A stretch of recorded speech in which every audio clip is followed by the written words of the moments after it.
Anything about the Morgan family, this does not surprise me. Yeah, and Jamie Dimon, and then what's her name in the silver market? Blythe. I can't remember her name right now. I can see, but this happens in the precious metals markets, the securities markets. I think they're even trying to do it with real estate. Their greed is just knows no bounds, and I think fundamentally we have to ask ourselves, do we need these banks? What do they provide for us? I'm not sure there is anything. But anyway. William, you are 100% correct about the real estate market. We saw a massive buying spree by BlackRock.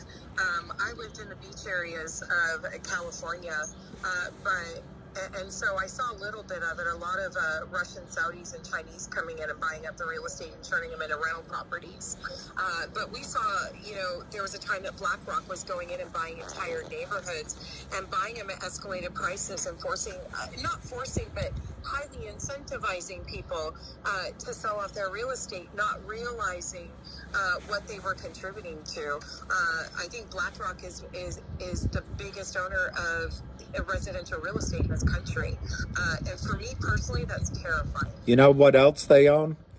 They are the largest owner of every media property in the United States. Yeah. Doesn't surprise me whatsoever. By the way, interesting side note, just read an article that Robinhood, which we all know is owned by Citadel, they are potentially devolving into bankruptcy. So for all of you that hold your securities with Robinhood, you might want to check out that article. Well, I wonder if Robinhood owns any real securities. I think that's all Well, so I wonder how much the Cosm screw-up plays into that.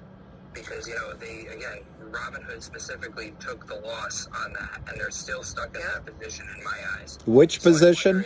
Which position? Cosm. Really? I didn't know that. So when Cosm had their screw-up, William, with their reverse split, when it opened up and then was immediately shorted down to 15 cents again after opening up at $5, it was suppressed for about an hour or two. There were multiple screw-ups with shares being purchased and then getting the wrong QSIP delivered, or shares not being able to be purchased. But then it ran from 15 cents to $21 intraday. Pedro is under the belief that they didn't realize that the algorithm that they were using was running until about 11 o'clock that morning. And then because that screw-up happened in December, and they didn't have enough time to get it off the books, or, we know to be true where they mark things long after they're shorted, they had to report the loss in January. So they reported, I believe it was a $43 million or a $53 million loss. Wow. To a clerical error. But we know that those shares haven't been covered yet. There hasn't been 21 million shares covered in pressure yet. So, yeah, I wonder if that has anything to play in it with everybody reporting these large positions right now. And it was $57 million loss. X2, I'm just asking the question but this is amazing. What would happen? I don't know if my mic's on. There it goes. What would happen if they go bankrupt? Do they have to? No other brokerage firm is going to take that position, so they're going to have to buy in those shares. To be honest, William, I wouldn't. It's one of these unprecedented events, right? That we've been living through every month and a half here. I'm not sure. I would think so, but same thing goes. I don't see Robinhood going under as a company. I think that they'd be purchased out beforehand. Of course. But then you'd have to look at all these liabilities. No, they're not going to let that customer database go, right? Some other some other broker or broker platform is going to see that and be like, well, that's a lot of customer retention we want to keep. However, what liabilities are you holding at the same time? No broker will acquire that. And I spent some time scouring the internet a few weeks ago, and I couldn't find it, so maybe my memory's wrong. But I believe Robinhood was set up on the premise of fractional shares and nothing in your account. Absolutely. They almost admitted it right up front. That's how they worked their crypto for the longest time, that your crypto that you were purchasing wasn't necessarily into a cold wallet. And from what we believe that back then was that you're just being shown a number, and technically just kind of like the FTX stuff, right? You were being shown a number, they were holding it technically for you, but they didn't need to hold that until you wanted to move it off platform, and with Robinhood, you couldn't. They didn't allow it at the time. So I wouldn't be surprised. Amazing. So guys, this is actually not the first brokerage to go under. It is a major brokerage, though. It's not a prime broker, but typically people will come in and much like testing a space call simultaneously. Strong arms a purchase of a regional I'm bank. leading it. This is my call. Will arrange for the transfer of accounts. It's the same suspects, though. And if they are unable to do that, apparently they liquidate. So I don't know if, obviously, Robinhood has some of its own investments, but they will liquidate. And so that's typically what's done. But I can imagine in this situation, and not to disagree, William, but I do think another brokerage will come in and sweep it up. No, I agree with you, but they won't take that position. They won't. They'll spin off the liabilities into a debted bond or they'll spin off those liabilities into something. But yeah, no, they'll definitely come up and pick the customer base up. Or they'll bury it in that stupid warehouse that's out there. Warehouse? Yeah, that's it. Yeah, the obligations warehouse. Yes, the They'll do obligations something warehouse. like that, but just so investors don't freak out, those accounts are FDIC insured, and you will most likely be transitioned to another brokerage. So you can stay on top of this. Keep an eye on it.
orders. And so not only is that save labor for the restaurants, but for the customers, it also allows better upsells. So, if I'm coming through the drive-through, and I order a vegetarian burger or something, they're going to know that, they know I'm a chocolate addict. They're going to send me, a chocolate brownie or something like that. So like just personalize the order in a way that humans, frankly, forget to do, get tired of doing, and just don't do very well. And that results in not just better orders for the customers, but also higher revenue for the restaurant owners. So it's a pretty, I just asked a simple question. Do people really think there's going to be humans taking orders in drive-thrus 3 years from now? And usually I'm pretty hard-pressed to find anyone who would. That's how I think about it. So when you say that they will know that you're a chocolate addict, is there an aspect of this technology that stores customer information so they know what you've ordered before? Is that part of the technology as well? It's not today in the sense that, over time we'd like to be able to read license plates, and we can do that, but we're not rolling that out right now. But I think the easiest way is just loyalty programs. So a lot of people are in loyalty programs, and so the minute they sort of come to the drive-thru and they either, speak into the thing or however they identify themselves, opt in using the loyalty program, we then have their entire order history, and we can help personalize based on their likings. Does that answer your question? It does. Perfect. Thank you. Okay, let's go to Huckleberry. You have the mic. Hey, good morning, and again, appreciate that you were good to share that information. I'm also an investor. When you get a deal like this, what does rollout look like, and what does kind of training and onboarding look like? So obviously it's something that's new and kind of innovative to the process, and I'm sure welcome to some of these, other drive-through magnates out there. But you get to deal with Hardee's, Carl's Jr. How long does it take you to actually get the system up and going, and then what does the training look like to get those employees actually?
It is actually a stressful kind of pressure job.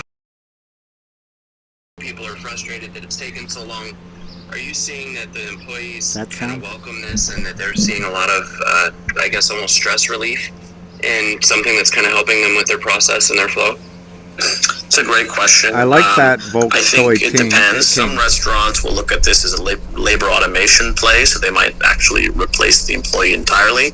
But many restaurants, I think, would look at it, as like they're shifting the employee to be able to focus on, fewer things and do them better. And so order accuracy goes up. I think the stress level also goes down.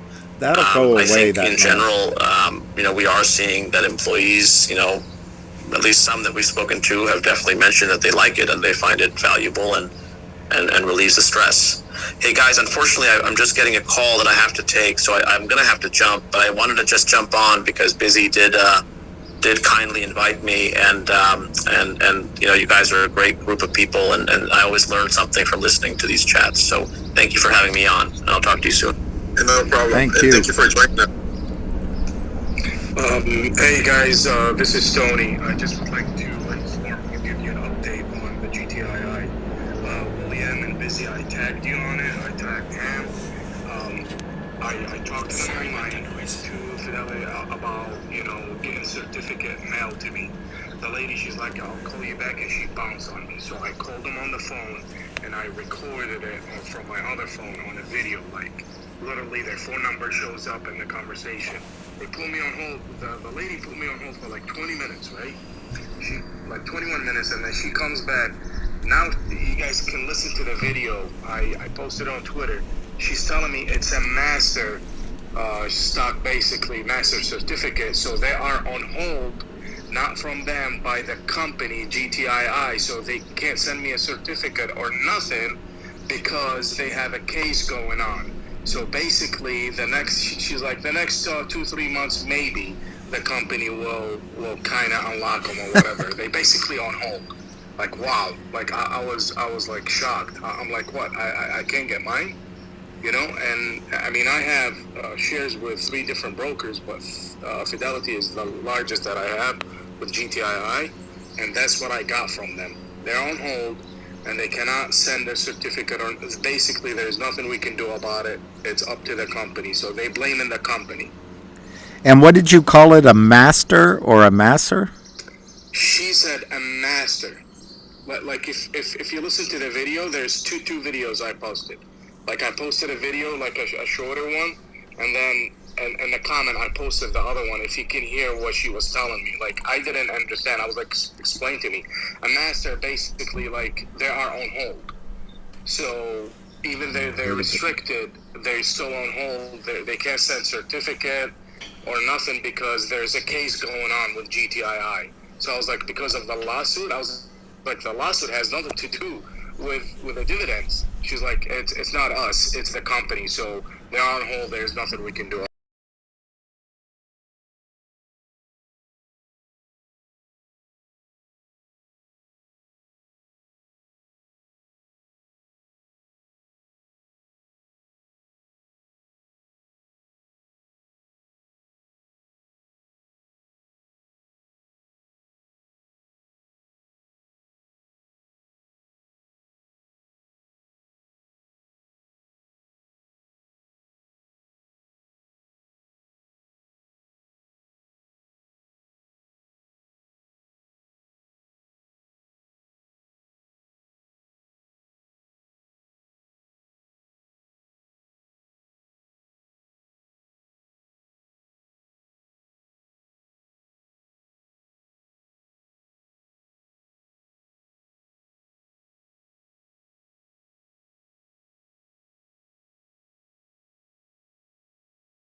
Sean, Busy in the I've got a cut and drop. Anna, good to see you, Busy. Thank you for letting me come up here. And William, congratulations on your first space. Awesome. And, first space, and you're already bringing in CEOs. Look at you go. So I actually... That's Busy. ...created this space with a troll bite. I'll get you over into that message group, but you absolutely deserve a little thank you for what you do. Yeah, and I have to follow Huck out. I just wanted to point out the same thing. We posted the troll bite, and Huck got GTII tokens made, or the chips made. So Must if be anybody in the something wrong with this. community wanted GTII chips, those are also up in the nest too. Thank you, guys. Thanks both for what you're doing. Let me know when that's ready too. I think it was Lou was next at the mic.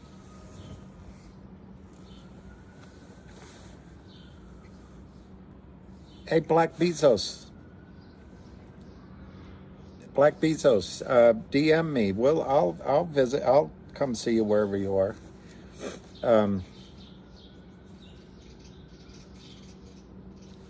I'm not. Let me write it down. I'm not following you. I don't know why I'm not hearing anything.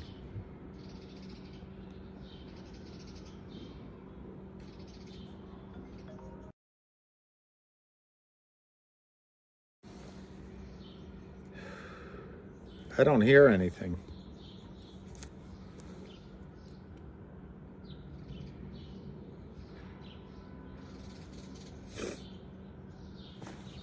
Weird. So I have to leave and come back, I guess. I have to leave my own. I can't hear anything they're saying. I'll text him.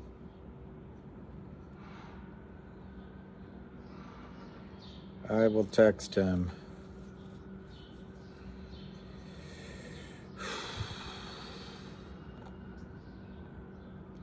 I don't want to end the call.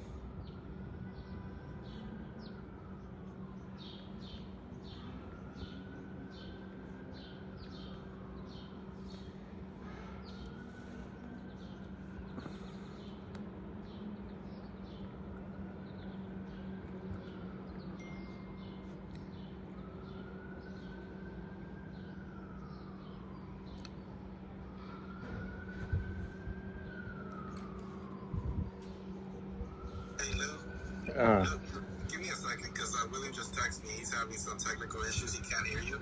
Just give me a second. Let me show him how to close out now his app. I And then, can. William, can you hear me? Um, Can you hear me? uh, Let me just, Can you hear me? hang on, relax, everybody. Yes, I can hear. I can hear my co-hosts. okay, can you hear Lou? I didn't, but maybe now I can. Lou, can you go ahead and speak, Lou? No, Can you hear Lou? no, I didn't hear Lou. Hang on, Lou. He's not hearing you. Hold on Lou, one can you second. drop? Lou, Louis, can you drop? I'm gonna drop you, and I'm gonna bring you back up. Okay, Lou? Louis. Remove you. Request. Lou, there you go. Okay, Lou, try to speak again. Go ahead, Lou. Are you there, Lou? Yes, I am. I can hear it. Yay, yay. Wonderful. All right. I'm sorry for everybody. I'm going to repeat myself for the third time. Can you hear Lou now, William? Yes, sir. Thank you. Okay, go ahead, Lou. We gotta fix it. William, this is Lou Gaida, who you know as Father Guido Sarducci. You made that joke that one time about my name. That was funny. Father Guido Sarducci. I started laughing when you said that, but it's Lou Gaida. So, and you didn't hear me before, but I wanted to just say that and I think I speak on behalf of everyone else, and that for you to do this for just the regular people out there and the people that work hard every day is an amazing. I applaud you for that. The humanity that you have for your own brother and sister. It's a beautiful thing. And I wanted to take just a second just to appreciate you, because I kind of look at you as like an uncle. And I'm a realtor here in the New York area, and I'll see you jump on. And I'll say, well, I want to see what Uncle Billy's doing right now. And you go on. And I know it's a one-way kind of conversation unless you're reading. But, there's people out there that really value you very highly, and you're a beautiful person. And I wanted to just share that first and foremost and say thank you. And I wish you the best of luck. And I hope there's more space calls. So that's that. That's first order of business. Thank you, Lou. And I'll be quick. I do appreciate that, because it's weird, and I get all sorts of insecurities while I'm doing this. So I really appreciate what you said, and to me, it's you guys. It's not me. I was just talking with Busy Brands. I think it's something from above that's helping all of us do it, and your words are very kind, and they'll keep me going. So thank you. Please do, never stop. And so it's amazing how technology connects people these days, and we build relationships, and it's quite amazing.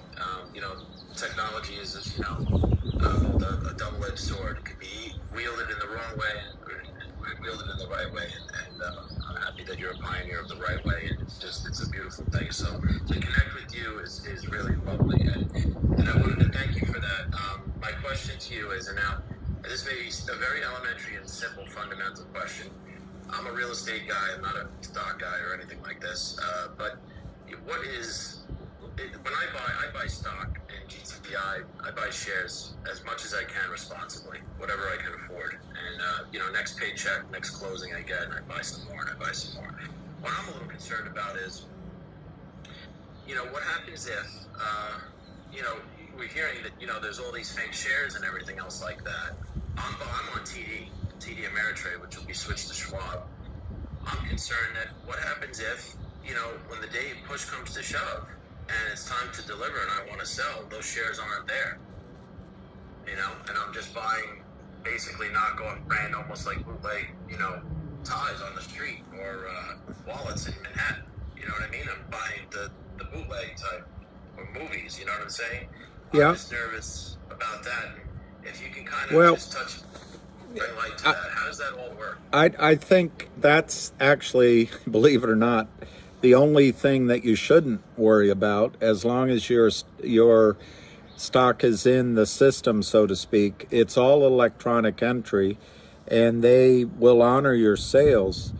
After listening to Patrick Byrne last night, I had some moments of doubt and fame. Is that how the song goes? Doubt and pain, or doubt and fame? I had some moments of that, because if they can call Bazumba or whatever that cornball joke was about, that's the only thing I suddenly started worrying about. But look, this is GTII will take down a prime broker, but it's still not big enough that they're going to focus a lot of attention on it. So I think it can run. But what's happening in the system, to make it an analogy to real estate, is if you sat in your office and you sold a property to someone, and then you allowed that person to lend you that property, and you sold it again, and that second person could lend you the property and you sold it again, and that other person lent you the property and that you sold it again, and this could go on and on and on. But what would be required is a title company that would keep up the fiction, and that's what's going on at these. Patrick Byrne said it exactly right. And believe it or not, although my numbers would never probably compare to current numbers of people on Wall Street, but I was a top guy. And I do know inside of the brokerage firm, there's this aspect of, attaboy, your president's club, keep it up, keep that revenue coming in, keep it going. But then there's this other one, hey, Bill, fly with me to New York. We want to meet with Tom Baggett and I'm trying to remember, Bob Yevich, and we're gonna just congratulate you on your production. When you show up, there's a semicircle of all the top guys at the firm, and your manager's next to you, you're sitting there, and the manager starts out, well, I guess we all know why we're here. We're here to discuss Bill's business. And then it's just a peppering of questions. And this happened to me, and it's compliance. Compliance is wondering, how the F are you doing all this business? And of course, when it came my turn to talk, I said, I'm the only one that doesn't know why I'm here. I passed flying colors, by the way, and the CEO, who I admire very much, called me up and told me that I passed in flying colors, invited me up for dinner. But anyway, my point is, and it's long-winded, there's a tension inside these firms. They don't want to look too closely because your revenue is massive. Your profits are massive. But once compliance starts looking, once the risk management side of the firm starts looking, they're going to be caught out. And I think that's what's going to happen here. But I wouldn't be worried that you can't sell your shares, even if they're fake. That's to use that word again, that's a fiction that the whole system agrees is okay. The real concern is the damage done. That's the real concern. But you'll be able to sell your shares.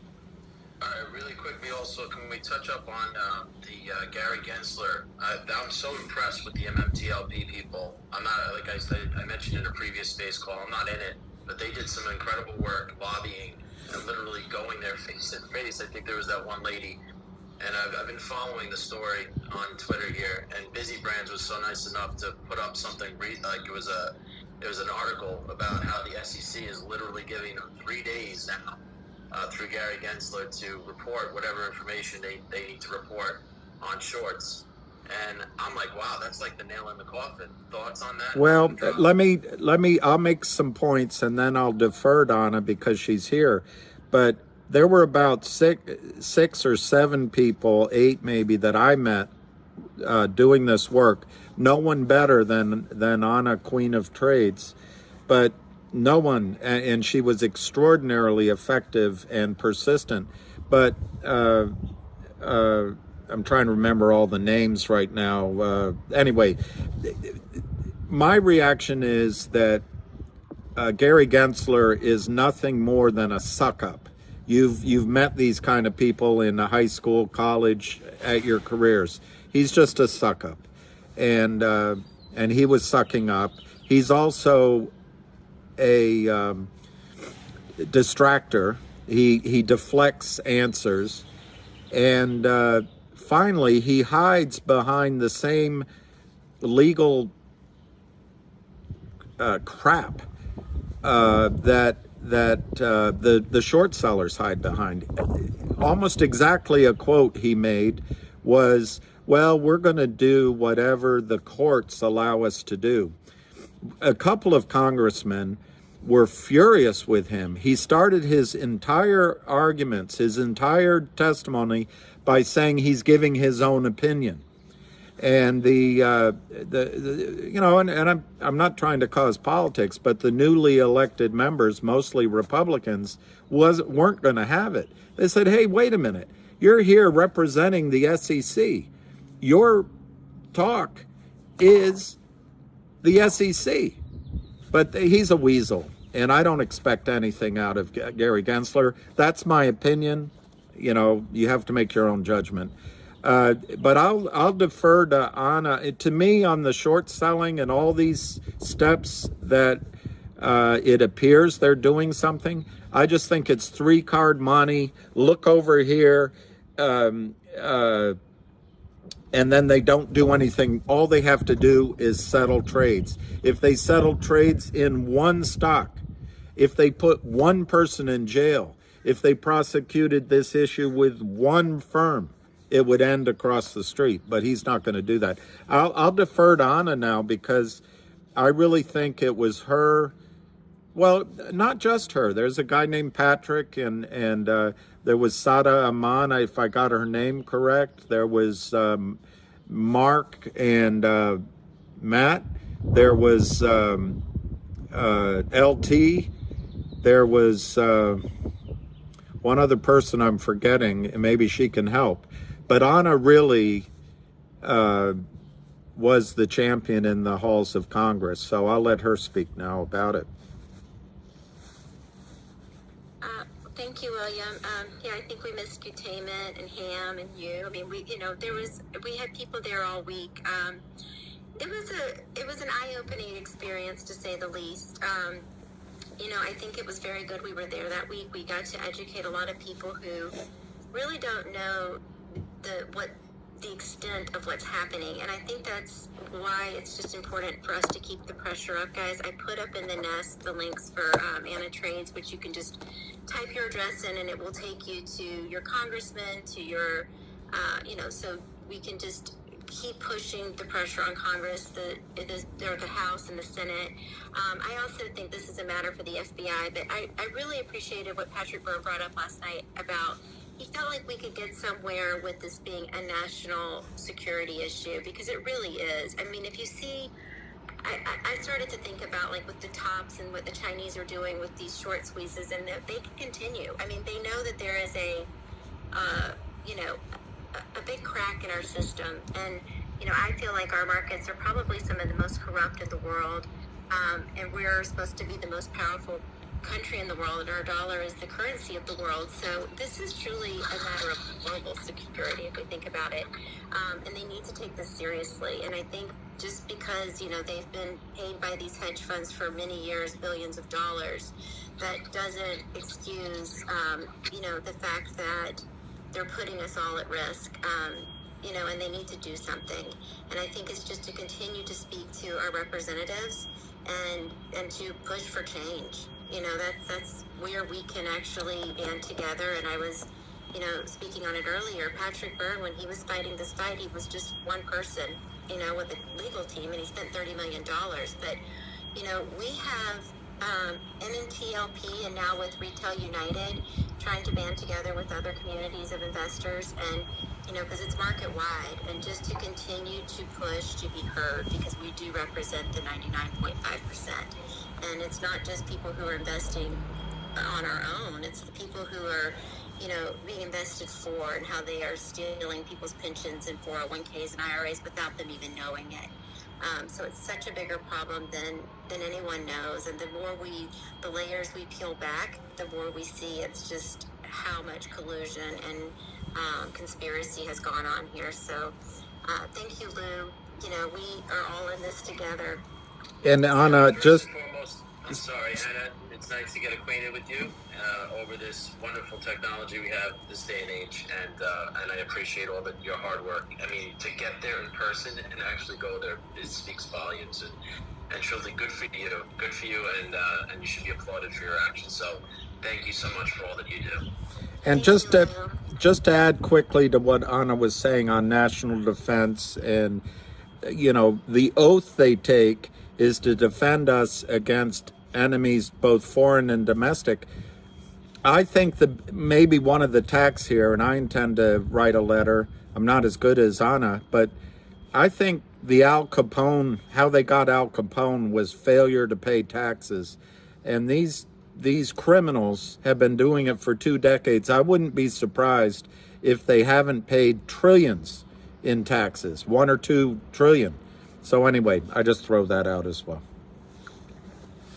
Yeah, that's right. And I think it's important too when we're talking about the situation. It's not just MMTLP, right? They have killed companies that, could save people's lives or give us better job opportunities. They've really killed the innovation in this country, and that's something that we can't get back. But going forward, they need to fix this. It's not sustainable how this country is being run.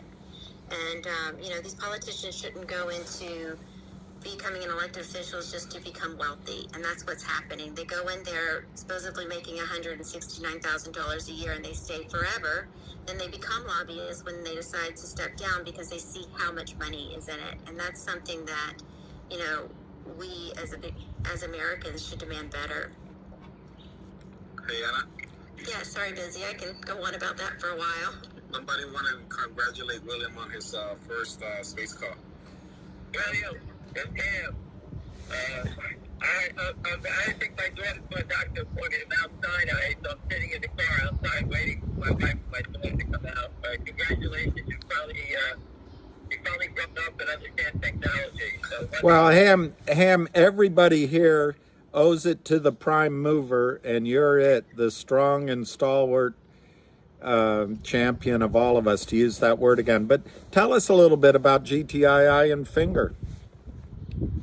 Well, I found a great quote that saying that you can always tell who the pilgrims are. They get the arrows in their back.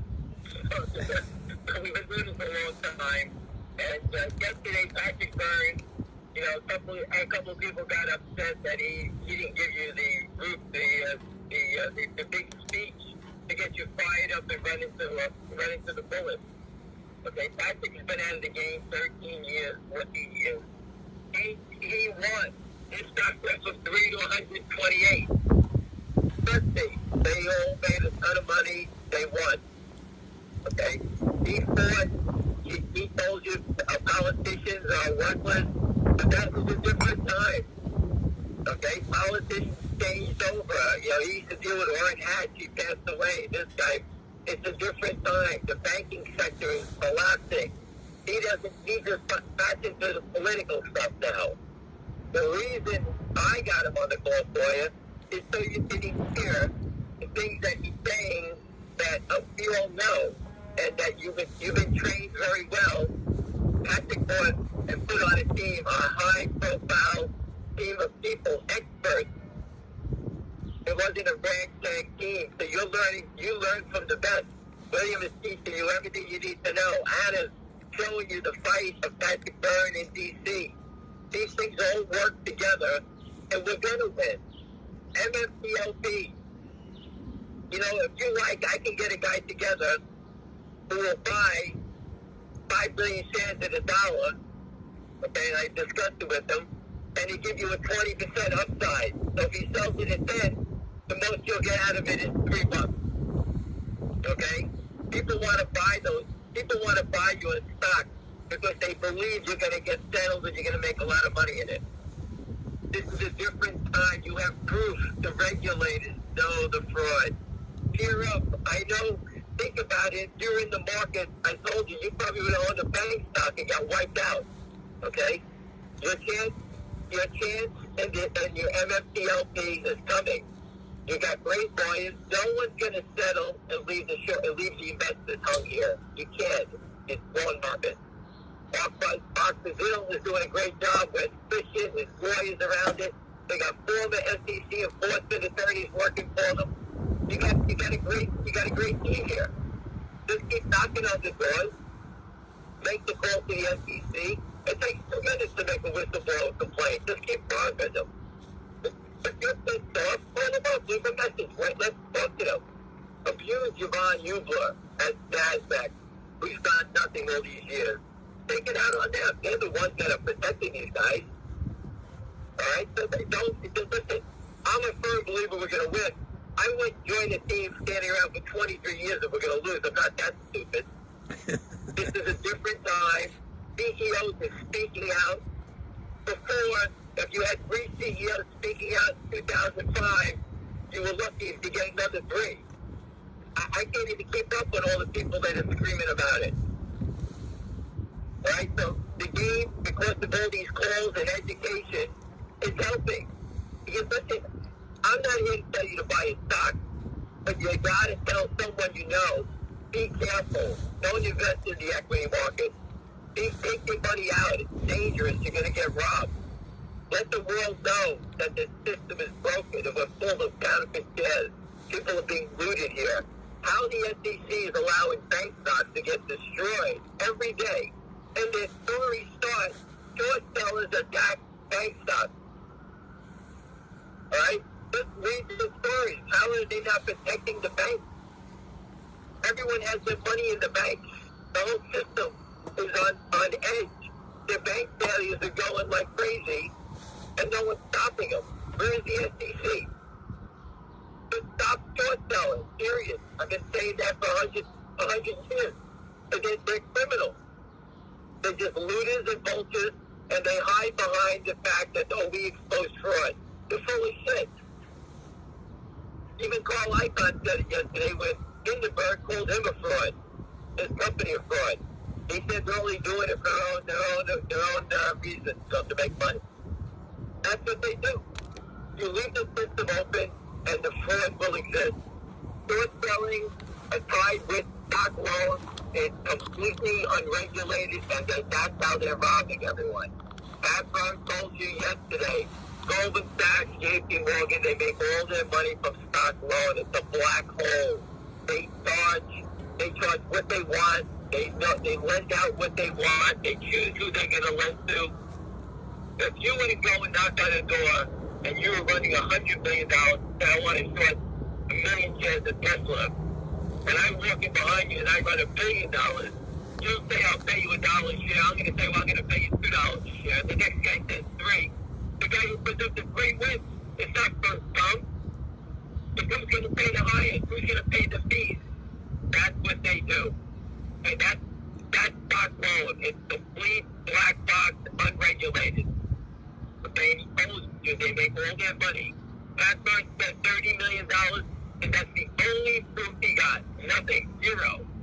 MMTLP, which, by the way, I hate that symbol, and I told Tom Berger about that, but the short fixed it. No one else. So I tried to get it short, but that company's done nothing. And it gets the best proof in the world from the Freedom of Information Act. Okay? You got lucky, you got the best information in the world. Be happy about it. It's going to be exposed. And you're going to save a lot of people in other stocks. You know, from the GTI people, the FNGR, the people that I know are thrilled.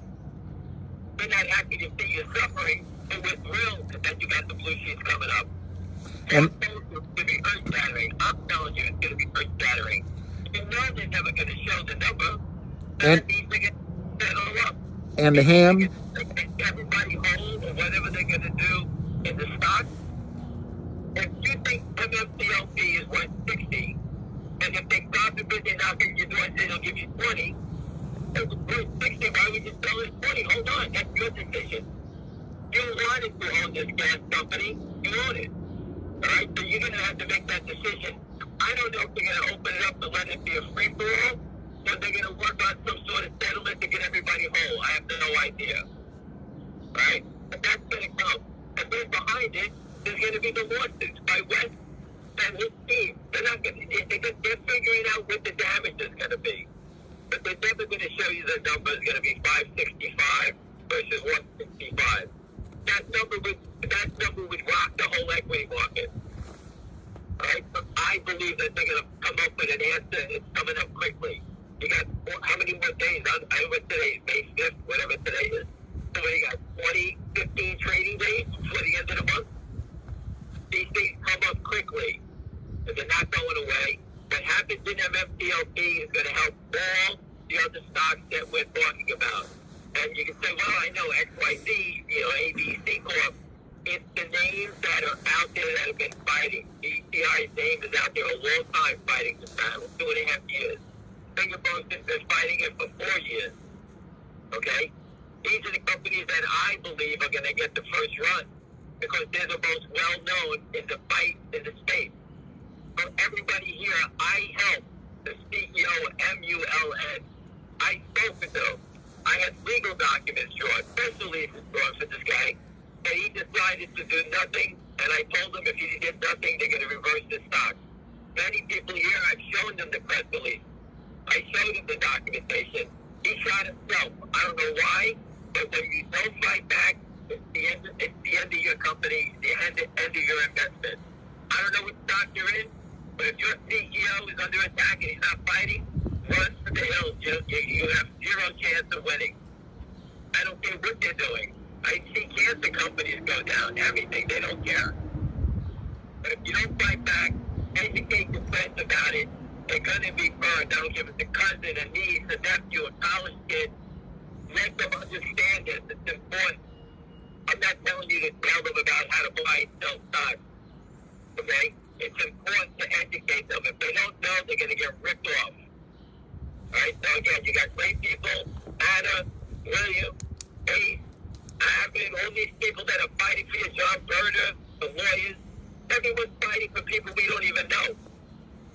Educate yourself, and I'm glad there's I don't know how many people are on the call, whoever's here. You know what? I'm glad you're here and taking the time to understand it. Because what we know for 23 years. Adam may know it for 2 years. William may know it for 3 years. People I know, like that bird, we know it 20 years. We learned running up the hill, getting shot in the face every day. We went to D.C. We've done all these crazy things. It all helped. And it helped Pat Byrne, because Pat Byrne's father owned Geico. Geico was a lot of money. Pat Byrne came from a wealthy family. My mother was a secretary. My father was a construction worker. I can't support funding a billion-dollar operator fighting, taking on the BTC and everybody else. I tried rubbing sticks together, okay, and I got pretty far. All right, so again, there's people fighting for you. I don't even know you, but at least educate yourself on what we're doing, okay? These are things that we know the tricks. We know what's going to work. Pat Byrne said they changed the rules. Okay, I'm going to give you one rule. I watched them do it in real time. I watched the company take a shareholder vote to remove themselves from the depository trust. And back in the day, you could trade physical, meaning that if you buy the stock, they give you a certificate, you give them the money. All right? But it's like owning like a pizzeria. You buy the stock, we'll give you a slice of it, same type of thing. And that was allowed. When the company took the shareholder vote, they got out. 3 minutes after they got out, the DTC came out and said, hey, if you're outside the DTC, we're not going to view you as a public company anymore. The company had a vote to get back in. They changed the rule in 2 minutes when they found out the company won. That's how big the short was in that stock. All right, so we know they changed the rules. Pat Byrne isn't saying anything we don't know. But now you know. It's their court, their rule. That's why I've been trying to open up exchange in a different country and get away from these criminals. Okay? We know what they're doing. Okay? And we're going to find a place that's going to allow us to open up exchange where it's going to be a fair, orderly market, eliminate short selling. We don't need it. We eliminate stock loans. That's all the fraud lives. And if you settled in blockchain, there's no short selling, no naked short selling at all. You eliminate all these crooks. You eliminate negative reports. Why do we need negative reports? Because they're trying to knock a stock down? Most of the time, they're wrong. Anyway, I hope I gave you what my feeling is, but I'll pass it back to Bill and Anna, and I'm sitting in a call waiting. If you have anything you need me to talk about, give me a shout. All right? Answer some questions, Ham. And also, I think you should point out that...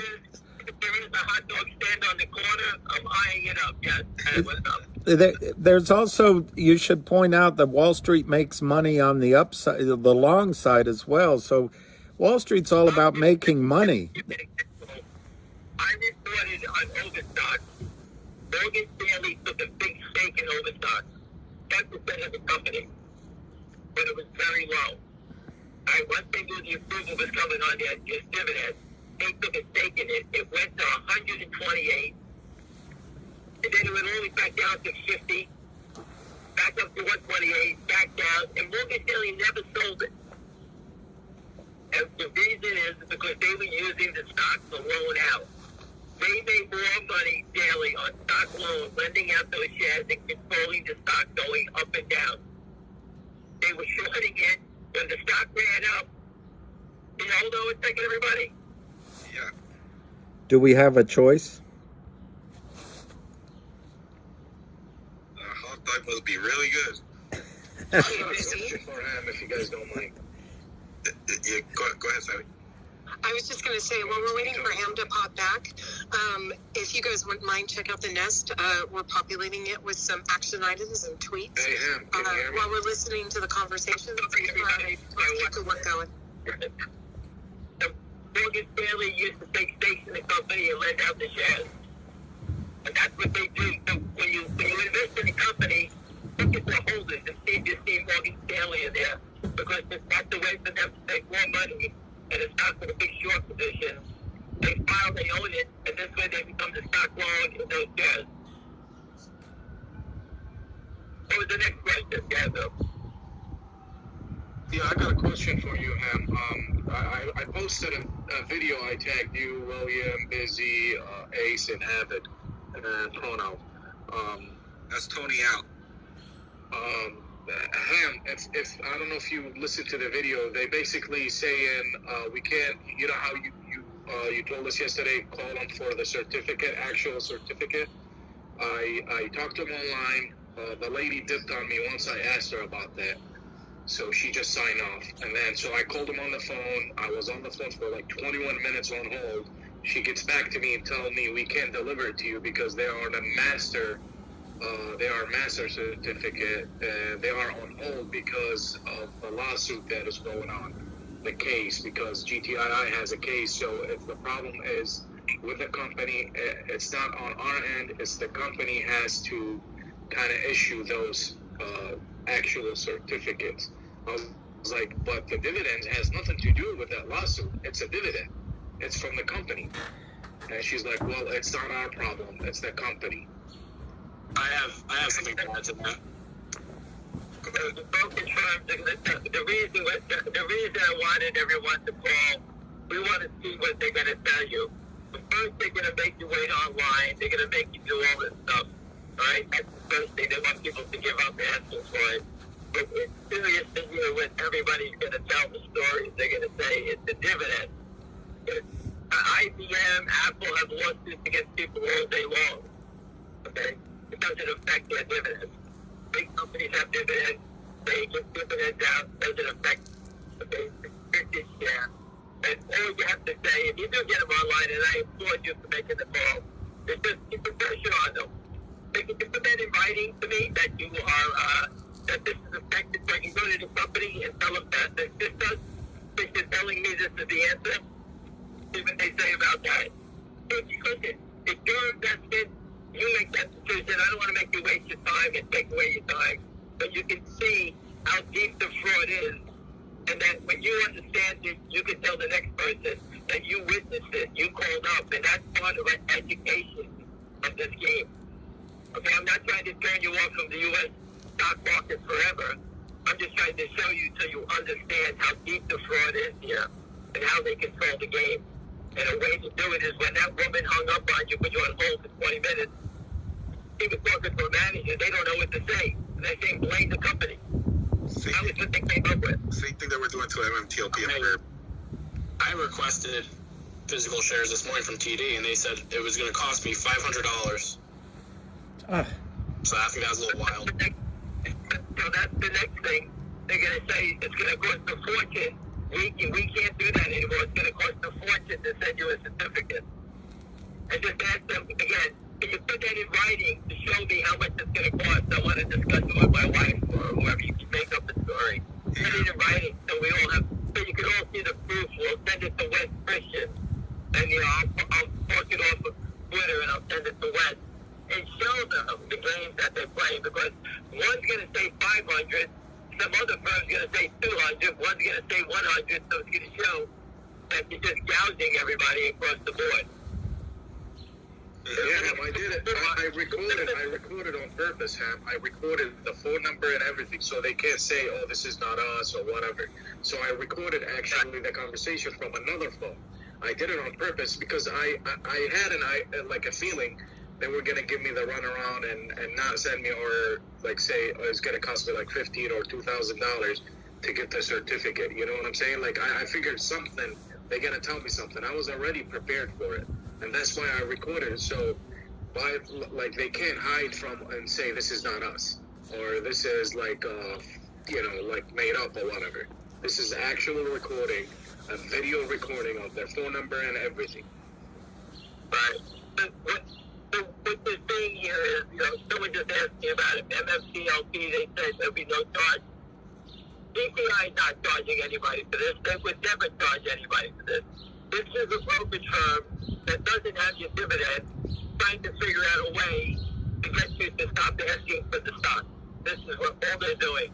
Because if they don't have it, listen, if you borrow money and the loan shark is coming knocking on your door like the famous is, and you don't have the money, you got to come up with an excuse. Oh, my dog ate that, I lost the money, whatever it may be, people start to lie. And you're starting to see it when you ask for your property. They come up with an excuse that they don't have it. And everyone's going to get a different answer, and I appreciate it for those who take their time. It's just showing Anna, William, what a fraud it is that the brokerage firms can hold people up for $500 or blame the company. You can see all different things that are happening here. I wanted to chime in because I was the one that, when I muted you, I asked you. I know that MMTLP on the S1 corporate action also said, and I could send you a copy of that there would be no charge, and then the brokerages were trying to charge, but then they would either refund it or, Anna, go ahead. I know that you're on the phone here.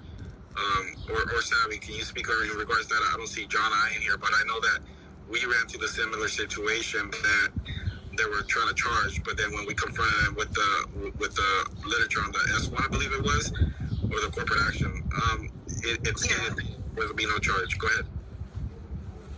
Yeah, that's correct, Busy. So originally, TD Ameritrade came out, and I believe it was $295. And of course, our community does what we do best and confronted them with the information. And TD Ameritrade eliminated that fee. From my understanding, several of the other brokerages are still charging fees, but they significantly reduced them. Right. So again, it's a rough test. They make up their own numbers. They want people to give up. I had a friend of mine who passed away from COVID, and he was a big insurance guy, and he just spent hours on the phone torturing these people because he knew they didn't have his position, and he documented it all, and it was just complete fraud, and he couldn't get over it, and this is a very powerful, wealthy guy, and he just couldn't believe the fraud that he saw. That unfortunately passed away during COVID. Anybody else have any questions for him before we let him go? Yeah, I had one for him. Go ahead, shoot it. So, kind of along the lines of with TD and Schwab merging, William's always talking about the audits and how long things take. So when those two brokerages merge and have to do some sort of reconciliation or audit with the DTC, wouldn't they see they have a huge problem in a lot of these stocks? Hey, there's Matt. I thought Matt was here. We've been hearing there he rumor is. that There he there's is. 70 There he million is. shares There he they're is. missing There he in is. GTII between those two companies. Now, where did 70 million come from? I don't know. Obviously, someone knows. Remember, it's pretty easy. A Barry Trade hit the button, and TD Bank, E-Trade hit the button, whatever. They say we own 100 million shares of GTII. They call the depository trust up, and they just say, how many physical shares do you have for us? And they say 30. And they say, holy shit, we're missing 70 million. That's how it works. It's the easiest, simplest formula in the world. Merrill Lynch, Goldman Sachs can hit a button at any time and tell how many shares they've purchased of any stock and get the answer in a second. Then they check with the depository trust, who has the real shares, and that's why the DTC keeps pushing out this problem away from the DTC. They say, hey, we have 30 million shares here, that's all we have. Whatever problem Merrill Lynch has, Goldman, that's your problem out there. So when people attack, we attack the DTC because we don't thought the settlement system is the problem. It's the brokers buying stocks and they're never settling it. They're settling this broker to broker, and they just keep giving. They never call in this unsettled trade, and they just keep living. And when you stop the music, like we've done, that's when they have to figure out what's going on. And it's the broker's job to call in the short seller for delivery because they owe the dividend. If they do not call up the short seller for the stock, that means the brokerage firms are taking the liability up for it. So TD Bank, Ameritrade, all these places now are scratching their heads saying, hey, how are we going to give these people these dividends? We don't have them. And they have to make that determination that A, we'll just give them a fake IOU and worry about it later. They're sitting there saying, well, these jerks don't know we know what they're doing. And we'll just screw it. We're never going to get caught. But in time, over time, they all get caught. All the frauds get exposed. The naked short selling fraud is being exposed tremendously by MMTLP. GTI is right in their footsteps with the proof from the DTC on Alpine. that things are starting to bubble to the surface they cannot hide anymore. This didn't exist in 2005, 7, 8, 10. It didn't exist. Right? So things to me are, I believe we're at the finish line. And I know people are down and out, but hey, listen, this isn't an option trade. I put up a photo on Twitter of the Civil War. This is a battle. I told people that a long time ago. This is a battle. It's not easy. We're fighting the biggest security fraud in U.S. history. You know, I said that 1,000 times, and I still say it. But when you win, okay, the rewards are going to be off the chart. Okay? That's my belief. That's what the fight is about. I don't need to fight this 24 hours a day, 7 days a week. I'm doing it because it's a life-changing situation. That's why I'm fighting it. I'm not here to fight it so that you can make 20 cents in the stock and buy it at $1.30, sell it at $1.50, and then go on Twitter like a cowboy saying, hey, move the stock up, buy it for me. That's not what this is about. You want to go trade stocks, go someplace else. This is about fighting security fraud and the reward and the banks that you have to be able to control billionaires. Okay,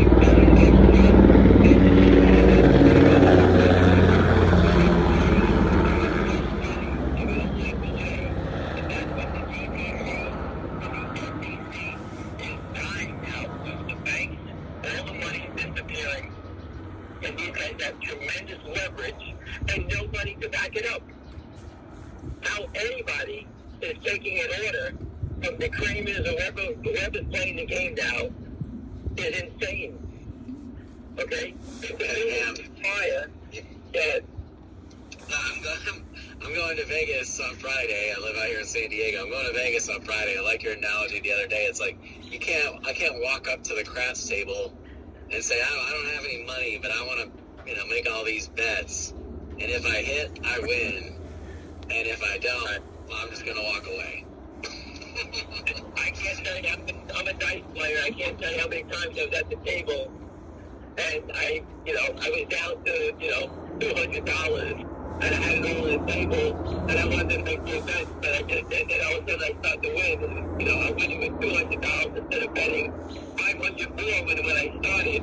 And, I walked away making even, and if I had more money, I would have made, $5,000. I mean, so it takes money to make money. You can't do it on IOUs. The shorts have been stealing using IOUs with no money. They're putting up $1 million and using $50 million worth of leverage.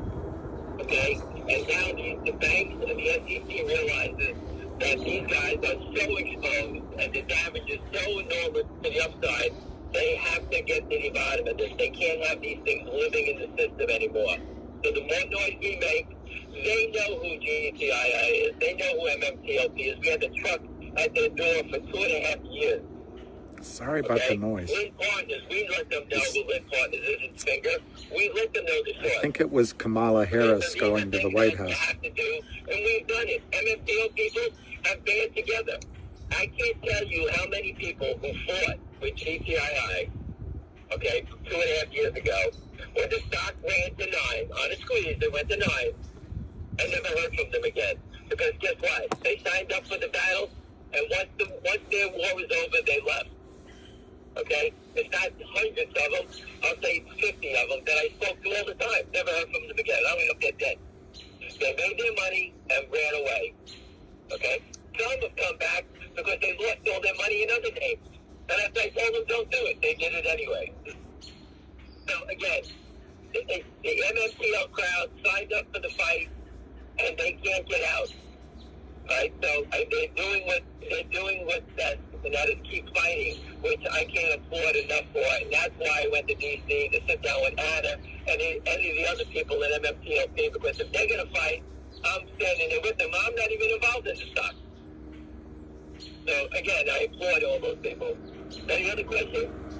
Anybody else have a question? Go ahead, shoot it. Unmute yourself.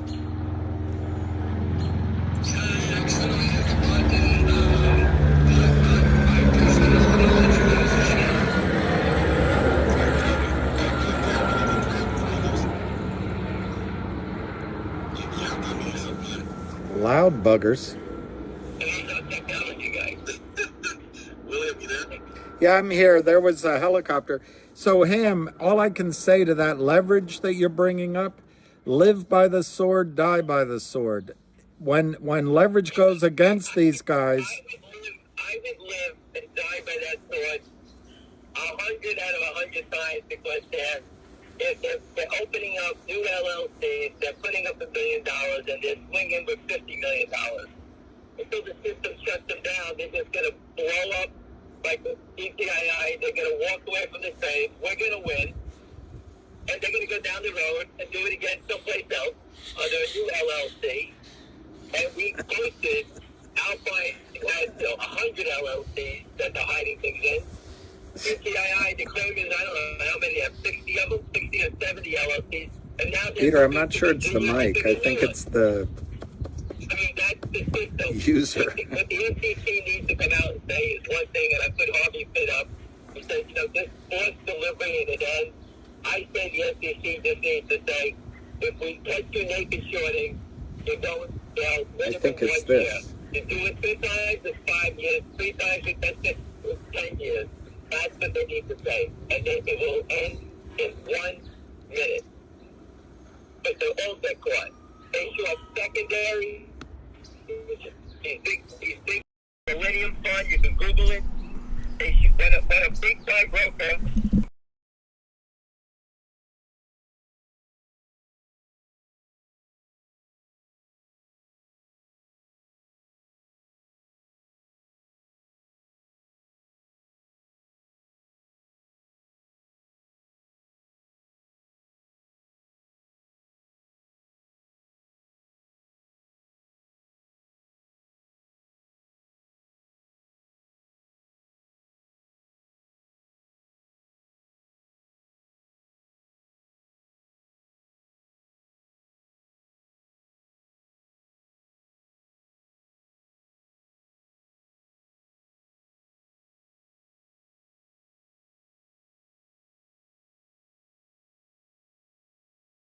And these guys don't do 1 million shares, they do 50 million shares.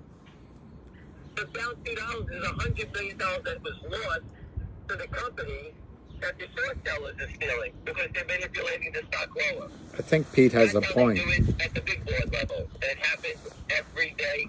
They would need 100 school buses to pick up every hedge fund that's doing it, every $1 billion hedge fund that does that. They all do it. It's free money. Go ahead, Michael.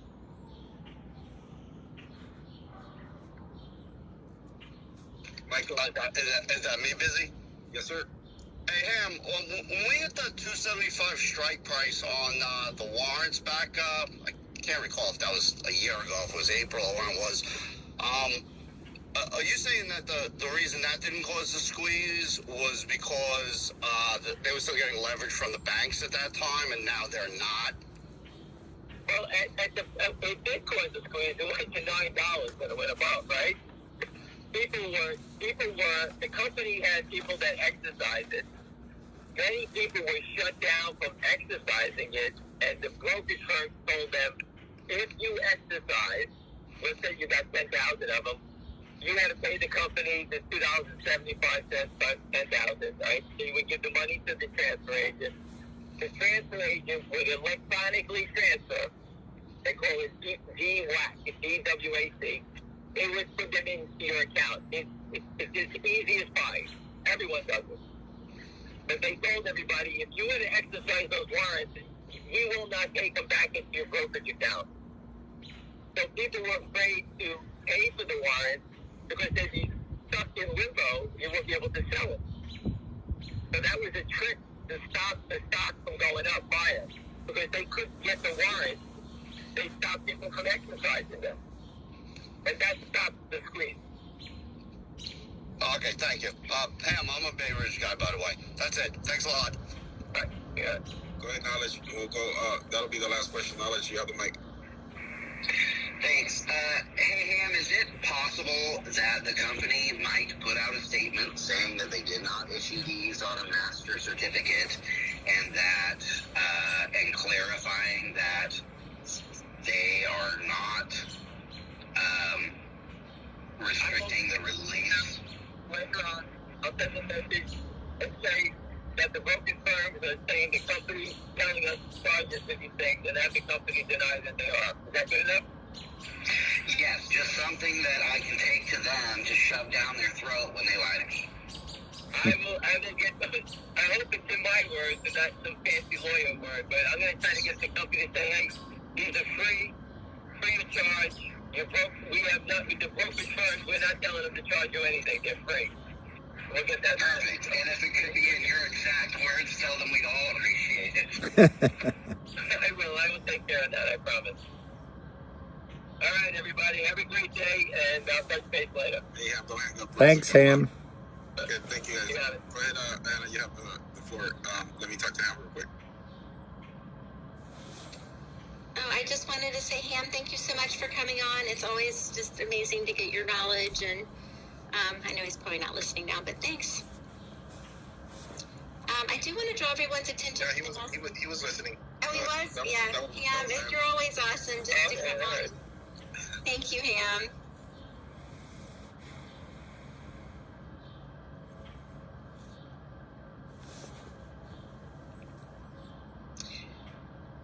I'm going to draw everyone's attention to the Nest. Savvy put together some tweets. If you guys can retweet to keep the tweet campaign going.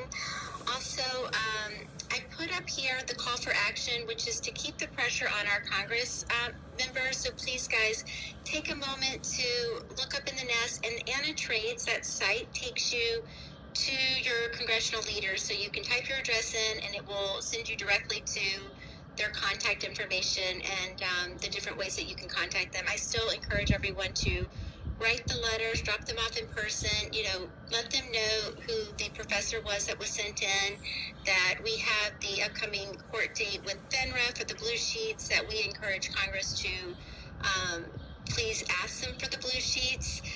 So please, guys, take a minute to do that. And then I'm thinking about ways with the global security and national security, looking into who those that committee is, and then putting out a new writing a letter, kind of like a base letter for everyone, and just kind of bringing awareness to how it is such a matter of global security at this point. Like, this is something that everyone should be taking seriously, and just to keep the pressure up. I think we're over 500 people on this call right now. Every one of us can just take actions each day. It really does compile into quite a little Buy a microphone. like an army, right? We're an army. So let's just keep our efforts going strong, and I want to thank everyone who's taken actions so far. So thanks. You still there, Willie? I'm here. I'm glad to answer questions or whatever anybody wants to do. I think you shouldn't give up hope and shouldn't be discouraged, although I understand, very much I understand that feeling. But it's like if you visit the war rooms of Winston Churchill in London down below, and he used to suffer from what he called the black dog, but he had on his desk a slogan. He said, "Depression does not live here." And my dad used to misquote it. I'm sure someone on this call can say it correctly, but Dad used to say, "Illegitimus ne carborundum."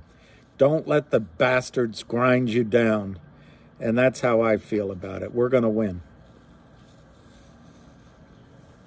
Thank you, William. That was so well said. It's easy to sometimes feel discouraged, and I think I was feeling that a little bit this week.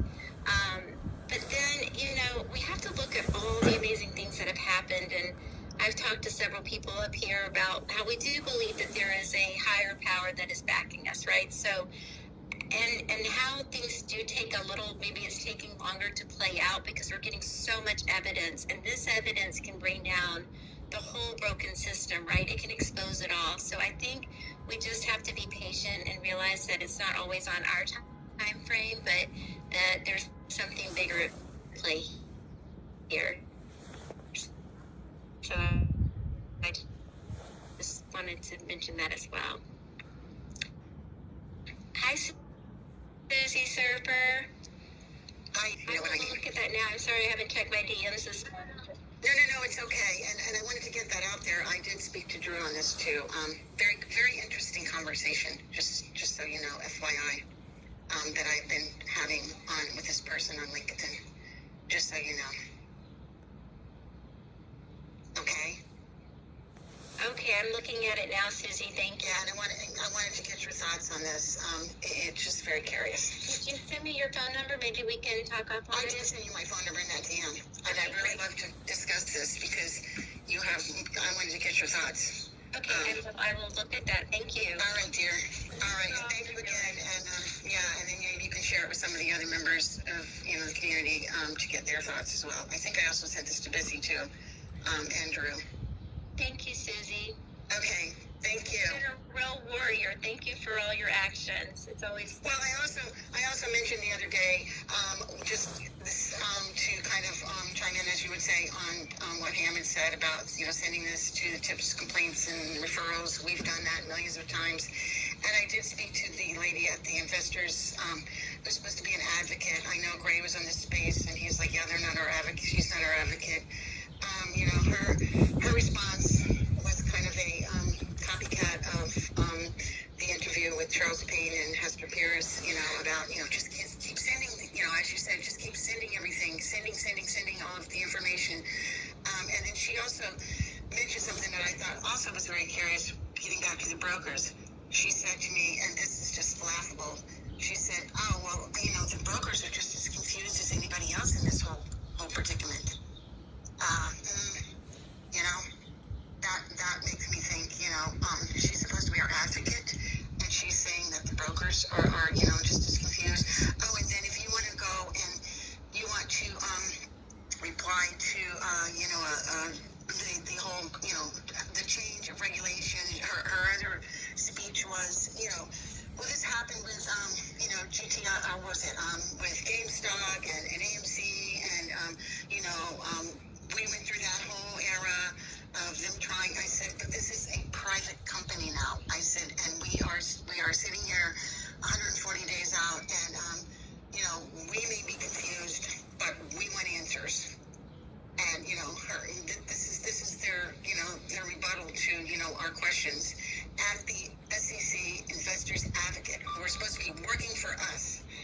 And then of course well, I can't comment on that. I can't comment on this. And then, I think I spoke on this the other day about, it's kind of like I'm feeding her information and she's sitting there like, oh, was there another litigation case open? Oh, I didn't know that. Oh, I'll check into that. Oh, then I spoke to her about, the Mark Basel filing. Oh, I'll have to check that out. I mean, the ignorance and the uninformed information that they sit there and just run you in circles as well. It's like if she is working for us as an advocate, don't you think that she would have this information? Don't you think that she would be following up on every little detail that's come out? I don't know. I don't know what the... learned, Susie, since the beginning, that reporting to the SEC and FINRA is just a joke, right? Well, exactly. So that's my thought. And FOIA request, right? Because it showed that they've known about this. Oh, I sent her that. I've sent her everything. I've sent her every update, and it's just like, oh, and I've offered for her and different reporters and everybody, and then I also mentioned to her about the article that came out, that the guy from Forbes did, and like, oh, I'll have to take a look at that. Everything is laughable for these people. They have no concern or consideration. They're not our advocates. They are, they're just there as, I don't know, like you said, as Job Chase or whatever his name was, just taking phone calls. Right? Exactly. Like that was when I was, questioning Gary Gensler, and his guy goes, well, send a complaint. I said, no, we've sent thousands of complaints, like 34,000. Right.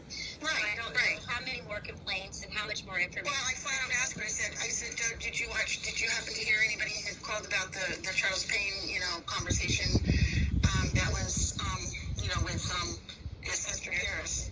And she was like, oh, yeah, well, she pretty much was just like a carbon copy when she said, oh, well, this is where you have to send this. This is where you have to do this. This is I don't know the name. TCR, tips, complaints, referrals. Keep sending it. I says, we've sent thousands. We've sent millions of complaints. I think, Susie, at this point, you should start complaining to your about the Exactly. No, I get it. and stop saying, you know, you have the documents of how many times you've complained, and just now start focusing. Well, you know, I almost feel like, you know, I mean, is there such a thing as a private investigator? I know that sounds crazy, but we could, you know, there's got to be somebody that could investigate those who are supposed to be investigating for us.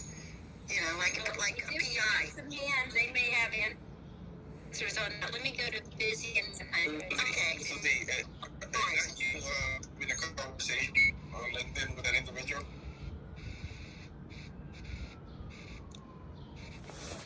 Busy? You cut out a bit, Busy. The conversation that I sent you. All of that information is public information, and that means that we're over the target. So don't get discouraged. That's all I got to say. And if you need proof. No, but I did invite that person into a space and said, why don't you come and tell your side of the story? And of course, you know, his rebuttal was, you know. Connect you with, you know, the DD team, like I see 100 on here, D.O. Curtis, and they can give you all the information that you need to fire back if they're threatening you in any kind of way with attorneys. Yes. Well, yeah, not only the threats, but just the conversation in general, I found very curious. And for somebody, you know, of that nature to be even engaging in conversations, points the finger that he knows more than he's telling. If you know what I mean. Thank you for that. Also, to the gentleman that was asking in regards of GTII, Ham just called me back, and he said that he did reach out to the company, and they're going to be putting out a statement today. So just be looking out for that. Wow. And that's all I have for you. Thanks, Susie. Go ahead, Anna, with Ham, if you want. Oh, thank you. I think it was 100 and then Gandalf. Yes, hi. Okay, 100. Yes, hi, everybody. I just want to let you know, I just recently just got involved with you guys, probably about March when I started investing in GTII. And I've been involved with stocks for a real long time and really haven't made any money because now I've seen what's been going on behind the scenes with all this exposure with naked shorts. And like I said, that guy Lou, I can't express my feelings for, you know, this whole company of people that have come together. And I just feel like we're one just giant big family. I've been a trucker for 43 years. You know, without us truckers, this country doesn't survive, and we've just been beaten. And I just feel that this has been my opportunity now to finally, you know, get out of the mess that, you know, just trying to survive in this world. And I like somebody said that, you know, there's a higher power, and I just feel that way. But my one question is, Ham had said something on a tweet yesterday. He was going to put out the phone number for the SEC for us to all call around 12 o'clock to keep annoying them. I don't know if he ever did. Does anybody have that number? So, you know, because I just want to be part of the solution and do my part to, you know, try to aggravate these people into doing what's right by us. William, excuse me, just 1 second. William, my wife is like, when I watch you every night, she's like, is this your newfound friend? And I just feel that you have like a spiritual connection to everybody who's done their part. And like I said, I appreciate everything that you guys are doing for us. So I'll get off the mic and thank you guys for everything. Thank you very much. And I acknowledge the spiritual. I know it always runs the risk of being corny, but I think this is very much directed by God. And you know, I'm not a Bible thumper, but that's what I think. So thank you very much. And tell your wife hello. Hey, David, I didn't mean to interrupt you, but I wanted you to stick around. Or if you do drop down as listener, just keep an eye out on the nest. We're trying to find that information for you, and we'll post it there. I do have that number somewhere, but it'll take me too long to find. After we're done, I can call him. I will look for it now and put it up in the nest. So, David, if you just look up there, it'll be up there in a few minutes. It'll take me a minute to find it, but I will put a tweet out for it. Thanks for taking action. And I think that's something we, whatever stocks, I invest in more than just MMTLP. I'm in GTII. I'm in, countless, not countless, but a lot of other stocks, right? That are just heavily shorted. And it's like daily, I'm like, whoa, there they go again. They never really let them go up. So, I think that's something we can continue to do, is just to fight back in unity, and our voices together are going to be so much more powerful. So thank you, David, for coming up to the mic. And then we have 100. Go ahead. Yes. So first, hi, everyone. I want to agree 1,000% on the spiritual connection, because if this country didn't survive the Revolutionary War, we wouldn't have had the preamble be written, and we wouldn't have had the Declaration of Independence be written. If you refer back to it, it clearly states that there's a higher power involved when people unite for a good cause to make a difference. So, with that being said, I wanted to explain a couple of things just so that it brings to awareness, and some people will be aware. They're probably already aware, but I'm going to share a story. I went to elementary school with a young lady, and a couple of years ago, I was putting out posts about the Federal Reserve and how things worked in the financial system, and this young lady got in contact with me and asked me, do I work in the financial industry, or do I work for the Federal Reserve? And she basically asked the question in a dismissive way, as if I didn't know what I was talking about.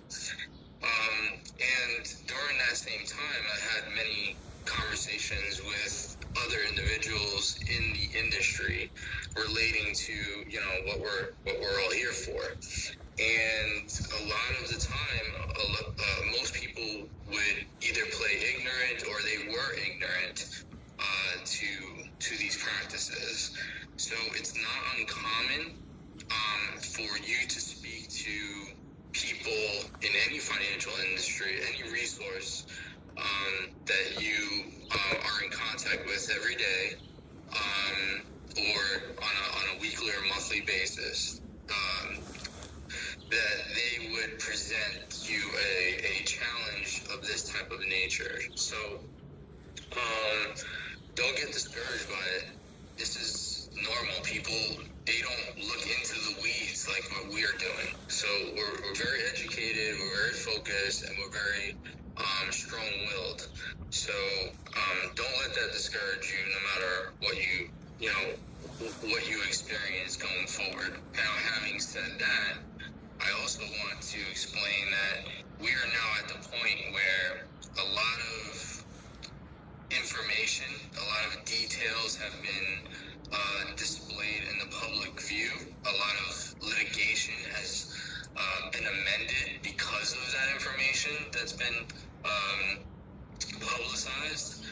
And now you're going to start to see a lot of lawyering up. You're going to see a lot of defensive maneuvers with all these organizations that we're contacting, and they're going to start saying, well, we're going to have to pass this over to legal. So now your communication channels are going to start to shut down. So the complaints are good, but Congress is the way to go. There's no other way around it. So you can continue on with the complaint process and all that stuff, but you definitely have to continue more so with Congress, because all of these other financial institutions are going to start to shut down with their communication channels. So don't get discouraged by it. You have to expect it. And everybody who's listening on this call, please relay that message, because you have a different various amount of people that come in and out of these space calls, and they may not know and understand that message. And it's very important, because it will help manage the frustration going forward, and it'll help the commitment to what our objective is here. So I just wanted to pass that along. Yeah. Okay, 100. I wanted to add to that because as the many other community members know that we were putting out, tweets, and again, I was a victim of it. It's just because we wanted, to share the information of who we were speaking with the community. Some motivation, but some informational. But just because we're not putting out those tweets anymore doesn't mean that the conversations in the background are still not ongoing with these congressmen. We're just not telegraphing it anymore.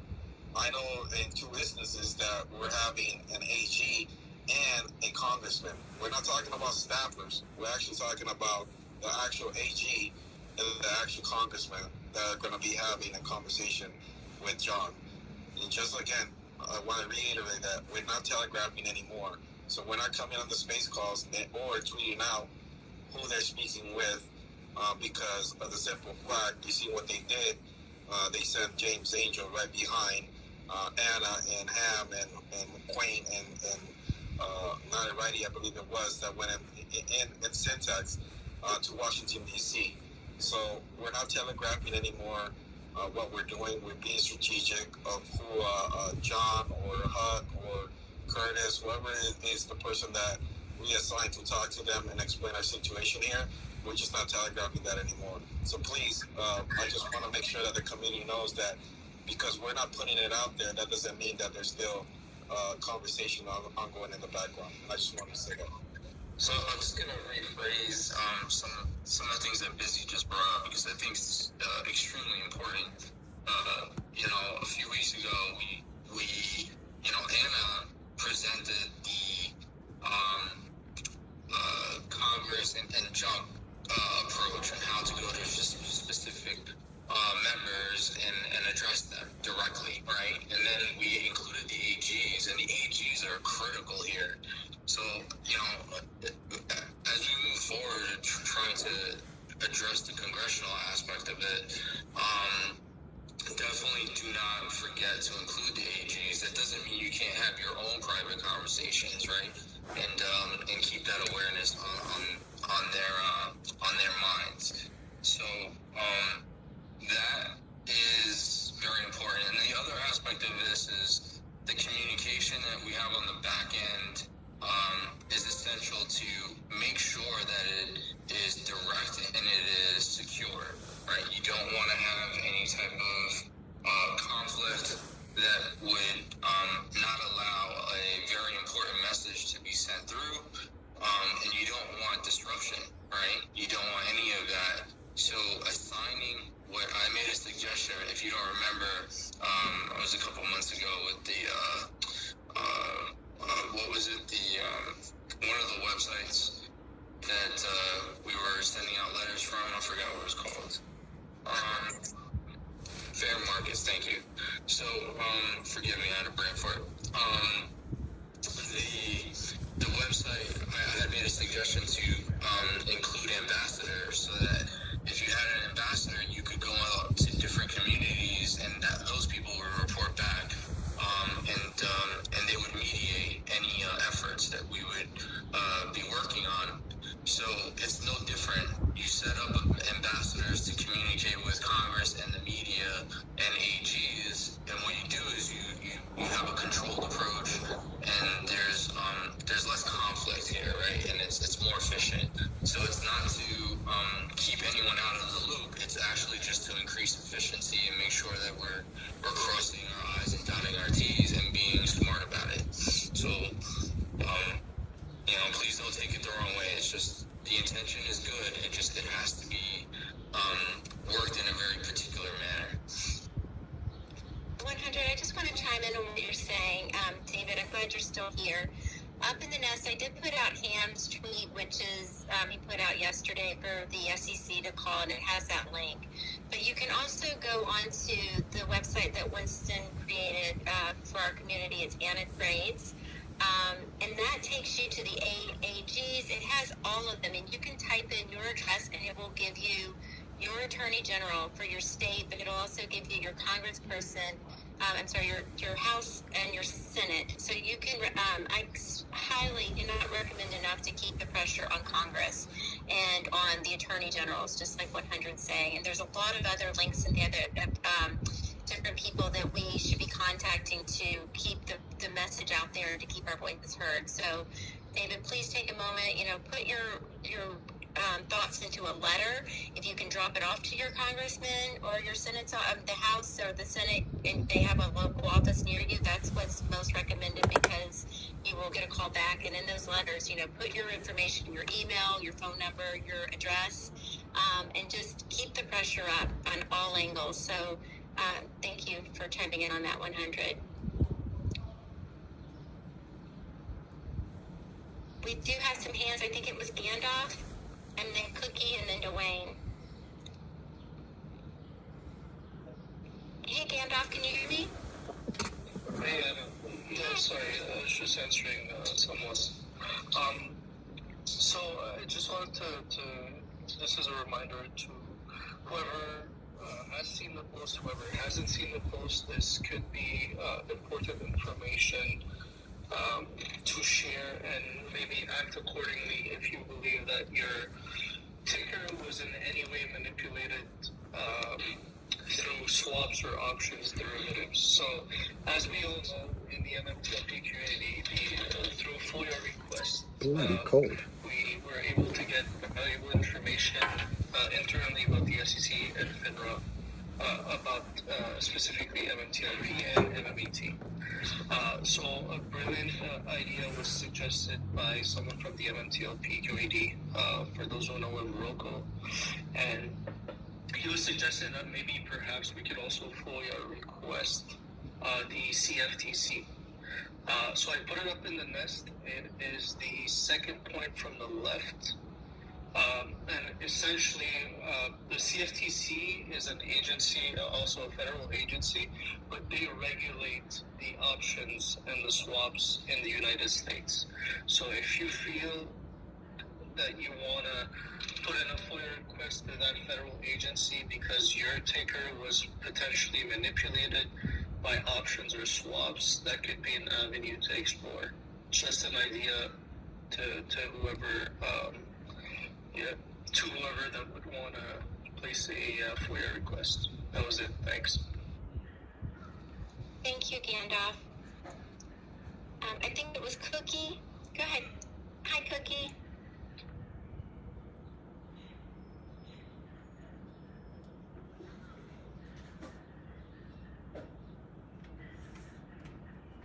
Hey, boy.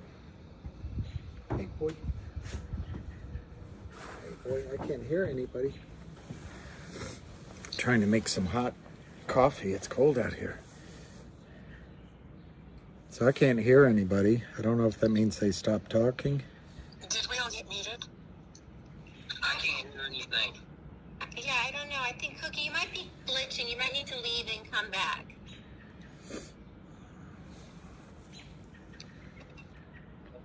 We didn't hear anything. I think you might be glitching, Cookie. You might need to leave and then come back. Is that Cookie Monster? Cookie Crumbles. Oh, okay. I added some more speakers here. Let me see. If you guys gonna wait for Cookie, or you gonna say his name is Dwayne? Yeah, go ahead. I got a question for you. Okay, Tony. Let's go to Tony and then Dwayne. Give me a second, Dwayne. Go ahead, Tony. No, it's not about stocks. I was wondering, were you a Hollywood Marine or were you Lejeune? Hollywood. And the people that don't understand that if you're from, the West Coast, right? Because we're so close to LA, they call us Hollywood Marines if you were at Camp Pendleton. Yeah, I was Camp Pendleton, 2-5, 5th Marines. Sweet. All right, so I was 4th Marine Division, 223. Let's go with... man, Semper Fi, brother, Semper Fi. All right, Cookie's back. I think. Can we go to Cookie? All right, Cookie, I don't see you on there. Can you try again, sir? Okay, hi, can you hear me? Perfect. Oh, excellent. Okay, well, good afternoon from Canada. And MMTLP and repressed investors all over the world. And thank you for all you do, guys. Family. I consider you guys family. I've been listening to you guys since day one, and I'm an OG holder, and I got a question for Anna, and I love listening to you. You're just like so positive and happy, Anna. But I want to know, because you had the little weasel cornered, and I want to know verbatim exactly how you, or what you said to him, and then what he said to you. I'm sure you've done this many times, but I've missed it. I haven't heard it. I want to know if like he had a twitch in his face or something when you said something to him. Like, I just want to know that he said you had him squirming. I feel like I did have him squirming for sure, and definitely the guys that were with him were squirming.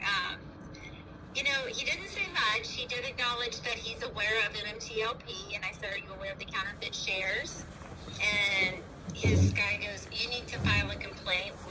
And then he goes, "I can't comment on that." I said, "Well, we know that there were short positions carried over." When his guy said, "File the complaint," I said, "We filed thousands of complaints."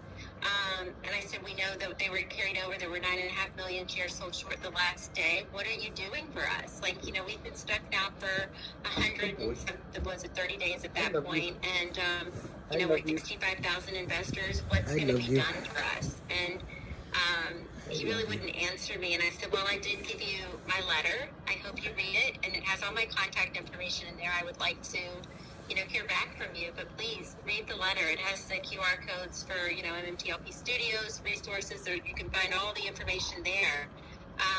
But that was basically it. And as far as how he looked and presented himself, I would say he doesn't have a lot of, in my eye, like I'm kind of an eye person and just connecting through the eyes, I would say it was kind of blank. I don't know how to explain it, but he definitely seemed kind of like a weak man to me. Maybe hollow with no soul, I'm thinking. Did he respond, Anna? Did he respond? Well, he only responded that he knew on MMTLP. Like, yes, he's aware of our situation. No, but I remember you were asking him that you wanted him to get back to you after he read your letter. Oh, yes. He never got back to you, did he? Well, he kind of shook his head, but that doesn't mean, shaking his head and acknowledging it. I don't know.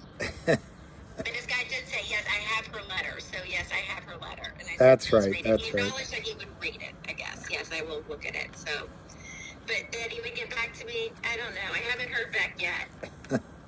But he did take some action, so that's kind of positive, I think, that, he signed into the fact that they have 72 hours to start reporting things, or they can look at stuff. So I'll take that as kind of a, step forward. Well, you did a great job, a fantastic job anyway. Well, you and I sat there the whole time watching his testimony. William and I were literally right behind him, and he was shaking a lot of the interview. And I think, you and I noticed that right off the bat. Yeah, he was shaking so visibly that you would almost wonder if it was Parkinson's or something. But he wasn't shaking later, so it must have been nerves. I don't know. We do have a hand, Jonna, and then we have a couple other people requesting to speak. If you guys want to drop down, you can always come back. If you've asked your questions and you want to come back in a minute, just to give other people an opportunity. Hey, Jonna, welcome to the mic. Hey, guys, I'm working at a fair today, so I'm a little bit incognito. A couple things. One, Anna, that gives you a great opportunity to do a follow-up. That you met him and left a letter with him, and that's a great follow-up or lead into that. But in terms of what Randall had mentioned, 100 actually posted it this morning that the federal agency suspended the inspector general after oversight body alleged substantial misconduct for the CFTC. And that article is out today, and I posted it in the Nest. Thanks, John. I'm going to look at that now.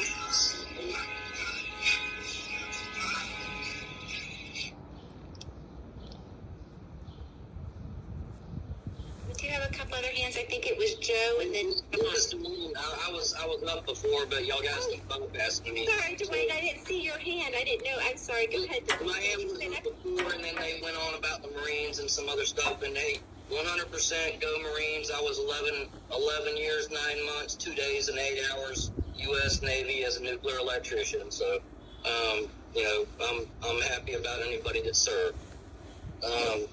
And I appreciate everybody that's in the space. Real quick, the number to call for the SEC for the whistleblower number is 202-551-4790. Just go ahead and put it in your phone, and then we'll pick a day, and we'll just keep bombing these guys, you know, forever. And again, the telephone number, if everybody's got their pens and pencils out by now, or they've got their contact list open on their phone by now, it's 202-551-4790.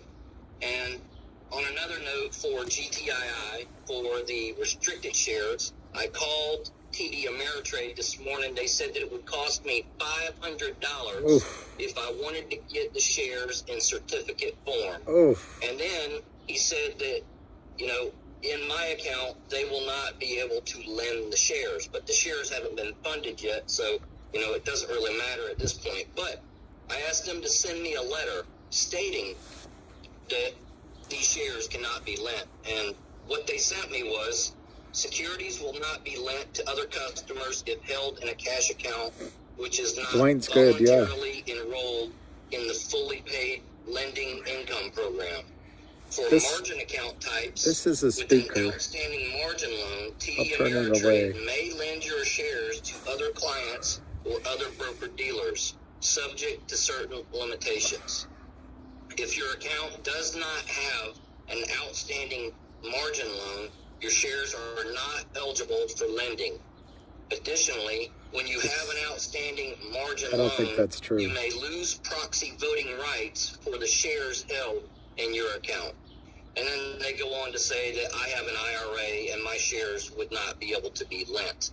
So That's they are all. basically saying, I think that's if not you true. have a margin account and you have a margin loan, meaning you are borrowing money from margin in order to buy your shares, or you have a margin loan period, I don't care if it's 8 cents, then they are allowed to sell your shares. So just keep that in mind. If you're in a cash account, you're good. They can't touch your shares.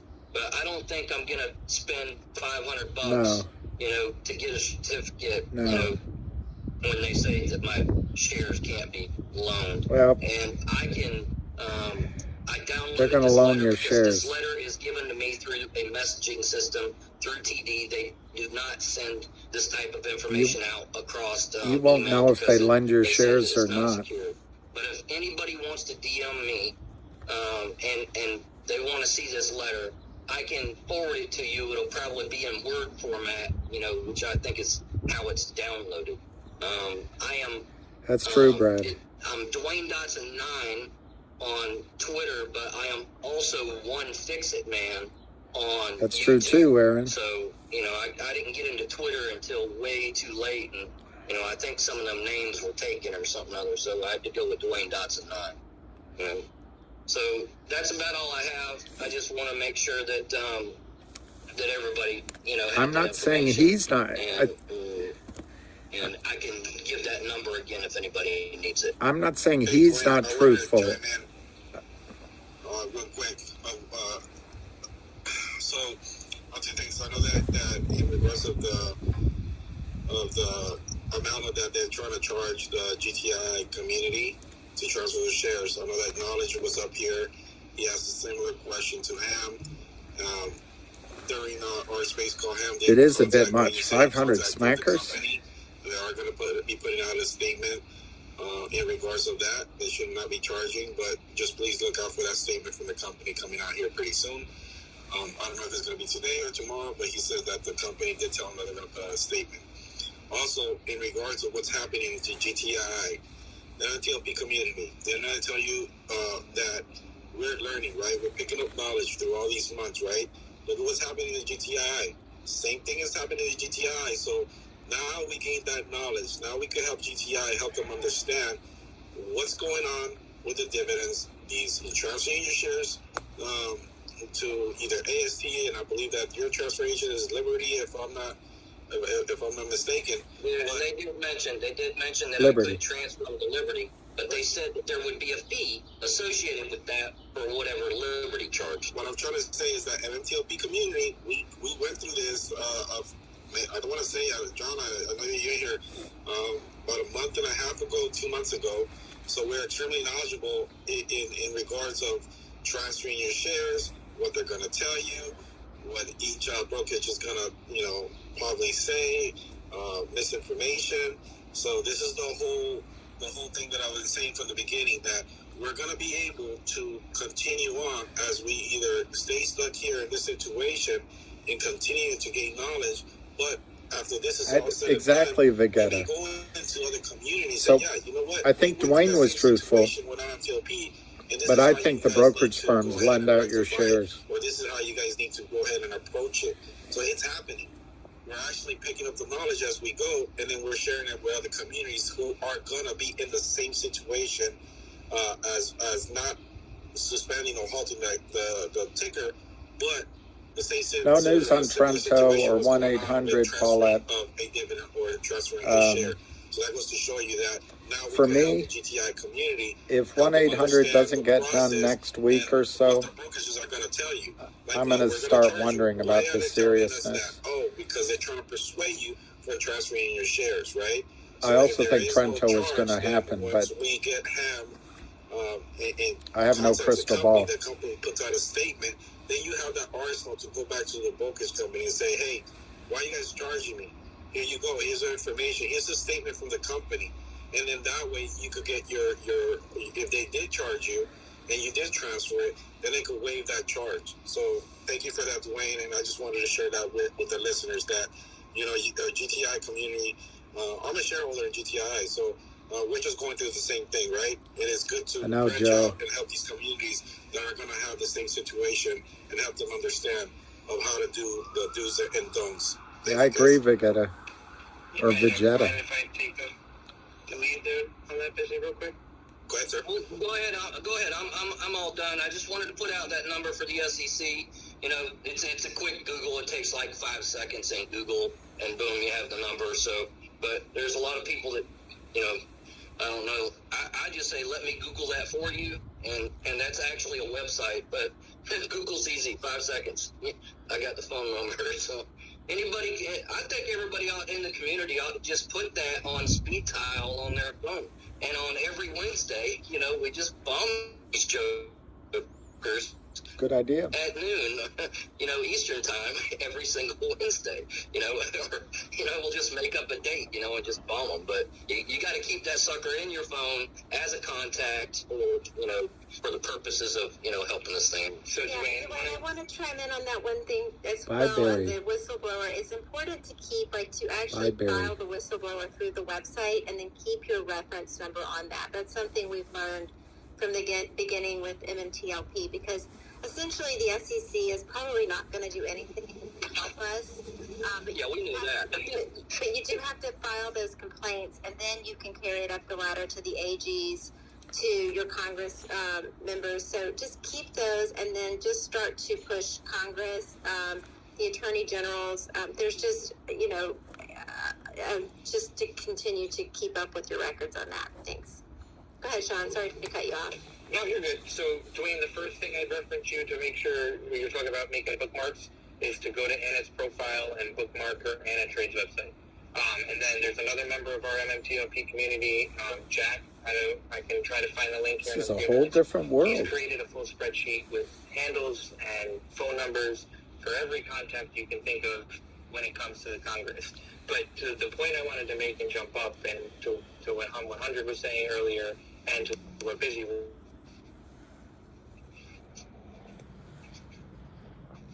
Can't hear it. Sorry, kind of phone call. This is the reason why we push so hard for Retail United, and what we're trying to do.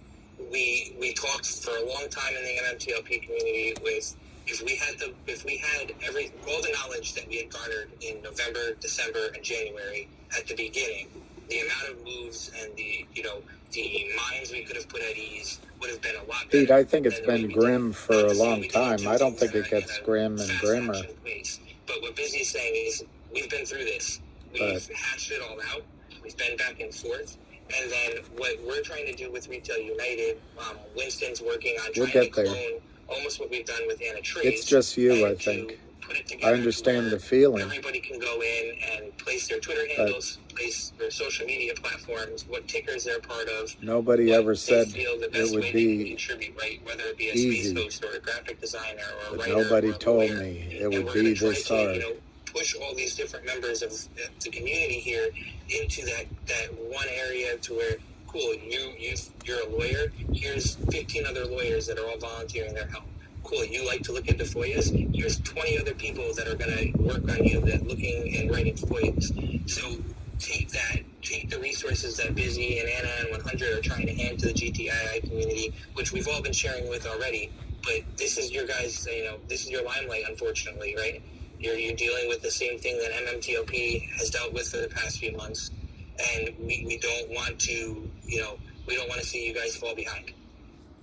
Yeah, real quick, something else that I had thought about. I know I have DM'd multiple people about this and got zero response about it. There's a document out there that has like what? Picture of these 10 companies that control the entire food industry. And it links, what the company is and all ties and that kind of thing. Well, I'm not savvy about document security. I don't know it to FINRA and how he's interconnected to, and then each person, you put each one of these bad players on this, document, and you put the links to, prove, who they're part of, why they were a part of. I just don't know how to do it. I am not, that technically savvy of a person to be able to do that. But I think that could help. But because if somebody's document like that and click on that, and they'll have all the references, who they're connected to, and basically who they're working for. We do actually have the beginning of that framework on mmtlpresources.com, specific to the professor that you spoke of. And so you might want to pop over there and just check out and see what we have, and then maybe suggest some modifications. Yeah, well, like I said, I don't know this document security. I don't know how to create the document. I don't know how to put the links on that. I'm not that technically savvy, but I can research things and get links to show how these people are connected. I just don't know how to put them on a document, and to keep the instead of having 1,000 hands on a document, you have 10 people that you know and trust that can get in that document and know how to build the document. So I just, it's just something that I believe we as a group, we need to do, for any type of a bad player, like I like that, Michael Lonsky. The Kramers and that kind of thing. Thank you, Dwayne. We got to move on. I'm going to give a point of privilege to 100 because he might want to chime in exactly what you're talking about. Go ahead, 100. All right, so for full disclosure and for confidentiality reasons as well, that document is being worked on. It's been worked on for a few weeks now, and it's being built, and it's pretty extravagant. So it takes time to lay it all out because it's very complex, but it is being worked on. So just wanted to let you know. I can't go too much more into it, and then I'll wait for other hands because I wanted to mention something else, but I'll wait. Dwayne, I relinquish the mic. Please take my mic away. Thank you, guys, and I appreciate it. Thank you, Dwayne. Go ahead, Anna.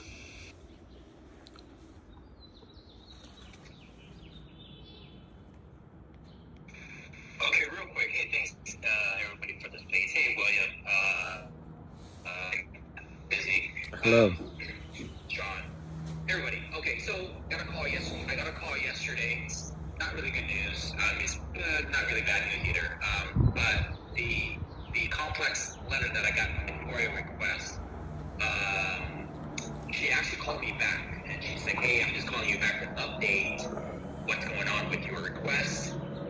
And that extension on it, that 10-day extension is now going to be in June of next month. So they extended it again, but she called me for that. She didn't email me. So I mean, I am personally in contact with her, and she's giving me the updates. And she said that I'm still in line, and it won't affect them going over to the IT department to go find the keywords to the request. So that's all I have. Not really good news, but they did call me back. She did call me back, so that's what I wanted to tell you guys for the update. And so yeah, another 30 days, guys. That's all I got. She said June 2nd.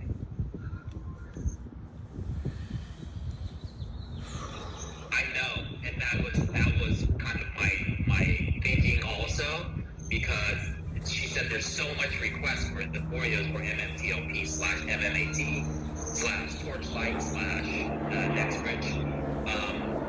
But this is not my only FOIA request. These are the emails from FINRA with the SEC pertaining to MMTLP / MMAT. I also have the DTCC. I also have with the brokerages, and I added the SEC also. So I do have a couple of them out there, but this is the only one that I had from April 10th. So and yeah, That would be a good coupon, but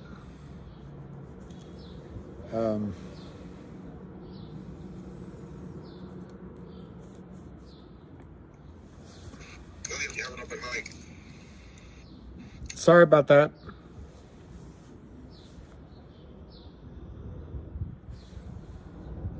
Hey, good morning. Hi, Anna. Hi, Badass Busy Brands. my new name for busy. So I called Fidelity regarding transferring my restricted shares, and well, I asked them if I could get them in paper certificate, and they said I could not. I'd have to talk to the transfer agent about that. And they said that there's zero cost. Has everybody else heard that with Fidelity? No cost to transfer?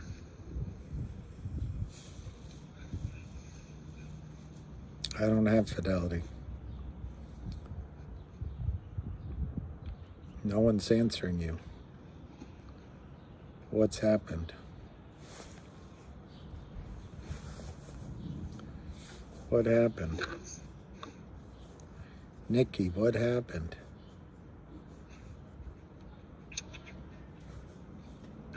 That's interesting. Well, Fidelity told me zero cost. I did not transfer them. I got the number to Liberty Stock Transfer Agent. I left them a voicemail and asked them to call me back, because before I transfer them, I want to find out, because Fidelity couldn't tell me the process of transferring them back. I think the question was, I could transfer them back to my Fidelity the question was, Fidelity is saying no charge. or not, and how long that typically takes before I transfer my restricted shares. But I'm for sure going to do it, because it makes total sense. So anyway, just want to share that. I was standing in the hotel lobby doing something in the magazine. Now I can't hear anything. Right. Okay. Yeah. And once I do it, I will let you guys know. Okay. Perfect. Thank you so much. I'm dropping down. Thank you, Nikki. Thank you, Nikki. Darling Nikki. Pam did reach out already, and the company should be putting out a statement here pretty soon.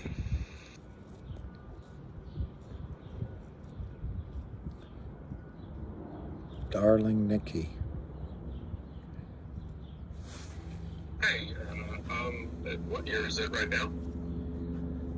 2023, and I have a phone that has more computing power than the space shuttle. And I understand possibly the rationale for buying paper shares with MMTLP because it's a closed-on deal that's eligible and SEC.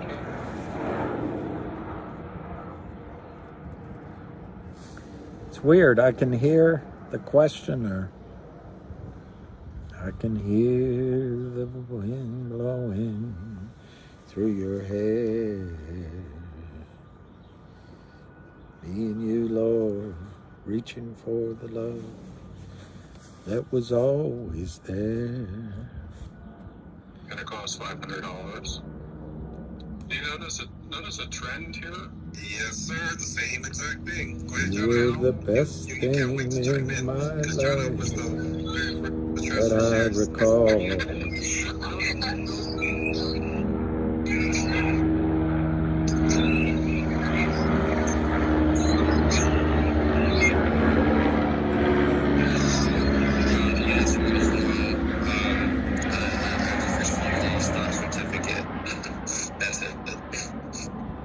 You and me, Lord, we had it all. I know that we will never have those times again. The reason that they were charging for paper certificates is because it is a longer manual process, and that's where the $100 came from. To this date, I still have not been charged by Fidelity for transferring my oh, it was so good when I was your MMTLP man. shares. Okay, so, but the reason that we were doing paper certificates with MMAT and MMTLP is originally when they made the shares DRS eligible, when they transferred from Torch to MMTLP. There's something going on in the city. There's a lot of airborne traffic. And do a manual system, which is something that they... Are you going to let me finish? Yes. Okay. But it's not that the company is requesting it in GTII's situation. We are trying to use the same rationale with the paper certificates, because we're asking for paper certificates as they did with MMTLP. Okay? The reality is this. If you transfer them to the transfer agent in book entry, it should be the same thing as MMTLP, and I still have not been charged by Fidelity to transfer.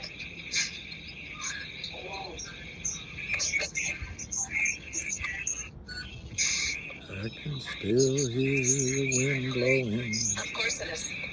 through the pine. Of course it is.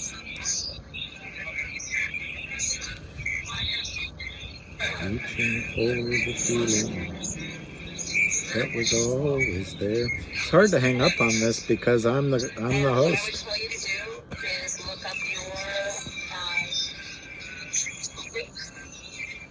She's at a restaurant, I think. your statement from your brokerage in terms of their terms, and in their terms it flat out says that they don't charge for transferring. Try clicking links I'm sometimes. transferring my preferred share to the transfer agent. There should be no charge for Fidelity.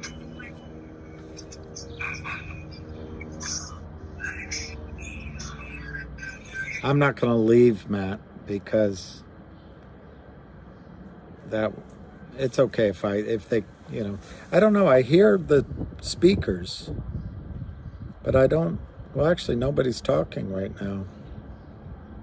And it's going to be another reason that we end up suing our brokerages. We're going to use arbitration with them. That's what the agreement says. But yeah. Hey, I'll, are you there? I'm here. Is there any way to send me or send 100 either S1 corporation for this dividend to see if anywhere on there? Because I know in MMTLP it specifically said it on there that we're not going to be charged for the transfer of the shares. If you could get that over to 100 so he could look it over? That way we can highlight that and share it with the GTI community. Sure, I'll do my best. Yeah, that way we know exactly what it states. Because I was trying to look up to see if I could find it, and I couldn't find it. I'm assuming that it's on Edgar. I just haven't had time to look. I didn't see it on Edgar, but I can look now or shortly.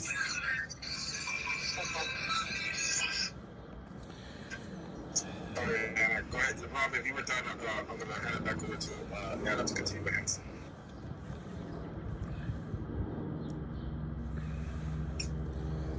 Problem is, I'm running out of juice.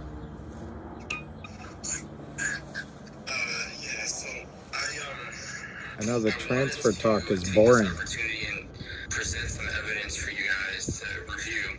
It's not directly related to MMTLP, but it has to do with stock certificates and, process and how things have transpired 10 years prior to this event. And It's rather boring.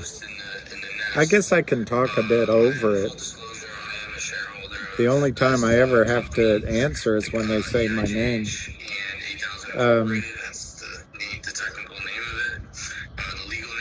In terms of GTII, let me turn them down a bit.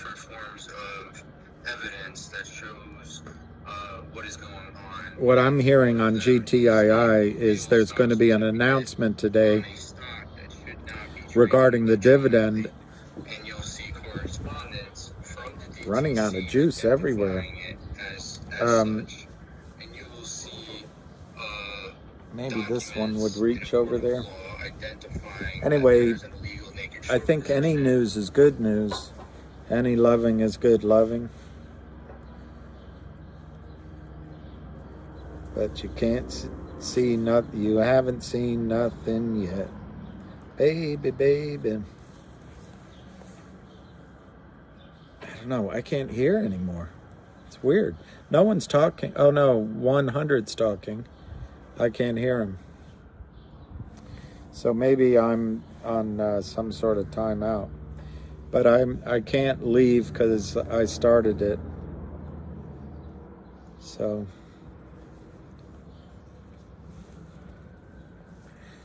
such is life, I guess.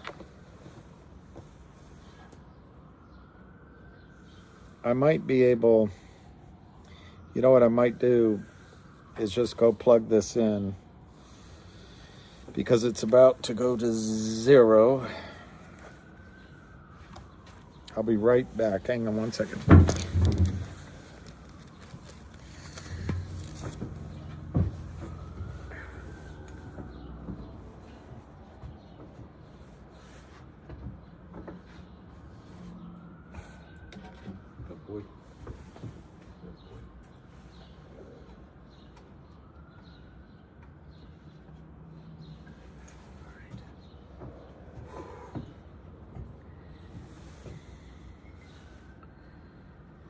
All right, that's charging. You know, it's funny, I can't hear a thing they're saying. And I don't think it's me that did it. It isn't. So, but they are talking. So we'll just leave them to their devices.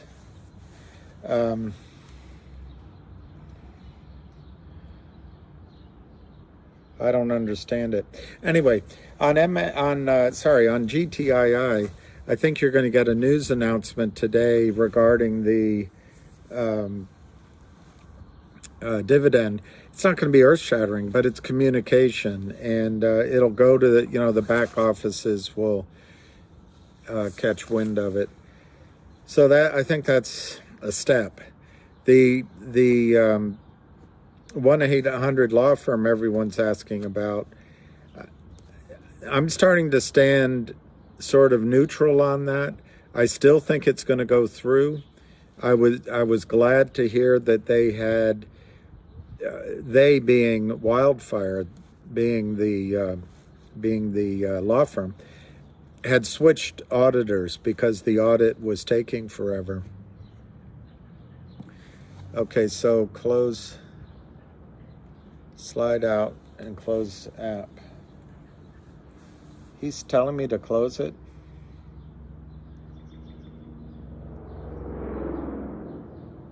Okay, so let me see. Let me read that again. Close out the app, slide up, close app.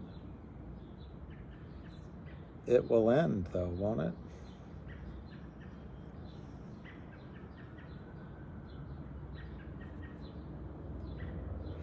Close out app, slide up and close app.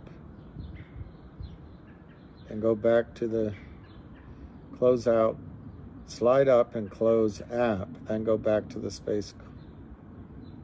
Oh, not shut down space. I got 1 minute. So if I close out app,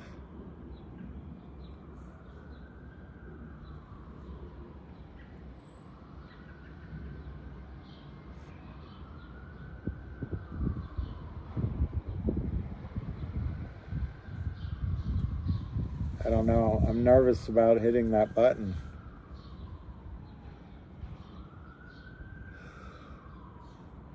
Let me see what he says. Slide, close out app, slide up and close app. Do not hit any button. All right, so slide.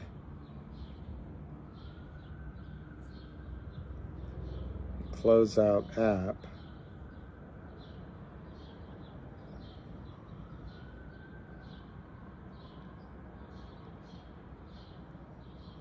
I'll just join it again. I don't know. I'm worried about, I don't know. I'm worried about closing it out. I don't know how to do this. Busy. I don't know how to do this.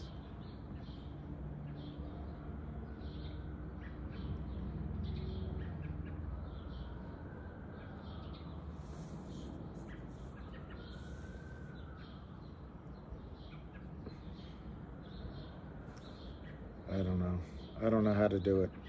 Anyway, go to your phone homepage, okay? I'll go to my phone homepage. All right. I'm there. And, all right, at my home phone page.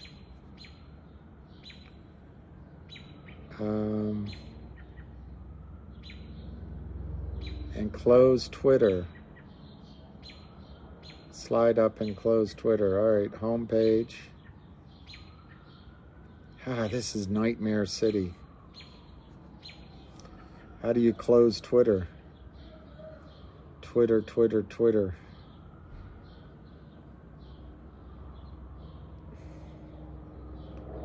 Edit home stream, share app, new message, search. I have no idea. I'm just going to leave it alone.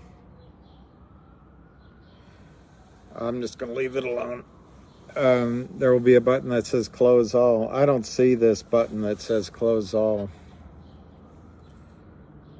Slide up. All right, I'm sliding up. Relax, everyone. Slide up. Oh, sliding up. No, that didn't work. Relax, everyone. I'm on the home page. I don't know. If I slide down, I slide down, I see the open apps. Oh, that's Siri suggestions. So let me just Google open apps. Open apps.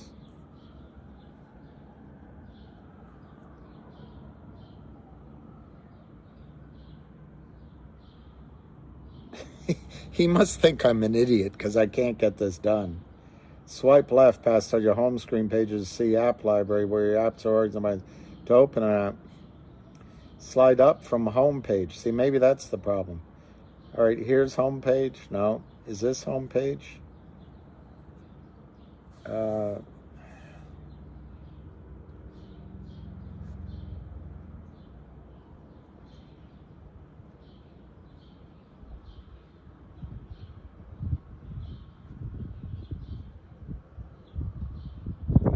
I'm gonna have to just say nix on that, and just that'll be the experience we had.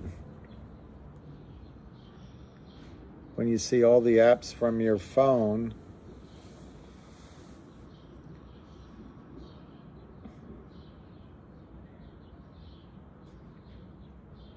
I don't know.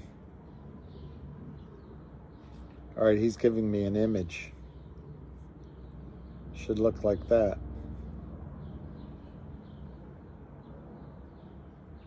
No, I don't see that. I don't see that, Busy. I do not see that.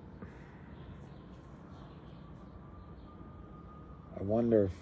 Anyway, I think we can just maybe finish up here in 15 minutes or so. Maybe I'll come on at 3.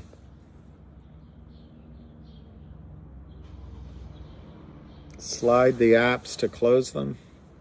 I have no idea. I'm afraid I'm going to hang them all up, and that's not good.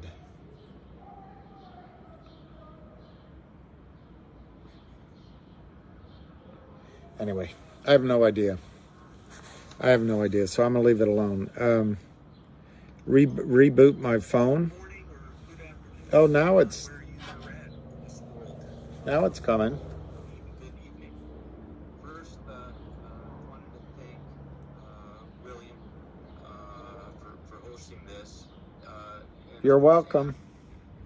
And Junk Savvy, you guys are just the bomb. You're amazing. I'm on somehow. I didn't do anything. 2-hour deal with the hedge funds, and I'm looking at MMAT right now, and I see that it's up like 9 or 10% this morning.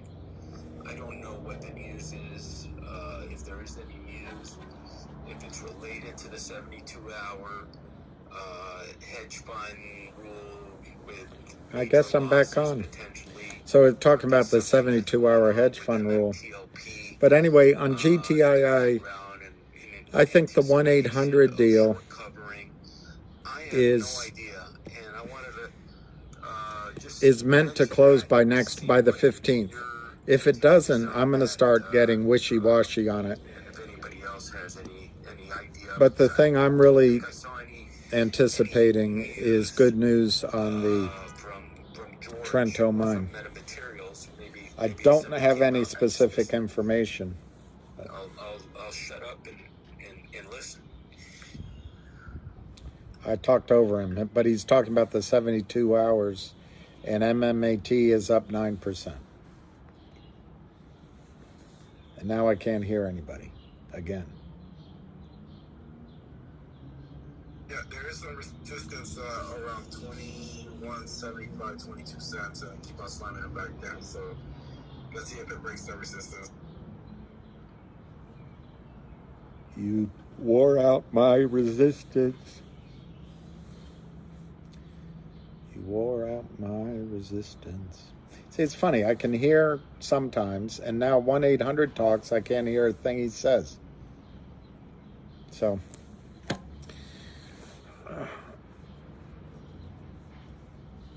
I think it's a conspiracy. 100 is really sharp. I can't explain it. Yeah, I'm worried about, not worried about 1-800 law firm. I think it's going to happen. But if they extend it again, I'm going to look really carefully at that reason. Because to me, the reason originally for the delay in the whole acquisition was the lawyers themselves. I get that. And then they hired an auditor to do 2 years worth of audit. And I kind of get that it took longer than the sort of 90 days they had. So it pushed over into 2023, which meant that the SEC is going to require an audit of 2022. I also get that at this sort of tax time, all the year-end records sometimes take through March, even into April to receive. So I'm getting all that. And I also understand they replaced their auditor, so that would add time. But I'm going to be really disappointed if they extend it again, because it's going to start seeming to me that one pot. Can you drop down and come back? Because William can't hear you. So if you want to stick around, just drop down. I'll bring you back. One possibility is they don't want to get the deal done. All right, there we go. This trading day on the 12th or the 15th. Take one. Yeah. But I'm not worried about it, just to make sure you know. I think the deal's going to happen. And I'm going to work with a gentleman that I listened to on the space who is going to do it. He's the one that brought it to light. And This is E-Brind, whoever that is. I guess we're used to, but you get to set your own price, which is fine because we are all our own individual investors and we set our own prices, right? We're not telling anybody. Bonnie, I think LGIQ and GoLogic Let me pull it up. Give me a second. have good things ahead of them. There's a paper. But I think Logic, it'll be sort of next week, following week. GoLogic, I have a feeling could be next week. We've been talking about it. Hang on. Let me get my notes. Hang on. Give me a second. We'll choose a better time to call on you. Anna's got her teeth out. I'm just teasing. That's cool. No, I'm just kidding. I can hear 1-800 now. Hang on, because I'm working with a dude that he was there. I said I would do it with him, and we were going to work it together. Hang on. You know a dude. I guess I could have dreamt it. Hang on. He dreamt it. Oh my God, my DMs are so flooded. See, not everybody understands DMs. I believe it was Peanuts, maybe. Yeah, it was Peanuts. He was going to do one share, and I told him that I was going to do 100 shares. I'm starting to wish I ate lunch. In 100 share blocks. So he was going to do one share, and then I was going to do 100 shares, and we were going to work this on the, I believe it was the 11th, and it is not confirmed information. It is Starting to wish I bought Apple 2 years ago. one or two people, and if the transaction goes through, it's one thing, but we have a feeling that it is misinformation at a brokerage level. Starting to wish I became an actor in Hollywood. It's not been confirmed. There is no S1. There is no information supporting that any of these shares will be tradable. So I don't want the FUD to be spread. Uh-oh, FUD. They're talking about FUD. Elmer Fudd. You dirty rabbit. No worries. We're just rolling with the last. Anyway, my biggest hope for GTII, and I think it's more than hope, is that this Trento mine deal is going to get done. And what I think criminals do, what shorts do, I think they're aware that deal's out there. They drive the price down so that the principals involved with the Trento mine, the principals at GTII, get all crosswise regarding price. They might have agreed a certain number of shares when the stock was, I'm making it up, $3, but if the criminals can get it down to $1, I don't know where it's trading, $1.30, all of a sudden, hey, we're not going to do the deal, man. Well, I think that strategy is not going to work here. because the company is determined to catch out the criminals. And I just don't see this as, it might be an issue in terms of negotiations, and it's just my interpretation. I haven't heard anything, but when they drive prices down, deals get unwound, and that's what they want. They want everything to fall apart. Okay, I think I understand that. See, I didn't hear whoever was talking. Because of what I've been seeing in my account with Fidelity over the last few weeks and what they're doing, I'm kind AC, if AMC goes to 30, and I would have to agree with you. You're absolutely right. get out. The one question that I would have for you is, like, Don't call Jill Biden a hoe. right? It shouldn't have never been traded. She was his babysitter, after all. Of like day one, this traded. It shouldn't have traded. So that they should be able to count all those trades from the time they started trading to the time they stopped trading on 12. He's right about that. Was that correct? Those would be. Now I can hear junk. I think it's just 100 I can't hear, And also, just FYI, which is too bad because he's pretty sharp. in terms of short positions, a lot of those were carried over from Torch. So, but yes, the blue sheets are the one that catalog that data. What I'd be curious to know is anybody who carried over from Torch and didn't add. I don't know how many people. I'm going to. But if because they literally I'm going to quickly use the loo because. Oh, he's great. Busy Brands is great. I'll be right back, though. I have to, too much coffee, We won't know that. E-Brian, that's confidential account information we won't know. No, I understand. It's just I'm thinking outside of the box here with all the other information. I'm not making. Well, let me ask you, what's your goal on thinking outside the box? What is your ultimate goal here? To get the oversold number? Well, yeah, no. Yeah, just trying to understand what you're trying to achieve. Yeah. Yeah, what I'm trying to achieve. No. What I'm trying to achieve is there's things that we can do to force a recount, right?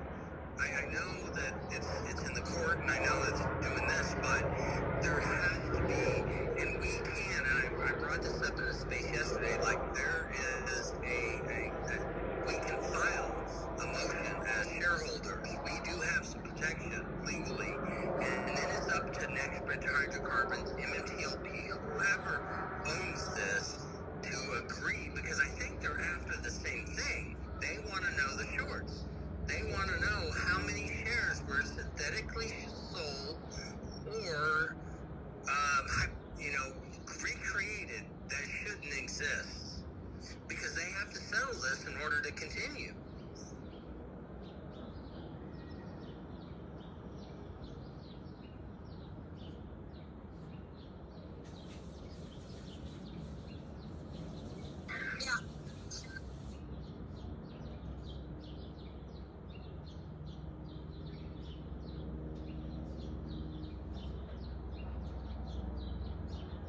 But it's a matter of the company getting it released, or the company would have to file a corporate action and everything else. So based on the information that you came to the table with today, there's no factual information to support that there's going to be any sort of paper transaction trading day on the 11th. So I just want to stop that from spreading fear or spreading misinformation.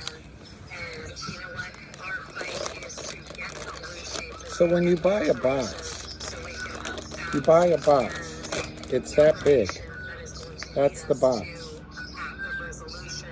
You open it up, and it has that much in it. That's inflation. That's your dollar buying less and less and less. Yeah, thank you, John. No. I mean, obviously, we know the true agenda of everybody here, and it's just to make the market fair, right? I mean, like, we're not trying to do anything that going to be loud. We're trying to expose what the nefarious crap that's going on. So, And this is going to be loud. And this is going to be loud.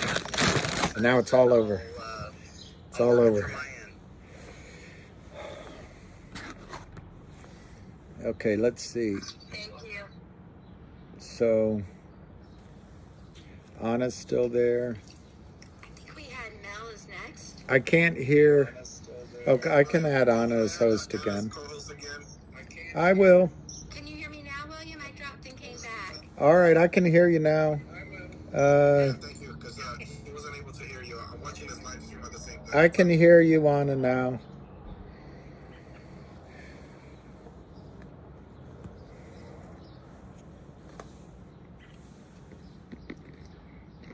Hey, Mel, go ahead. Oh, thank you. So I tried to take a little break today. Pretty good. I couldn't stay away. Anyway, I overheard some of the previous conversation.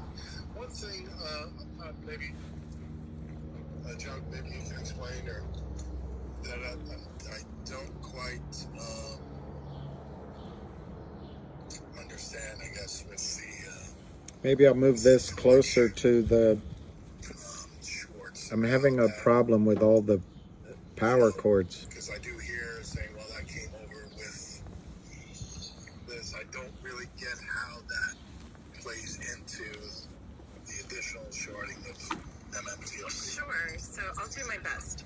So when Torch existed, it was heavily shorted. That is why John had to seek a solution for his shareholders. That's because they couldn't raise funds. It was under a constant attack. Small chips and so big when the bucks, reverse yeah. merger happened, of course, those shorts should have covered their positions. Unfortunately, they did not. You know what? We should have sold is so what should have happened. That is why those positions are still open. And then transferred along with all the other holders into MMTLP. That is the reason that we... For use, the Barney. market makers sought to get MMTLP listed is so that they could potentially resolve those short positions, because the books they didn't anticipate These are very good. was that retail would continue to buy. And so positions. Now, I was not a holder of Torch. You guys know I told you that I bought my positions in December. But the exact opposite happened, and instead of retail selling, now I think there are probably some MMTLP preferred share dividend holders who were confused when it started listing and probably did sell, but I think those numbers were pretty minimal. Well, the rest of us have something going for ourselves, but the rest too. of everyone else kept buying and kept buying and buying. And they Oh, were it's never funny, able to close all of those Silverback. positions. One of the congressman's aides recognized MMTLP me, that has been oversold. but it was because, I think it was because I was Torch sitting positions were carried over next as to well. Anna. Okay, so It's my working theory. the MMTLP would have been a means for these nefarious actors, dear Lord help us, that they short one thing, they short another. It's just insanity. But it would have been a means for them to close out the short that was in Torch. It's cold out here, boy. Okay, so will we get... I don't know why. No, I was just going to say, if those positions in Torch were Or there's something closed, wrong with me, but my hands to are what cold. purpose would they have had I'm cold. to get MMTLP trading? They did it to close those short positions. And we, unfortunately for them, did not react in the way they expected us to. We did just the opposite. Black And that Bezos. has compounded the problem. Okay, now... Is that your name on Twitter? Blue sheets...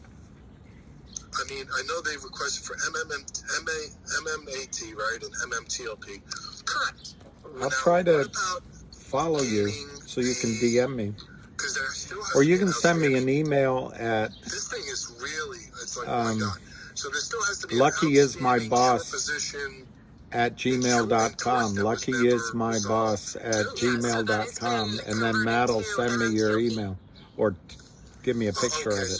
So that adds to the short position in MMTLP. Correct. Yeah. So when the reverse merger happened, the oil and gas assets were spun off into, I believe it's MMAT1, and then so MMAT1 had not only the long positions in Torch, it had the short positions in Torch as well. Okay, I'll look it up. So there was the reverse merger that got you one share of MMAT-1 and one share of MMAT. And then Metamaterials did a reverse merger. I'm not going to do it right now because I don't want to screw it up. Or did a reverse split, and that share I don't know what the temperature is, but the clouds cover. After they're gray with water. And part of the problem is this deck doesn't get sunlight. It's because people I don't think ever. Share of MMAT has to be covered. I don't believe that is actually the case. They're two separate securities, and they don't actually have to cover at the same time. We've had 60 degrees, but man, it feels cold. I feel like I'm in London. Here we are. Here the investors are sitting in MMAT1. Then, of course, the market makers got it listed allegedly fraudulently, and that is where MMTLP came from. That is the ticker that they used to represent Matt has an open mind. MMAT-1. So that's where MMTLP came from. That makes sense. Okay, so and so all those shorts and all those long positions were carried over and traded. Now, do we know? Well, I guess we'll never know the synthetic point of Torch, but do we know the number of shorts, at least reported shorts, that were in Torch that should have been, I guess, covered? I've heard John Berta throw out a number range, and since he's throwing out a number range, I presume that means that I don't know the exact answer. And I don't want to state the range because, again, Mel, we're trying to stick to the facts that we know to be the truth. And so, I just don't want to. It's a guess. I'm going to guess she comes from English descent, but I don't know. It's a guess. And that would just be, she's an American. I'm sure they had some kind of. In any event, I'm with you on that totally. Yep. Okay. And I want to toss the mic over to 100 to make sure that I got that right, because sometimes this technical stuff goes over my head too. So Mel, don't feel bad. But 100, are there any corrections that need to be made to what I said? She's got such substantial brain power on this. Sorry, Ryan. Hey, Ryan. I think this was a test of how to do this. I'll improve it. And maybe there's a way to do it with a delay so that I can control the noise. I don't know.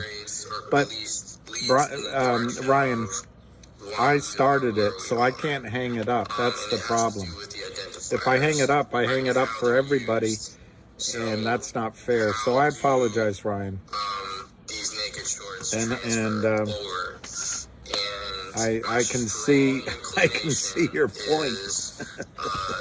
I can see your point. On purpose because of the rules and regulations are a lot more lax, and there's an opportunity for you to enter into a network of dark pools. It's going to be my lunch. Allows you to get access to foreign exchanges, right? And in the foreign exchanges, as you're going through that transfer process, you can maybe there's something wrong with me, Black Bezos, but change identifiers, and they're not supposed to be. It's all really gray, overcast. The wind's blowing,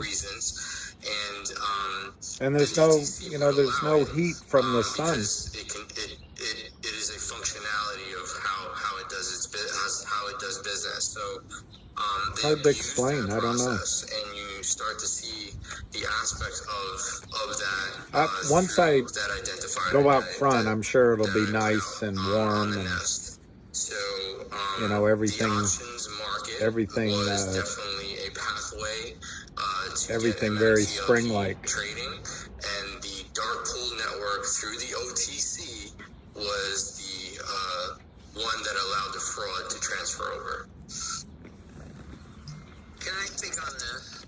Because I know a little bit about it, please. Sure. I'm not trying to run over anybody. Can I speak on this? Sure.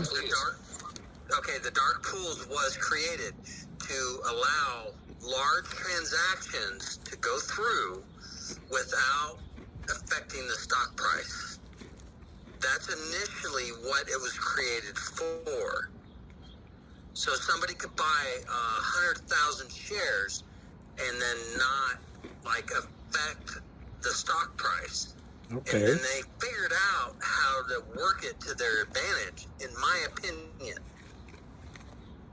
No, you're absolutely correct. That's exactly right. And I don't need to put a negative connotation on dark pools, although I am biased to it. I don't agree with the nature of it. I don't think we need dark pools. In order for you to have a fair market, you should be able to show yourself, no matter if you're an institution or you're I agree retail. with that. I don't agree with that advantage. But put all the volume on one exchange. You are absolutely correct. And so my way of thinking is now, because they did what they did, they can no longer run those through the dark pools to correct the situation. Do you see that going in reverse? No, I think they use the instruments. I see your point, one fix-it man as well. By those institutions in One bulk, fi to hide their transactions through Zit different man. exchanges, including exchanges in Germany and so on and so forth. I'm not going to get too deep into the weeds of it because it's still an active investigation. We had a sales manager who used to say, don't beat a dead horse to death. Never knew what it meant. And I know how to do that. I get that there's going to be large pools of trades and large pools going through this, and they're going to route them through that. But what about the retail investors who decide to say no because we can select which exchange we want it to go through with Active Trader Pro and then get out of that? So what's the question? The best way I could describe it is there's a reason why there are separate litigation, separate court cases that are involving spoofing versus naked short selling and versus, you used to have to give the customer the best price. I'm missing the word. And it'll come to me, I'm sorry. But there's different firms made markets in these stocks. And blue sheets, I'm sorry. So, yes, you can. And I think decimalization. And put that trade through works a different exchange in the short's favor. But it still has to clear, right? And if it's self-clearing, then that's where you have a problem because it's not settling in the main financial system, which there is you go. GTC. Hey, Matt. I get that. Okay, now I understand what you're saying. So therein lies the rub. I don't want to, I guess, drawback to that because they're still in control. The IOUs are still held off block or off exchange, or off U.S. exchange, I should say, and they are not settling. So the brokerage houses are That's true, Vegeta. And obviously, as of yesterday or 2 days ago, the DTC made that decision that they're done with it. They don't want to deal with that risk. So each broker is liable. That's pretty big. Well, do you think that's a good thing or a bad thing in your opinion? And I totally respect your opinion because I listen to you and you know your This is going to be 100. I think it's a fantastic thing. Exactly. I think it puts a lot of stress on foreign actors that have the intention to attack the economy of the United States as well as the stock market. I think it puts the military and it puts the intelligence agencies at He's good. at an advantage because it's lucky. and it limits Lucky is my boss.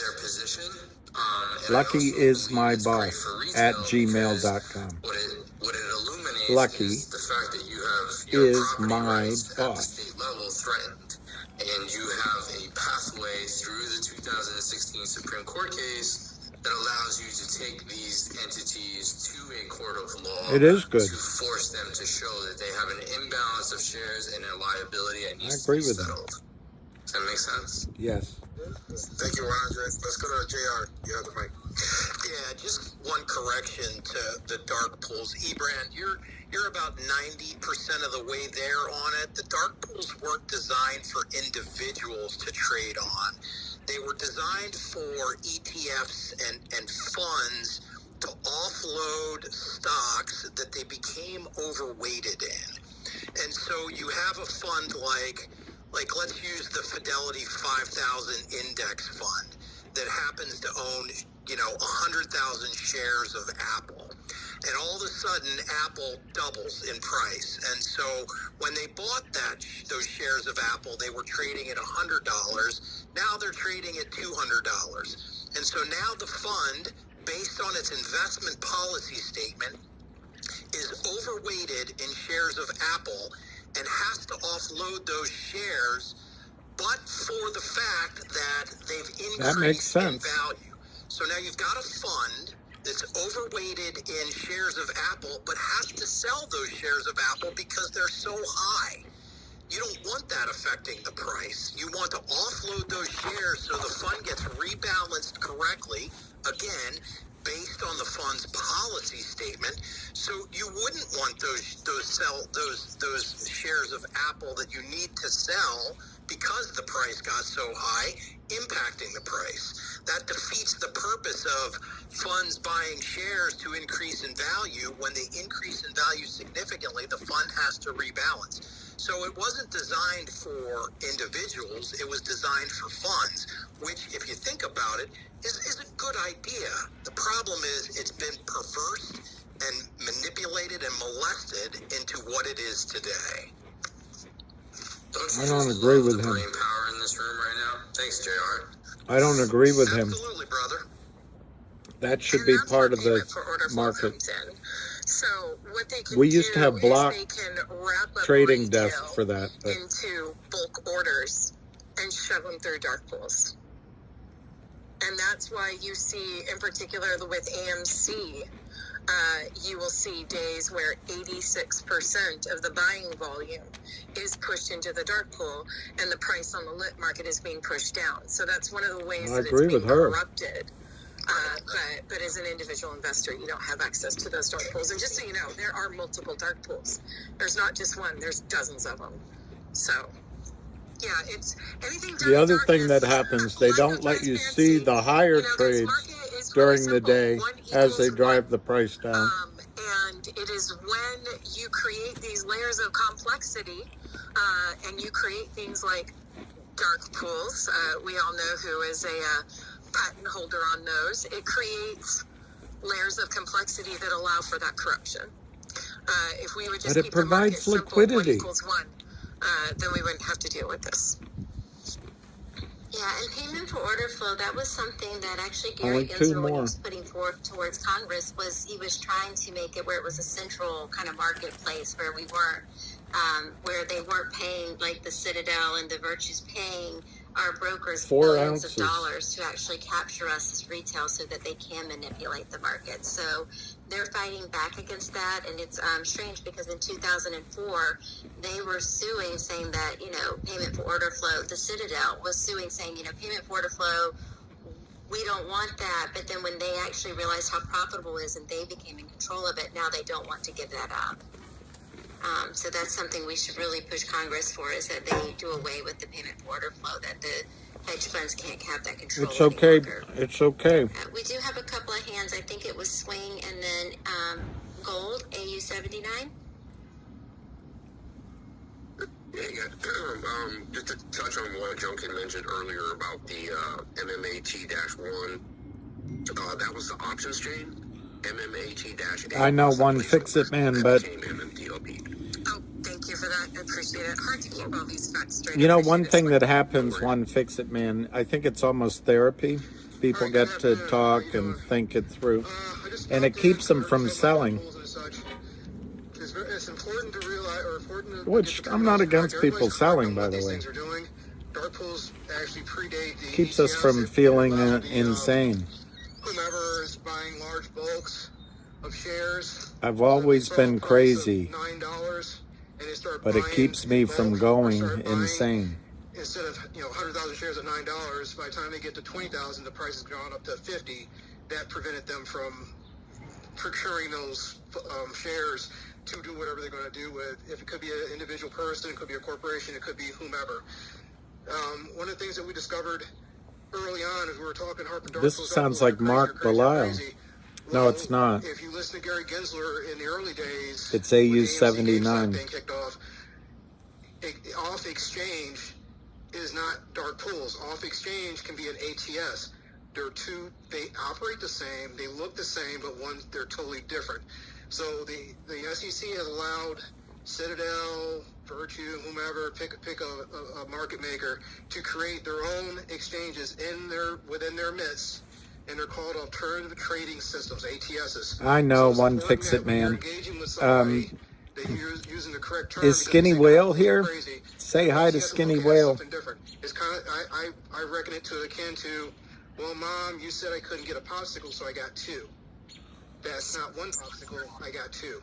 She should have put all her money in Miami real estate. Citadel, within the last, I want to say 9 months to a year, forgive me on the dates, I know that they made this thing called Citadel Connect, which is not a dark pool, is not an ATS, is Citadel Connect. I know, like these headaches, the bells, the bells, so they the internalize it. bells. If you go back and, like I said, listen to Gary Gensler, talking about these stocks being internalized. Ace in the Hole was here wanting to speak, and I tried to keep adding him, but nothing happened. So I just want to make so I've put that out there. I've got things to learn. Everybody who's talked about this thing, you're spot on. Again, I reckon, Ken, you got three different things, but they all do the same thing, the same output. Oh, you did sell everything in 22. Good for you. Period. Not 1 + 1 = Skinny. 5 because I just rehypothecated or I internalized. I like the cut of your jib. You are a savvy investor. That's amazing. Good for you. Good for you. Trades that were internalized. The thing is, you have to fight the urge to get back in. I personally, I don't know what I'm talking about. But it seems like buying real estate in a city that's going to be underwater isn't the most genius thing. And prices are so out of whack. You can go live in Alabama. So that's what they're trying to clamp down on, but they're trying to save those things because it's a money cow. And if you listen to Ken Griffin, payment for order flow cost me $1 billion. Yeah, that's what you're saying publicly, but behind the scenes, it may be costing you $1 billion, but you're making 10. So you're saying one thing and you're feeding off the other. And the Sunny Isles, Miami, and Point Charlotte. Wow. Payment for order flow. Ken Griffin, if you go back and Ken Griffin on this again, Ken Griffin haven't been to two of those places. It's bad for retail. It's bad for retail. There's papers out there. He can't spread the internet and get all that stuff off. Absolute genius, Skinny Whale. I'm yellows. I'm yellows. So anyway, sorry to go on a diatribe. I'm just going to get. No, you're fine. I just wanted to say 100 is great. Articles, I think you said 9 to 12 months. Citadel Connect. I'm seeing articles back to 2014 regarding Citadel Connect. Yeah, I'm pulling dates. I got so much data in my head, and you remember. Oh, no worries. Still trying. So it's just been happening for much longer. I will also say there was another character in the MMTLP saga who was also involved with Madoff and creating payment for order flow as well. So just interesting. So I just stepped up to say that, and I'll step back. No, appreciate it. Always appreciate that kind of information. Okay, I'm here. Yeah. That's AU, right? That's what's speaking.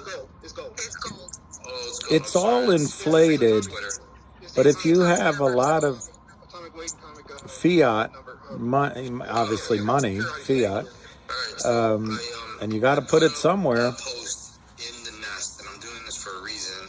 I asked the question, and what you just that's 100 talking. We're able to identify the difference is. For me? Could you just answer to that post where it says what is the differences between a dark pool, ATS, and Citadel Connect? I lived in Virginia. Be educated on it. I think it's a good opportunity. Yeah, I'll take care of that. I'm trying to get my tools in the house before it starts raining out. I got some storm clouds going in the next 5 minutes. No worries. Take your time. Bookmark These it, guys are great. later, do whatever They're you all need. working and they're doing this. It's great. If you answered at some point. Thank you. And so the reason why I got to stress this again. Yeah, when you're talking to your the Congress beach people, in Alabama. whomever, the regulators, whomever, you've got to use the correct terminology. Again, it's akin to when you said I couldn't do this. It is I couldn't do it. It's the same freaking thing. Well, this is the reason why I'm putting in the nest. So once you answer the question, we can broadcast it in an efficient way. At the end of the day, Just a reminder to everyone in the room. That's Junk in this Savvy. Space, we do have some great tweets up and information up in the nest. Please make sure that you're putting your fingers to Yes, work Black while we're Bezos. engaging in this great conversation and get these things liked, retweeted, quote tweeted, commented on, and we got to keep pushing and getting the word the out. answer might be that there's a million of us. And I know Busy has his hand up, but Gold, I wanted to let you know I just sent you in a DM that text from one. That's Anna. Roger that. Yep. Go ahead, Busy. That's Busy. Waiting for him to come in and chime in on what 100 was just asking to speak on. And that's Ham. Is that what we're doing now? Did you hear Gold talking? Lion, I'll be here, I think, unfortunately, for you. DJ Satoshi in here. We've been following each Oh, other for a DJ while, Satoshi. and I invited him on just to talk a little bit Kaiser about Sose. and Bitcoin. But I don't want to, change the combo if we're waiting. No, we're busy. We're good. No, we're good. Bolt's gonna answer his tweet.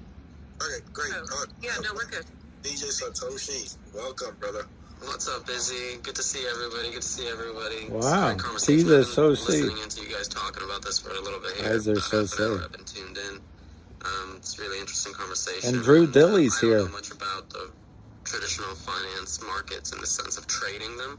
I've been studying Who does? for more than 3 years now in the sense of like money creation and how the Fed creates money and all that. But yeah, I just figured I'd come in and just chime in and talk a little bit with you guys about maybe if you have any questions. Do you have a about product Bitcoin to or sell? Just maybe if some people still, there's a big push Just about stopped trying in to like lump for a Bitcoin cup with of crypto. coffee, friend. And they're doing that on purpose from like a regulatory push right now because they're trying to fight against people like getting out of the system with their money. Lucky's into barking in his sleep. Bitcoin specifically, but they're phrasing it as crypto. Like with the whole FTX collapse, you guys especially You with were the MMTLP barking group, in you your guys sleep understand the corruption at play here and with the loving manipulation on your and all that mind. noise. And it's unfortunate that so many people like yourselves are being hurt, and I've been hurt in certain ways by the same manipulation. And Yeah, Anna's married. just, I just figured I'd come in and talk to you guys if you have any questions. I usually host spaces on Twitter Monday, Tuesday, and Thursday where we talk about specific Tom, Bitcoin and try to help people learn about it and understand the difference between Bitcoin and crypto. Because I think after today's announcement that the company makes, I think the price will go down. It's a very wild west. Is my guess. We'll find out. Marketing ploy, like Ponzi scam, basically. A very quick and easy way to explain it to anybody. Whereas Bitcoin is completely different than that. Bitcoin is freedom money that you can actually self-custody and take control of your wealth. She is married with children. That's true. In the sense that, we don't know where the world will go. We can all make our projections and we can all kind of look into the future as much as we want, but we never really know what's going to happen tomorrow. But one thing that we do know. I don't know if I got my dividend. I didn't look, but I'm sure it's there. If you hold money in Bitcoin, you know how much money you hold, and nobody can take that away from you. The exchange rate price is absolutely volatile, but it is also historically the best performing asset, best performing commodity the world's ever seen. So you can historically look that up for yourself if you want to. And don't trust me, by the way. Everything I say, take with a grain of salt. Do your own research. Do your own due diligence. And I'm just here promoting freedom. That was the biggest mistake I made. I was in London, we're looking at CBDCs and I put about. Fed now is just like the stepping stone for them. I put, let's see, 1, 2, 3, 4. resilient, and I put about 120,000 into silver. This is years ago, and I was going back and forth in my head for about 3 weeks, watching this guy, Max Kaiser, and I just couldn't get my head around what Bitcoin was. And it was cold wallets, and if you lose your wallet, you lose it. I could have bought just 20 grand worth of Bitcoin, and it was under $1. I would be. And you can do this in multiple ways. You know, I'm all for like. I'd be married with children. Self-custody their own gold or silver or whatever. And again, you want to like allocate appropriately, right? You want to maybe hold a little bit of this. I'm almost. So it's totally your call. There's a really great website called NakamotoPortfolio.com because you guys. That's a good idea, Silverback. And probably more about like allocating into different pots and kind of diversifying. I didn't need to get a sales pitch on Bitcoin, but it's whatever. A free open source software, free open source website. I should be listening. To just type in some numbers and use a calculator and kind of see what would it do to your portfolio, your net worth if you put in. I know hindsight is always 20/20. 10% or whatever, and compare like according to your different assets. You can plug in like what you're holding, different assets, and kind of just see and compare like how it'll perform if you hold 1 or 5%. I'd probably be divorced with too many children. Good point. You know, hey, this is what your portfolio will do. It's really cool. And there's just, you know, I just would love to take any questions. And, you know, I'm not an expert. I'm just a regular Joe Schmo who's just learning about, you know, money and what money is. And I think it's important that we Does anyone really know what money is? Because fiat currencies are not true money. They don't have any of the sound they are money that we all want in money, like scarcity and divisibility and transferability. Well, those are some of the definitions. That, you know, we need to all learn about, I think, in order to really be sovereign individuals and to be free outside of their system. It's, you know, Bitcoin is a monetary system that's outside of the traditional system, the legacy system that we're all part of. Until they turn off the power source. Is by decree. Bitcoin is an opt-in system that no one is forcing you into. It's just millions of people are using it for a medium of exchange, a store of value, and you know. I don't know if he's right. I think Bitcoin behaves a bit like a commodity. In fact, he called it a commodity earlier. Controlling us through the creation of money printing. Nobody can create Bitcoin out of thin air. That's the key. It's money that you can control and that you don't have to trust anybody. Yet they mine it every single day. Everything for yourself. So I don't if you know. have any questions, reach out. Let me know. Let's get some questions going. But I do want to tell you that Huckleberry and Savvy do have these crypto spaces every single Wednesday. So I'm definitely going to invite you to one of those crypto spaces that they hold every single Wednesday. But as for right now, let's get a few questions going. I know that 100 he understands all of this too in regards to the CBDC. And I see that Sean has his hand up, so go ahead, fire away, Sean. My mother always said that the money is being. I'd have to ask, you know, I follow crypto. I'm not the biggest. I understand that it's the love of money, but I don't know. Bitcoin was added to the balance sheets, or was allowed to be added to the balance sheets. I lost a lot of faith in what crypto, or not crypto, but what Bitcoin stood for as a utility. The problem, Lion, is because it's on the balance sheet. What with the power of the federal government and computers and the international reach of the dollar in the SWIFT system, who's to say it can't be fiat, government fiat in the other sense, edict, no longer accepted for transactions or something like that. I don't know. You know, technically speaking, most of the Fortune 500 companies have extra liquidity and I'm not against it. Right? So if it takes a 20% whatever it is, I'm not against it. That's not how the song goes. Whatever it is, I'm against it. I'm just wondering what's your view of it being added to balance sheets, and do you think it added to its versatility, or do you the think Bible says the love of money is the root of all evil. Yeah, that's a great question, and I agree with you that, you know, because it's being used in like these TradFi tools and there's like derivatives. The Bible also says on it now. love your neighbor as you love yourself. Manipulated. I But don't deny that. So I definitely will while agree you're with you loving your 100% there. neighbor But that's as why, you like, love there's a big yourself, difference about what I'm trying to explain don't and have learn about lust myself, in your which is, heart like, the for importance his of wife. self-custodying your own Bitcoin. Take it off A of the little bit exchange that you confusing. buy it on. If it's an exchange that doesn't even let you take it off, then that's exactly the problem. That's exactly what you're describing right now, which is like paper Bitcoin, right? So they're just like pretending like they're selling you Bitcoin, but really what they're doing is just they're giving you like a financial tool.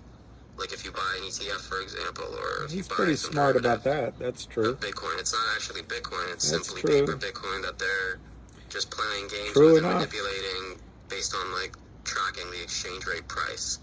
And that's not what Bitcoin is all about. So I agree with you 100%. Some corporations, like you can look up somebody like Michael Saylor and MicroStrategy, you know, they are actually taking Bitcoin into self-custody. Not technically into their Michael Saylor possession. made They're a still fortune using a third party, back in unfortunately, the because 90s, like they're and he buying lost like a lot of hundreds it. of Bitcoin, you know. So And like I think he used to have MicroStrategy these right now is wild close to parties. I went to 140,000 one. Bitcoin that they've acquired because of their strategy, and it's been working out great for them. But it's not really something that like you'll see too many institutions coming out and talking about yet publicly. Although there is actually like a summit going on. Literally today's the last day, May 1 to May 4. The past few days they've had this summit talking about the advancement of the Lightning Network, which allows Only for love your neighbor micropayments. if she ain't married. And this is That's a helping good like point. podcasters. This is helping like people like Good artists point. and anyone that wants to just pay for a coffee or transact with Bitcoin, like to transact freely at the speed of light with like minimal fees. Like, you know, Visa, MasterCard, all these companies are super against Bitcoin because they're going to all lose their business. I think right? MULN, Their 3 to 5% is going to go away.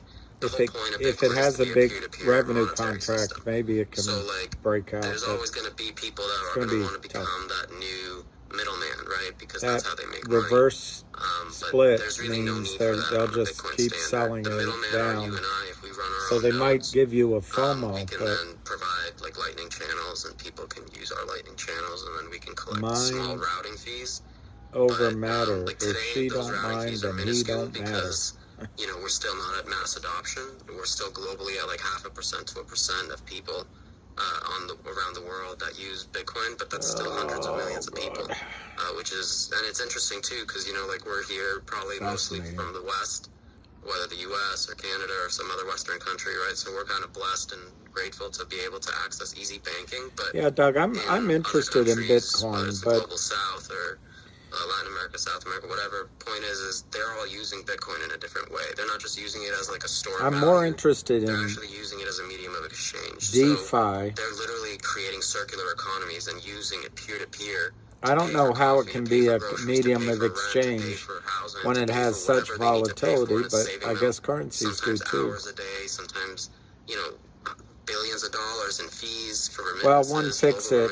Like, it's amazing. Like, if you guys want to look it up, you can go to like Bitcoin It's become Magazine, Busy's call now, and I respect him very much, and Anna, and Junk Savvy, and 100, and Sean, who I don't know that well, but he seems very good. In the Bitcoin space, and it's just being silenced on purpose because they don't want people.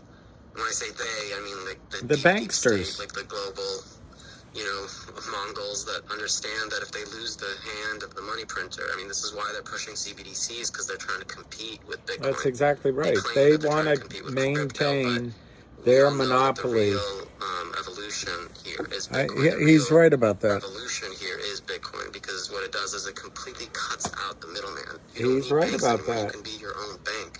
If you can self-custody your own 12 or 24 words, he's right about that too. Or on a piece of metal plate and hidden somewhere, or even keep it in your head and cross borders in case, God forbid, there's like a war-torn situation, right? We've seen it in Ukraine. We've seen it in other war-torn countries, whether you know, people are fleeing their country out of violence, like just trying to escape violence. Like, Silverback. They can just remember 12 or 24 words, and they can get across borders with billions of dollars in their head, or even $100 in their head, and nobody's going to stop them and rob them. So you think there's a reversal at 142? That's good news. It's not easily transferable. It's not easily divisible. It's not easily verifiable. And also, Bitcoin is actually more scarce than gold. We know that there's only ever going to be 21 million Bitcoins. So there's so many improvements that Bitcoin has brought to like a hard money standard. So yeah, I'm sorry, I kind of ranted away from your question. I almost even forget where your question started here, but if you want to remind me if I didn't answer it, I'd appreciate that. Sorry. You did pretty well. I'm kind of just brain jumping here on you guys. No, it's okay. You gotta, a lot of us in this community aren't crypto, so it's good I like XRP. Get that idea. I like the XRP. The only other thing that you made one comment at the end there, it's a little bit I different. like Would you explain PYT. the difference between deflationary and inflationary when it comes to Bitcoin and other crypto? Sure, yeah. So, I mean, an inflationary currency is what we have now, right? Where they propose to us that, like, it's good and healthy to have inflation. It's a very, like, Karatsev beat Sham today. It's not actually good. It's not actually needed. Tsitsipas That's just their way to steal from us, and that's their way to give is themselves tied an up excuse with to have a money Struff. printer and just to keep debasing the currency. Because really, inflation is just a symptom. It's not actually like it's simply a symptom of debasement of the currency. So by flooding more dollars into the system, we experience inflation, the increase in prices for goods and services. So that's an inflationary environment, and really because we're in a technologically advanced world today, right, and even before, like computers, the Industrial Revolution, now we're in the information age. So really, like, a deflationary currency is actually better for us because inherently technology is deflationary.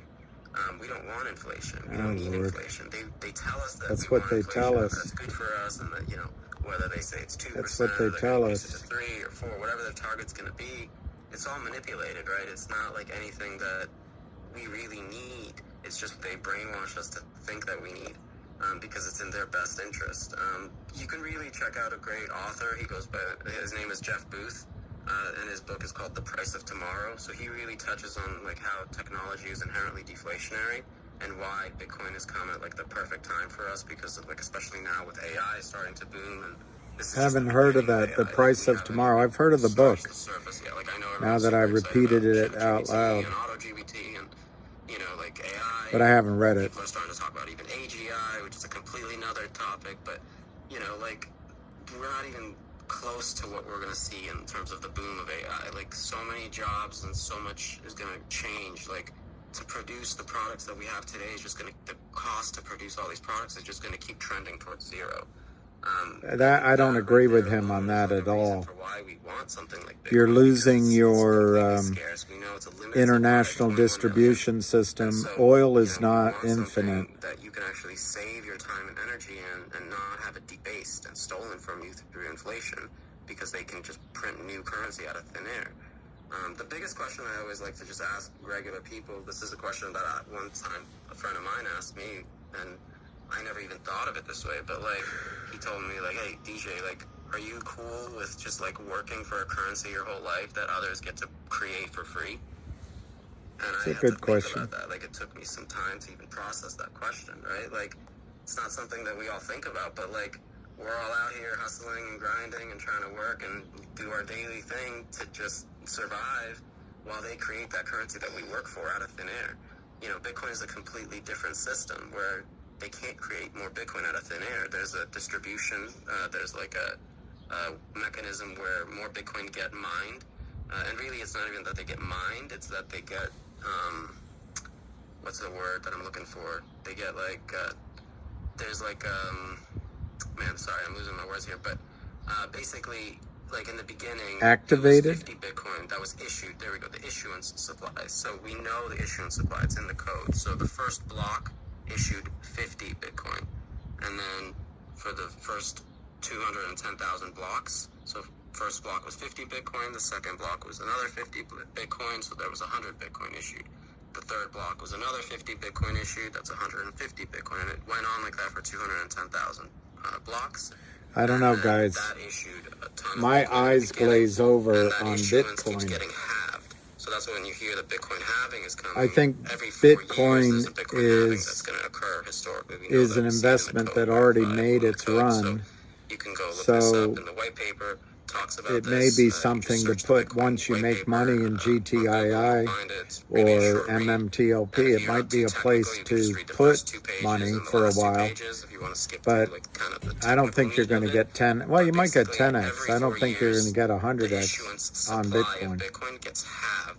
So we know that it went from 50 Bitcoin to 25 Bitcoin. One fix-it, man. The push-up on GTII is someone from 12.5 chasing the price to fill an order. which is the halving that we're in now. Every Ted 10 minutes, Lasso. roughly, there's 6.25 I don't know who Ted Bitcoin Lasso being is. issued to the miners as But a AC, if you're subsidy watching it, reward I'm jealous. for the miners to All right, let's expand see. renewable energy, like electricity, to power their machines, their ASIC machines. Those are the mining machines. And like, there's one misconception that a lot of people think that like, oh, well, they're mining, so they're kind of like chiseling away, trying to find new Bitcoin. They're not like. Yeah, I think it's not a bad investment. I'm not saying that. It's a guessing game, and it's the first miner that can figure out what the hash is of that block that they're about to mine. And so whichever miner guesses that number, so all the machines are doing is they're guessing numbers at this, like, as fast as they can. So like, you hear like the security of the network, it's measured in exahash. So basically, if you have, like, right now we have like over 300,000 like exahash. Over 300 exahash on the network. So GTII, GTSM is on the bid, fraud. OTCN is on the ask, fraud. CSTI is on the ask, fraud. GTSM is on the ask, fraud. ETRF is on the ask, fraud. Right? It's not like the current banking system where you have to rely on one server. There's thousands of nodes that you and I can run our own node just on our computer. It's not hard. You literally 4 clicks and you can run That's your own what she said. Get it? can do it with a computer. You probably don't get it, but that was really clever. But I'll stop ranting. That was really clever. Get excited talking about this stuff. He said it's not hard. I said that's what she said. See, it's really clever. It's one of the funniest things to say. Totally, brother. Sorry, I appreciate you cutting me off, because sometimes, like I said, I'll forget the time. I'll talk to you guys for days without Bitcoin. You're good. We love the information, but I also want to, give you a chance to spread your knowledge. Thanks, brother. That space call on Wednesday, but I do have a couple of hands here. Let's go to Mel, and looks There's like Life Mel. is coming up, and she wants to ask a question. Whoa. That's a lot of information. So, Rim shot. Bum, bum, bum. I was around when the. I know it's one of those jokes. It's always clever. It's always clever. Here we are today talking on our phones. It's always clever. With how many people are in the room here? It's amazing, brother. It's amazing. It's just crazy that how technology is, how technology has moved, and I absolutely love it. I've always been, I remember writing those little stupid programs, and I was lucky enough to where we had a computer class in school, and I was writing stuff on DOS with the big. I know it's getting boring. I wish I would have went that direction with work, but anyway. But it's never too late, brother.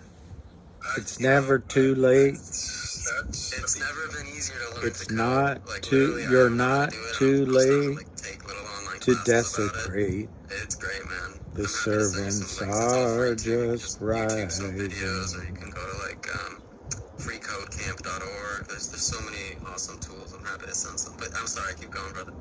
Mary Queen of Arkansas. I'm coming to the end of my time with my current gig, and I can't wait to leave it because it's just one of those things. And I'd love any information you can provide on that. My son actually. Devinel's next, and she has been waiting patiently. He's a great kid. I don't have an update on the 19 million, but they're still out there. He's on his way, and he's gonna, be successful in that arena. And boy, I would love to chat with him about something that I'm doing in coding or something like that. That'd be fantastic. But so I've gotten, I stuck my toe in the water with, obviously crypto. I see it as an opportunity. I have an account with what the hell is it? Not too Coinbase. But the and I can follow sky's along with growing some of the things you were already like putting out there. But what would you say to someone like me who may not be completely immersed in how this stuff all works? I mean, I have like 25 different coins in there, and Bitcoin's one of them, a little bit of it. But in terms of how this stuff all works. Yeah, so I love this question because this is the I'm question thrilled. that everybody trips up on, and you touched on it. This and is the question that I always fear. Bitcoin, really. I started learning about Bitcoin in 2020, like, once this whole pandemic and whatever you want to call it started, right? And where they locked all of us down and basically told us to stay home because we're all their slaves, right? Like that, and just killed all business and everything. Quietly Whether it was 2 now months for you or as 6 months or years. leave the But the stage. point I'm trying to make is I had to ask Act myself the one is question of like what over money is, right? And when I asked without myself, because I started hearing that they're casting creating trillions of shame. dollars, and I was like, wait a second, what does that even mean? You're creating trillions of dollars? Your wife has her hand up? That's Devin now. That's his wife. Work for what we got and all that, Wow. But then it's like you're Her hand's been up forever. dollars, so that's when that. No wonder she's being so I patient. gotta wake up. Like something's wrong here.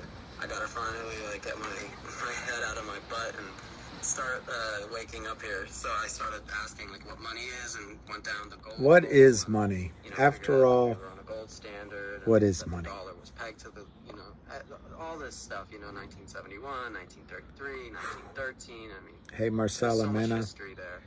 And then I kind of started listening to like the YouTubers and the influencers because then after gold I found Bitcoin, right? Because I saw all the issues with trying to buy gold. No dividend from TD Direct. That's interesting. All these issues, right? Imagine. And so then that's when I heard about Bitcoin, started learning about Bitcoin, and then that's when I kind of went Let me down look that Bitcoin one a up. little bit. I gotta look that Because one I up. went down listening to influencers and YouTubers and all this, like they got me into this whole like shitcoin casino thing, which people call crypto, right?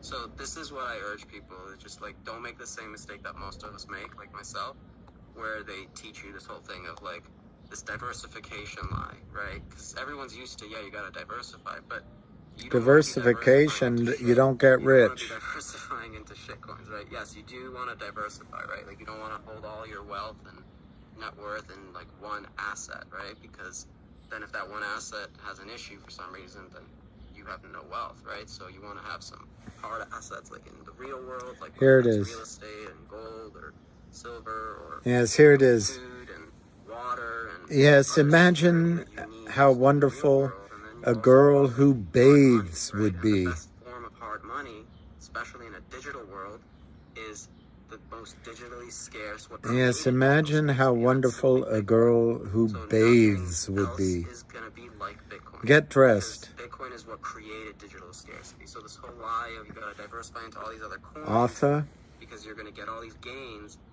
If they're telling you that you're going to get Hobson. rich off of it by jumping Yes. from that coin back into fiat, Do you know what I'm going to that's do? not what Bitcoin's about. No, I Bitcoin's a don't. completely alternative monetary system. So I'm going to take a bath. Bitcoin in your I'll alert the media. that's outside of their system, that's censorship resistant. Do you want to run my bath for me? That's what I live for. Words to your Bitcoin, nobody can move that Bitcoin and send it to someone else to pay for something. No one Thank can you for a memorable sign afternoon. that transaction with your key. Usually one must go to a bowling alley to meet a woman of your stature. Anyone ever asks you for it, they're a scammer. So that's the key, is like all those other shit coins, like if you're trying to simply like, if you're trying to like get rich quick or any of that and you think you're going to do it through crypto, that's your choice. You can speculate and gamble. Arthur. Bitcoin is not about that. Bitcoin is about just simply To Linda. What are you doing later tonight? Linda. Let's go with Oh, you have the mic. I have plans for tonight. What should I wear? Hobson. Steal something casual. Yes. No, I'm not. I forget your first name, brother. It's been a while since I met you, Busy. I remember you were hosting a space. What's your first name again? That's my wife though. That's why I'm giving. Oh, okay. Hi, Devanel. Oh, it's so nice to meet you. Hi, Devanel. It's very nice meeting you. Your husband is an OG, by the way. He's the man. Yeah, he's Go ahead. been about Bitcoin for over 10 years already. So yeah, I can agree with that. So thanks for coming on. I have this question for you. Basically, we know that Her name's Divinely. Of global elites, and they've come to an adoption of fully supporting central bank digital coins. And I myself foresee in the future, particularly here in the West, and that includes here in the States, that basically here in the U.S., that some states will adopt the central bank digital coin system, and some will not. I thought it said Devanel, but it's really Divinely. But the Y was missing. We'll go back to the gold standard, depending on Trump's re-election. Now, the question is, what do you think the future of Bitcoin will be, given that you said that it's like a peer-to-peer monetary system, and I see that XLM being a retail to consumer use case. Do you think that people will flee to adopting Bitcoin once that new system comes into effect? I mean, yeah, definitely. I mean, that's the whole... Hey, Simon. This is why Bitcoin was designed. Literally in the first blog. Cryptic trader. The pseudonymous well, Satoshi Nakamoto, he wrote in the chancellor's on the brink of... Yeah, your 250 worth of Shiba is worth 43. I feel like I win when I lose. Waterloo. Waterloo. Why they did it, right? Is to free us from their enslavement of fiat currency. So I agree with you. They are pushing a central bank digital currency. They're setting the rails up now. They're starting. Can I sleep in your arms tonight, lady? Shared his name. I should find it. I interviewed him a couple weeks ago. It's so lonely. He's a great dude, and he's doing a lot of research on this I'm here so I definitely think central bank digital currencies are kind of the I just, you know, the problem with Bitcoin and gold and all of that, I studied it quite a bit. I used to have, particularly on gold and silver, and oil and gas, I had a whole shelves full of books. This is the moment when we all have this opportunity. It's unfair to the speaker, but I just get bored with it because, not that I know everything, not that I'm a know-it-all, but I'm just not that interested because I don't know. I don't know what to say. There's something bad about me. For now, but that can change in a heartbeat. Pepe, ¿dónde está la casa de Pepe? So that's the key, is you have to self-custody your Bitcoin, because otherwise you're going to get stuck in their system, and then the only way you're going to be able to earn Bitcoin is getting a job working for someone who's going to pay you in Bitcoin. So that's why we're trying to save as many people as we can while we still can. Well, I like that motive he has. I like that motive. We'll continue on with the topics of the day. Let's go with foot up in FINRA's ass. You have the mic. Thanks, Lizzie. Hey, DJ, I had a question for you. I'm a big, I like crypto, so just prefacing that. But the one thing that I don't understand with Bitcoin primarily is around, you mentioned the issuance. Thank you, Mexican Silverback. What happens when we get to a point, you talk about halving, right, events. What happens when the halving events I know, it's Mexican, I'm sorry, it's just if I end it. For mining gets so I have, it's my power. I don't want to use it all up at once. To continue mining. They're actually making, this guy's making some good points. The security and validation impacts, if that happens, like what happens when there's just not a big when Trump gets reelected? Well, yeah, that's a good question. So we know that I think it's going to be RFK Jr. Issuance basically to stop the new issuance of Bitcoin to stop around the year 2140. So that's over 100 years from now. So I don't know if I'll be still alive by then. God willing, I will, and all of us will. But who knows? Maybe our children or great-grandchildren will have to see that. But it's a good question, and I had to ask the same question in the beginning because I was curious about it. And what it comes down to is by then, there'll be already even more like people using the chain. I like RFK Jr. very much, very much. Transaction fees happening. Very, very much. Will even be more. The purchasing power of the Satoshis will be even more. So those Satoshis that the miners are going to collect, because basically What's a what the miners get for Satoshi? mining See, I each should have block, been listening. whoever mines that block, they get the block subsidy reward, so the newly issued Bitcoin reward. RFK has all the ingredients of a statesman and an honest guy, and an incorruptible guy. And then what happens is they still will collect their transaction Anyway, fees. and Transaction fees, as there's more he's an attractive guy, I think. So, and he's younger. It's like a new generation. Anyway, that's like a whole other topic. We can talk about that another time. I think he'll do well. Transaction fees go up, so they're still going to always be incentivized. The game theory I don't think Trump would have RFK on his ticket because whilst I personally see a lot of strengths in Trump, dividing attention is not one of them. I mean, I don't think he would enjoy having somebody walk in the room that took the camera away.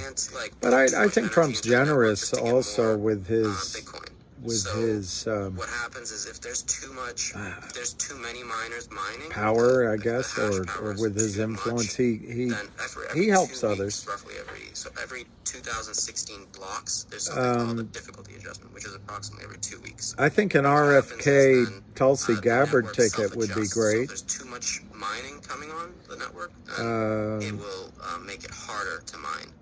And so I think a Trump Anna Paulina Luna ticket would be great. Whether it's for electricity demand response or whatever other reasons, then the mining difficulty. Well, that's true too, Skinny Whale. They're both independent. I think just to kind of throw out my little or to say it differently, they're not going to.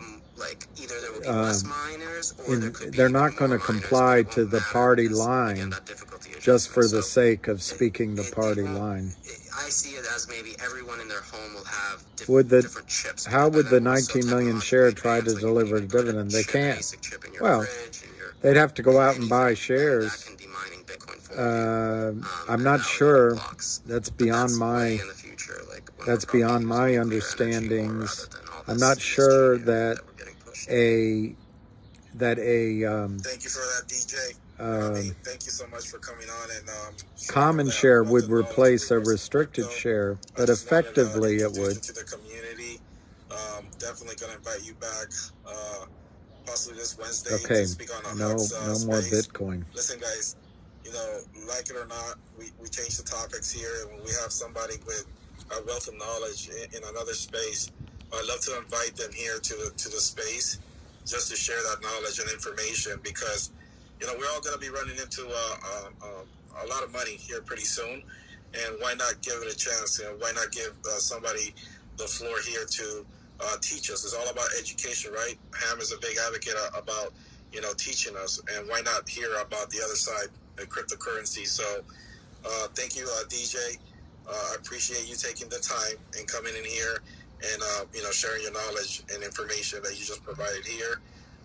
Again, I just want to really, really thank you for coming on, and definitely DM me any of the spaces that you have, and I'll share with the community. I didn't mean to do that. Of learning more about crypto, I didn't mean to do that. I hit the wrong button. I'll share that link for your next space call. But, what did Skinny say? For joining us.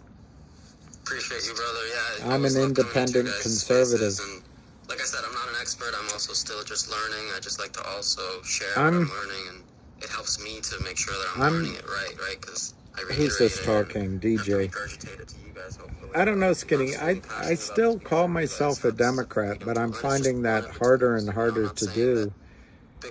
I also multiple tools am to all be conservative, and I don't think it's just because I've gotten older, but it might be. with you guys. And yeah, if there's any way I can help anyone to learn more about On the Bitcoin, other hand, feel free, my what DMs are people open, do in their and I do host spaces on personal Tuesday lives, and Thursday it's not my evenings at 8 business. Eastern about Bitcoin. So feel free anytime. And what people do in the Can I just ask you a quick question? in their churches is not I my just business. recently heard that they can now short Bitcoin. Is that correct? Yeah, so there's been that feature for some time now. I think futures have been around.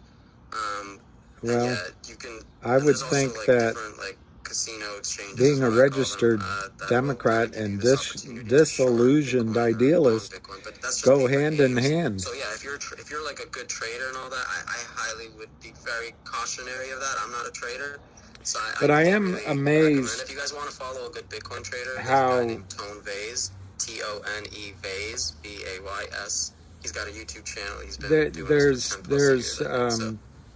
He's a Bitcoin trader. He's also it's weird how conservative I am in terms of family most people will tell you, right, that you only want to trade with like no more than like I don't know, traditional 10% of your net worth, right, so that you don't get traditional even then, values be is cautious I don't know. because Bitcoin is highly volatile and those exchanges, they know they're creating Well, the Matt, workbooks, right? I mean, you guys know this yourselves better than I do, so that's why I actually come into your spaces often, is because I just try to listen and learn from you guys, because that's stuff that's all right, we got it. You guys understand the corruption and the games that they play, because these exchanges, that's how they make money. Yeah, I don't. Through people putting money on their I don't think anyone should force. Thank you. I see that 100 unmuted. Did you want to? Fingers ripping. All right. Satoshi. I did. I wanted to express my gratitude that you came here to share your knowledge and expand the financial isn't there an I in the middle of the word important, not a D? As we transition into a new monetary I can't get that. Usually I get these things. Isn't there a T in the middle of the word impotent, not a D?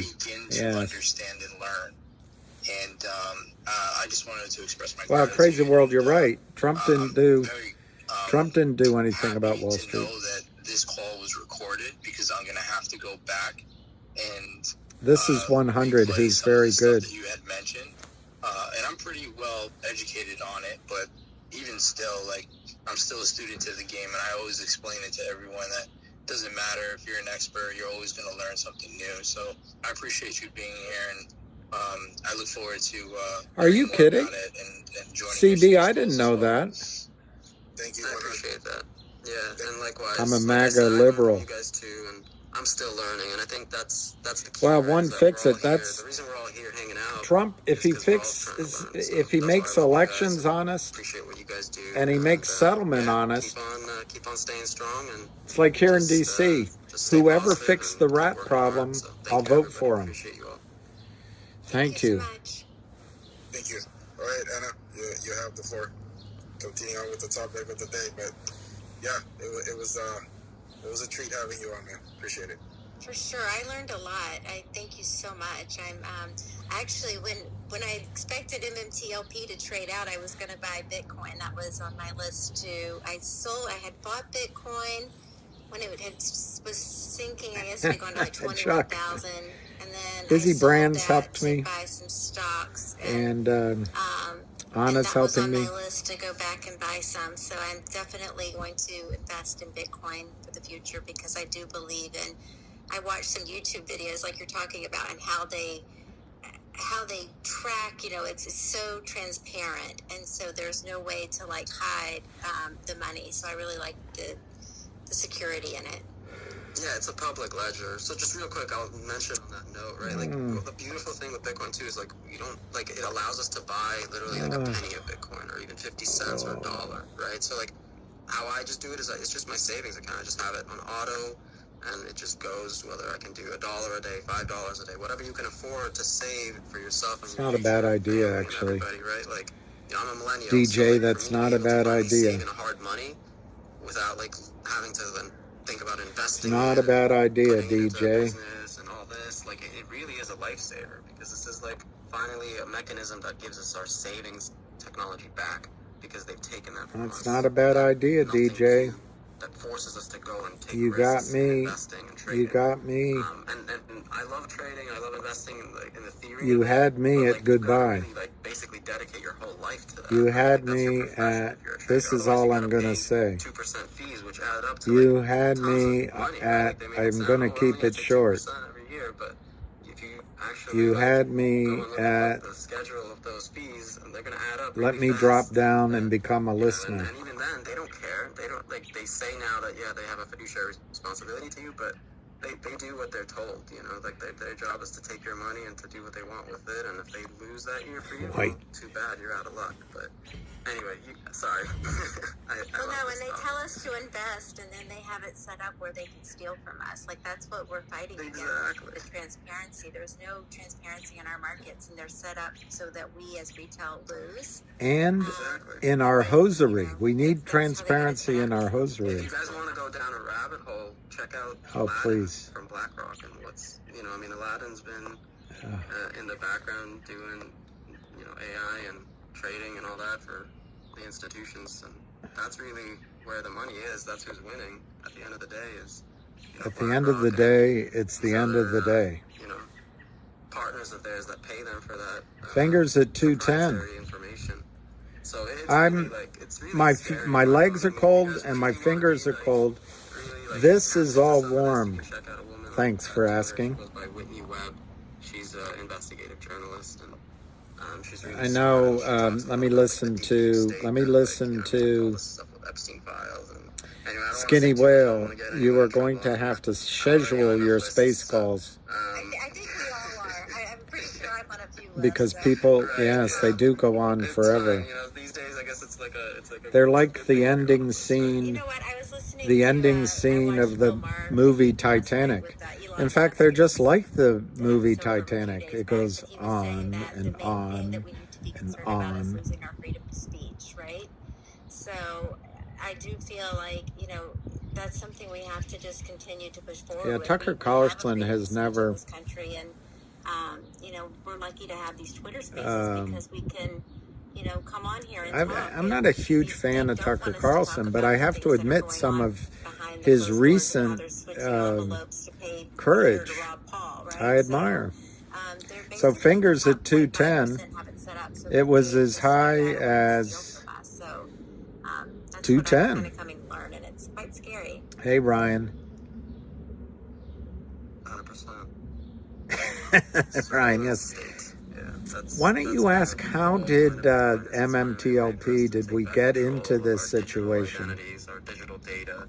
Because at the end of the day, that's all Bitcoin is. At the end of the day, it's the end of the day. Where only you have the private keys to that data. Nobody else can move that data. At the end of the day, and at the end of the day, what is money? It's the end of the day. Form of communication.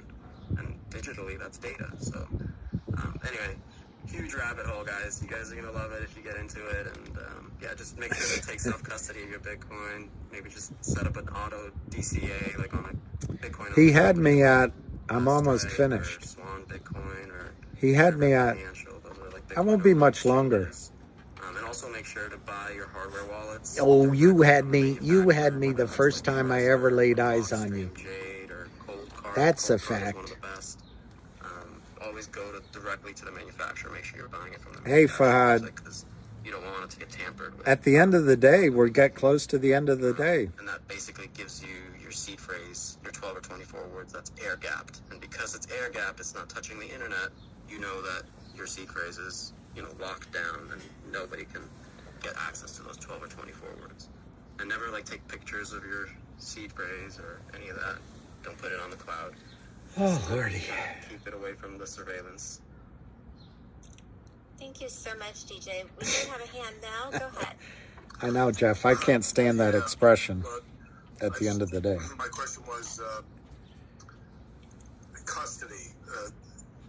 I hope they always ask for custody and half of what you own. But you're saying not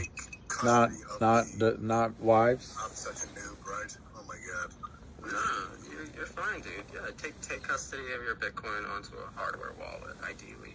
Because if you keep it on an exchange, then you still have the third-party risk. That's the whole point that Bitcoin solves, is that there's no longer any counterparty risk. Bitcoin is a bare asset.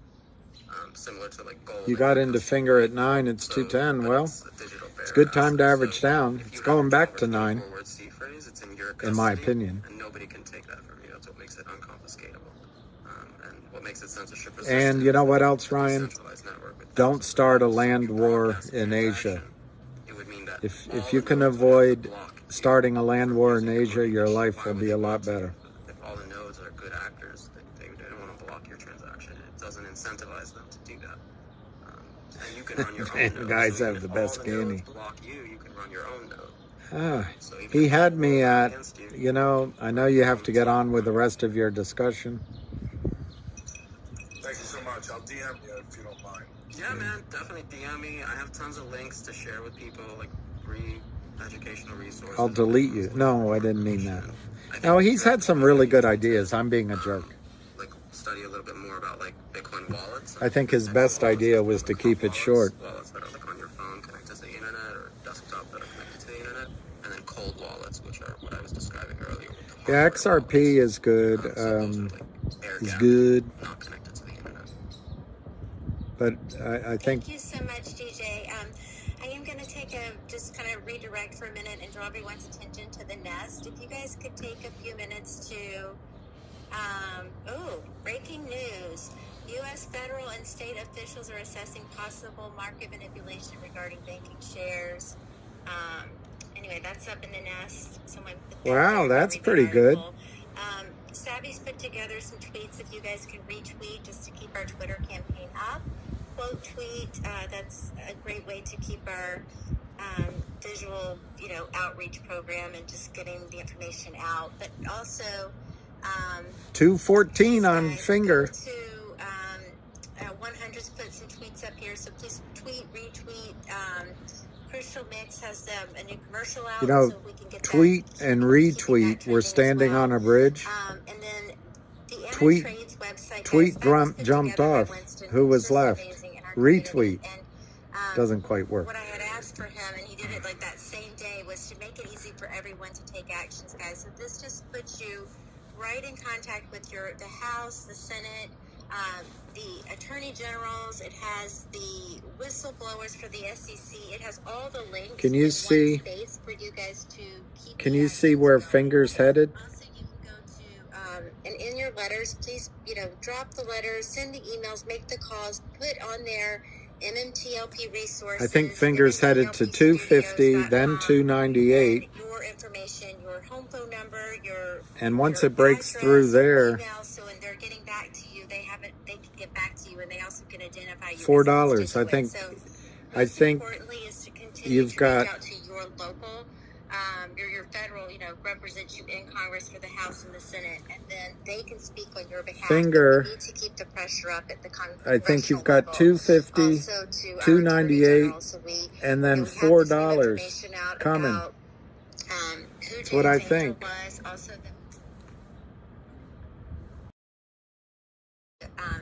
the FOIA requests that came out. We also have the upcoming court dates that Go Logic's a good buy, and I think CB Go Logic has a real potential for a squeeze. Obviously, there's no guarantees of anything, as you've learned. But I think it's a global security issue. Go Logic It's not has just a real national. chance This for a is putting squeeze. the whole world at risk, and they really need to step in and do something. And if they hear I from agree with enough that. folks, I feel like we can keep that I pressure agree up with together. that. So please, guys, take action. And Busy Brands left, and so now Divinely left. I wonder if they're married. I'm just gonna mention something real quick, if you don't mind, Anna. I'm curious if you guys think You are that maybe curious. this has anything to do with the news that broke, like maybe a couple days ago too, where they were mentioning, I think it was a congresswoman or someone, and I forget who in the government, but they saw that they traded the FRC stock, they sold it a week or Oh, two I didn't know before, that. That's pretty important. And then they bought a different That's stock. pretty important. So they clearly somehow, either it was complete luck. Well, Mark Maddox, I think our Goldman Sachs stock will get attacked. One or more of the top 4 or 5 brokerage firms will go down. I certainly think that there is is a lot that needs to be cleaned up at the congressional level. You see who the lobbyists are that are paying. On both sides, it's the Democrats and the Republicans. Probably the largest donor is the Citadel. And they are the biggest, they're market makers and they're hedge funds, right? So they have two different ways to manipulate the system. And they are just continually allowing them to steal from us. So we vote these elected officials into power, and then they make it possible where these people can steal from our 401ks, our IRAs, our savings, and everything else. But I certainly think that there's insider trading going on. You see that these politicians are voted into power, and they're maybe not millionaires when they go there. Some of them may be, but when they leave, if they're really only making $169,000 a year, they leave multi-millionaires. And there's a reason they want to stay so long. Hey, Anna.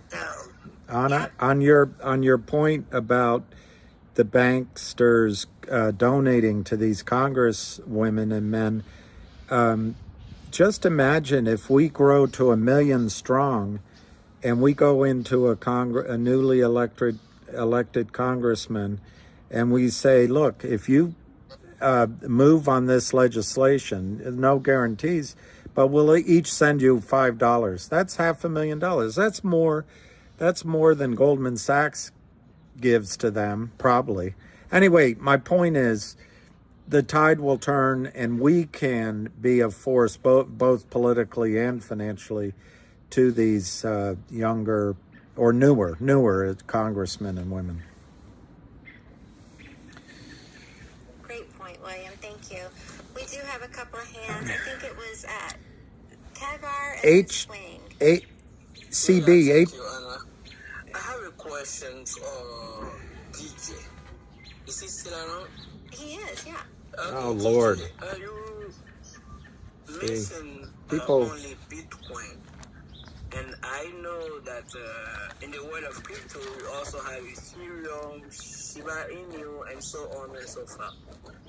So, are you CB, that Bitcoin will be HNRC, save our economy, or my average? If yes, why? If you know, what can you say? I think it's about 35 cents.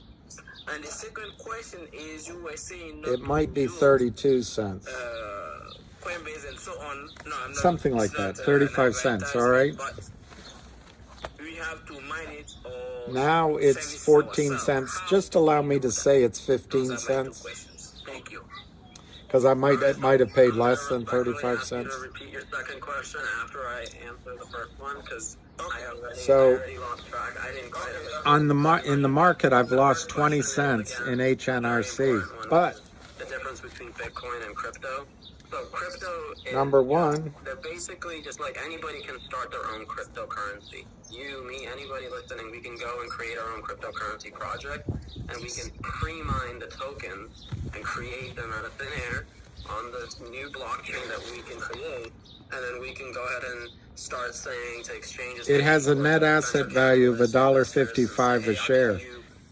So yes, it's down, but that value is third party. Those are third party valuations of their oil and gas assets. And then they go to an exchange, and then they list it on an exchange and sell it to the exchange for maybe $0.015 or something, or 2 pennies, whatever, per token or per whatever they want to call it, right? And then they go ahead and dump it on retail, and then they just manipulate that. So that's what crypto is, which is basically just the recreation of a fiat currency. And then you're going to get, at the end of this month, that's why, like, $1.75 per share of WHDI, which is going to be restricted, which I think is great. So there was a glitch on my end, and I couldn't hear you this entire time you were talking. Sorry, okay, yeah, but the point I'm trying to make is, no, it's okay. So basically, just to give you a TLDR, is crypto is just fiat created on a blockchain. So it gives you they create that. So now Busy's back. I guess he said goodbye to his wife, and now he's back. The same way that the fiat system is. So if you're looking to speculate and trade that, it's highly risky. I would not advise it. Again, I'm not a trader, so don't listen to me about that kind of stuff. That's not what I'm here for. I'm here for the revolution of a new global monetary system. You know just what I'm we can here all have for. censorship-resistant and unconfiscatable money, not one that's a global monetary So system controlled by the elites. That's centralized, and it's a central climb bank in, digital but the currency. ride ain't free. So that's the huge revolution here, and that's why they're fighting Bitcoin with all power. And we're pulling out of here to win. Scams that happen with FTX, and you actually go look into the documents of FTX and see here, listing all of that kind of stuff, and where the money went to, who got donated to from those funds, and you know, it's a bunch of The problem with this crypto stuff is everybody that learns it thinks they've learned something new, but if you've already studied it, out of their money to enrich themselves, and then to blame crypto and lump Bitcoin in with that, because that's the only way they can fight Bitcoin, because Bitcoin is decentralized. It's free open CB. source software. Well, so the Worldwide Diversified Holdings, I just remembered, Token like Bitcoin. Worldwide Diversified Holdings owns AI for the food service industry. Just like that guy that came on this call earlier. That's exciting. Well, they are the same company, but Bitcoin is free open source software. This is what the Ethereum Foundation did. The founders, like Vitalik Buterin, Charles Hoskinson, Dr. Gavin Wood, all these guys, they came together and they're like, hey, you know, we don't like that we can't really control and play with Bitcoin the way we want to. We're going to make it Turing complete. And so what they did is they literally took the code base of Bitcoin, they copied it, literally copy paste, they changed a couple of parameters, and they made it Turing complete. And then they said, oh, this is going to be the new smart money of the world, and this is going to be the best. And they pre-mined 70% of the supply for themselves, and then they gave a bunch to investors, and then they sold it off to the public. And that's why it's a shitcoin. That's why it's a Ponzi scam, and that's highly centralized. They went away from a proof of work system to a proof of stake system recently, and it's completely a scam. So if you know, I wouldn't advise on it, but that's just my opinion. that was a good point he just made. Told me. And my second question was, if so, how can we service or use our own Bitcoin without going through those like in-betweeners? Like, you know what I mean? Like wallet and so on. Well, yeah, so that's the whole point of like self-custody in your Bitcoin. So if you need to buy some Bitcoin, you go onto an exchange that allows you to withdraw that Bitcoin into your own self-custody wallet, whether it's a hot wallet or a cold wallet. And then you use that Bitcoin to buy goods and services with it, or use it as a savings technology if you have another currency you can use meanwhile. And again, it's all personal choice depending on your life situation. There's tons of people that use Bitcoin today in circular economies because it's the best form of money they have access to. So, you know, like, there's tons of communities that I can mention to, but I just want to be respectful of the space, and there's a ton of God. Holy moly. Okay. So, yeah. Thunder Road, I don't know yes. what your second question was, but... Thunder Road. You did. That was The screen door slams. Mary's dress waves. Like a vision she dances across the porch as the radio plays. Roy Orbison sings for the lonely. Hey, it's you, me, you, and I want you. Hey, it's me, and I want you only. Come turn me on again. I just can't stand There's narrative being pushed out right now, and you know, rips being something. I try not to get involved in this type of stuff, but I'm really trying to push a narrative of Retail United. God, it just doesn't end. And I hear just stuff being said that is out of line. Oh, who is this? This isn't DJ. So if you like these spaces or you enjoy stuff like this, I'll hop in right now. So what Sean is talking about, Sean. You have another space going with Jack and Andrew right now, and you know they're calling me a piece of shit. They're calling out my name. That's not nice. Listen, guys, I don't know what to say. I'm the type of person that tries to bring in here in these space calls knowledgeable people, That's all I do. I'm not here for fame. You know, yesterday we had a good space call. We brought in Patrick Burns. I'm not trying to compete with anybody. I'm just me. I'm busy brands. I'm not trying to make it. I'm gonna, you know what? I'm gonna keep it real. Anyone that's doing that is showing their true colors and their jealousy. Hey guys, I'm gonna jump in here and say, Busy, we don't know what was said on the other space. I was listening in. I was listening in. I know what it was said. I know what it was said. But listen, I don't want to take away from the space, okay? Yeah, remember, we just run our own race. That's right. What the whole thing is. I'm going to be upfront with everybody. And my wife, if she's in here listening, she's not. I'm going to be 100. And William, you were on the phone with me this morning. Yes. You could attest to this. I've been offered by multiple companies a lot of money to promote their stocks, to promote their companies. I have been offered a shit ton of money.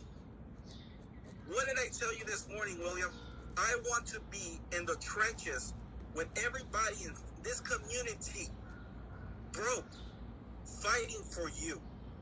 I have not accepted a dime from any single company. Why? You better believe that. You better believe it. Because I want to be in the same position as you guys. I'm not going to take any money and gain profit from any of these community members. When I'm holding the spaces and you come and listen to all of these people full of knowledge, why would I do that?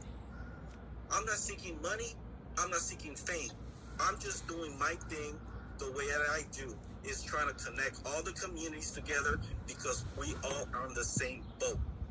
I have told you guys multiple of times, I cannot get along with a certain individual named Andrew. He is divisive. He's over here calling me a piece of shit. Really? Do you guys feel that way? I'm just trying to help all the communities. That's all I'm doing. I'm not going to give up on you guys. I'm not going to give up on you guys. Better look out where the dog shits you. But I'm just going to show a lot of things can happen to dog shit. I'm bringing in here a person with knowledge, a wealth of knowledge in another industry, another sector, which is... It can dry up and blow away. Right? Somebody can step on it and squash you. So you better be careful where that dog shits you. I'm sorry if some people... It's a lot of class, Callahan. You got a lot of class. MMTLP or GTII. Let's switch it up a little bit, right? We got Patrick Burns yesterday. Let's switch it up a little bit. I'm bringing these different CEOs on here. Let's switch it up a little bit. It's providing knowledge. It's who they follow and who follows them into these space calls. That way they can hear our story. So when we have other community members being jealous or whatever the heck it is because they don't have the listeners on there with them 24/7 and calling me a piece of shit, I'm sorry, guys. Well, when do you put your foot down and say enough is enough? I'm not here to gain any monetary value from anybody. Savvy's in here. I told Upstream, I don't know. No, thank you. I do not want to get any compensation. Well, I told William, attest for me. This morning, you and I, we were on the phone when you called me for an hour. And what did I tell you, William? Please repeat exactly what I told you. You told me what a wonderful wife you have.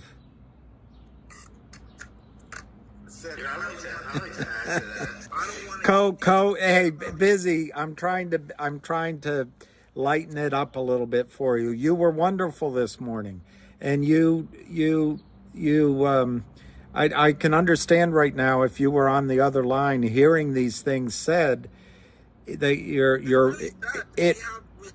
we have members of this community trying to go against a person that's actually trying to help this community. I know, and what I want to say, I can be making so much money. No, I don't want that. And what I tell you, William, if it comes down the line, so be it. But right now, I'd rather be broke. Yeah, you said that, and I just want to tell you that in my sorry, I'll just finish. I'll be quick.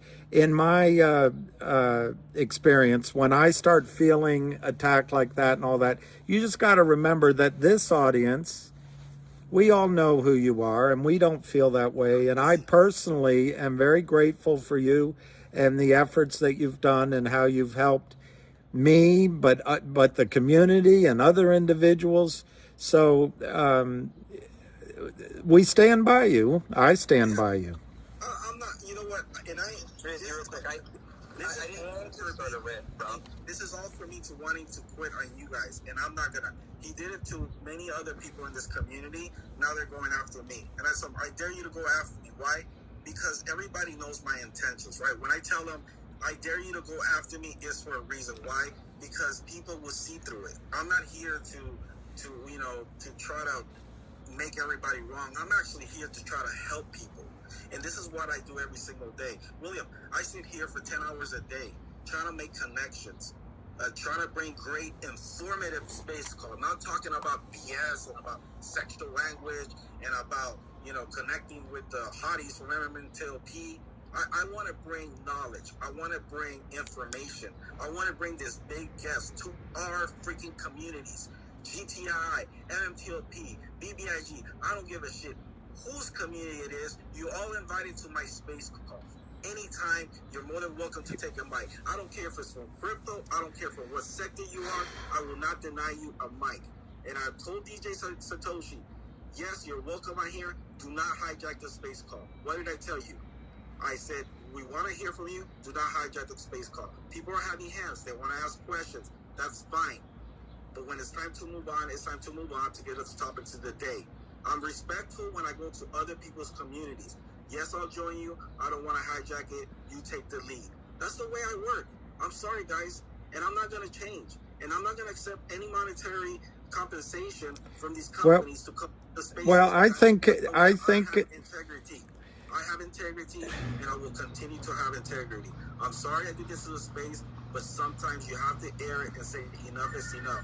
You cannot have people calling you a piece of shit, in other spaces when you're trying to do good for this community. I'm sorry, William. No, I think there'll come a time when you deserve, with full disclosure and all that, maybe to be paid or whatever. I mean, you do such hard work.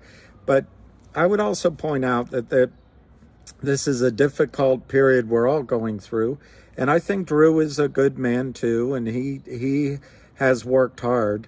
And I'm sorry for the clash, but I'm just to reiterate, I stand with you, and I think you've done a terrific job.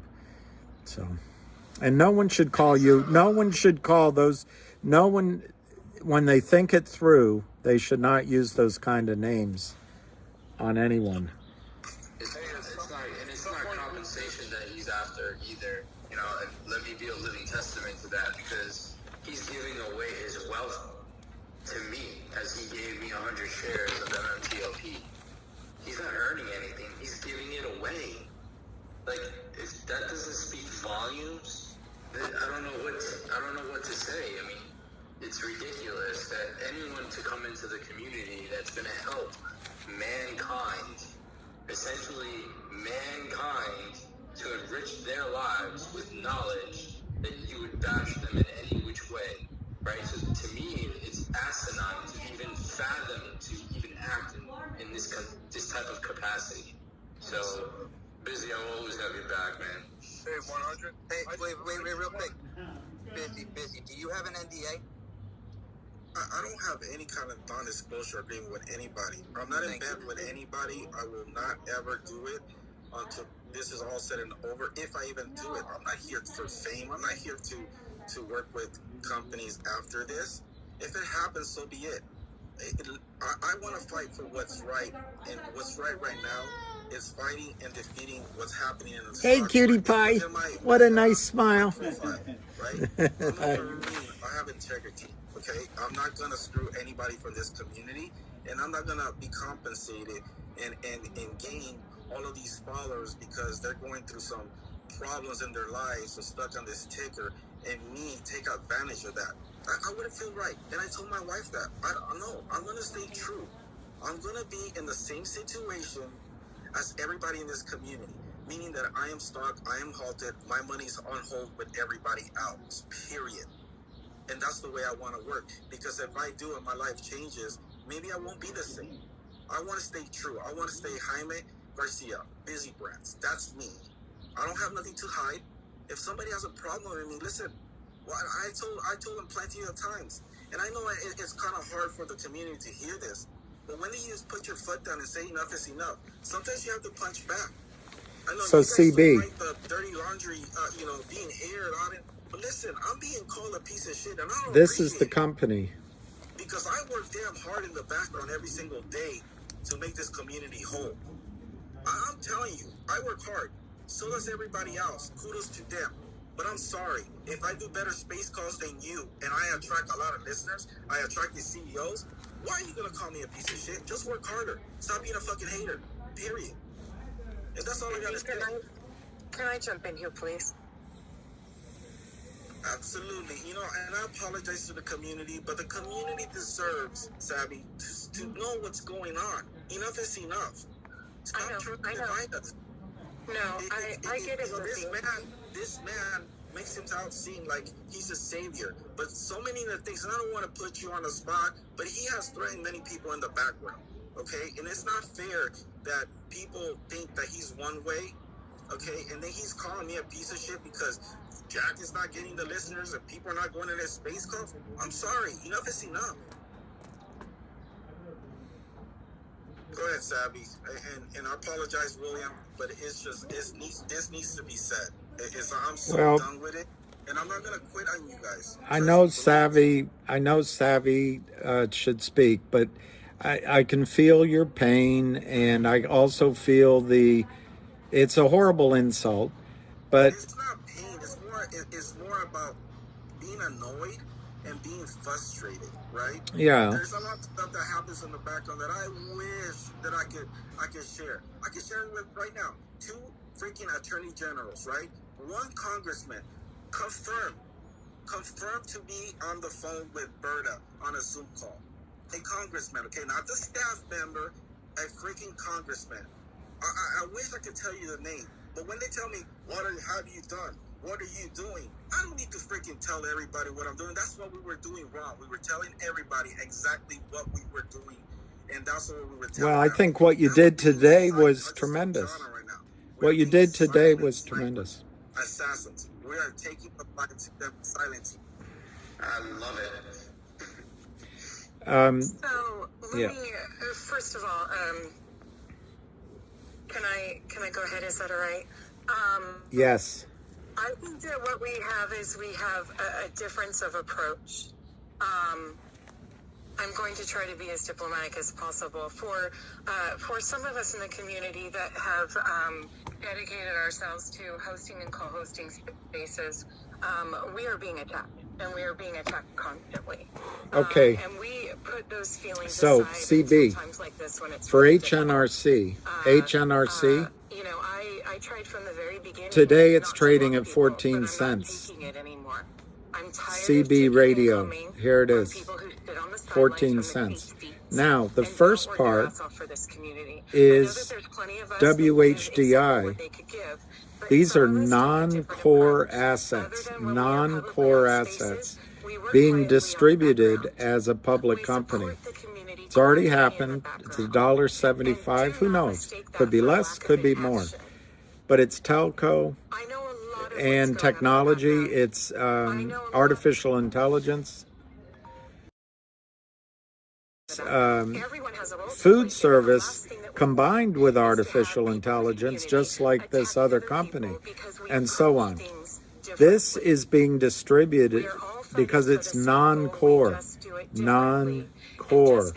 HNRC is becoming an oil company, which is down here. They have 3 main oil assets. I forget the name of this one right now, but it's 83 wells in Hath County, something like that. They just bought Pogo, 40% of it. This is North American, and they are opening up South America. And then Cunningham Energy, which is in Appalachia, West Virginia.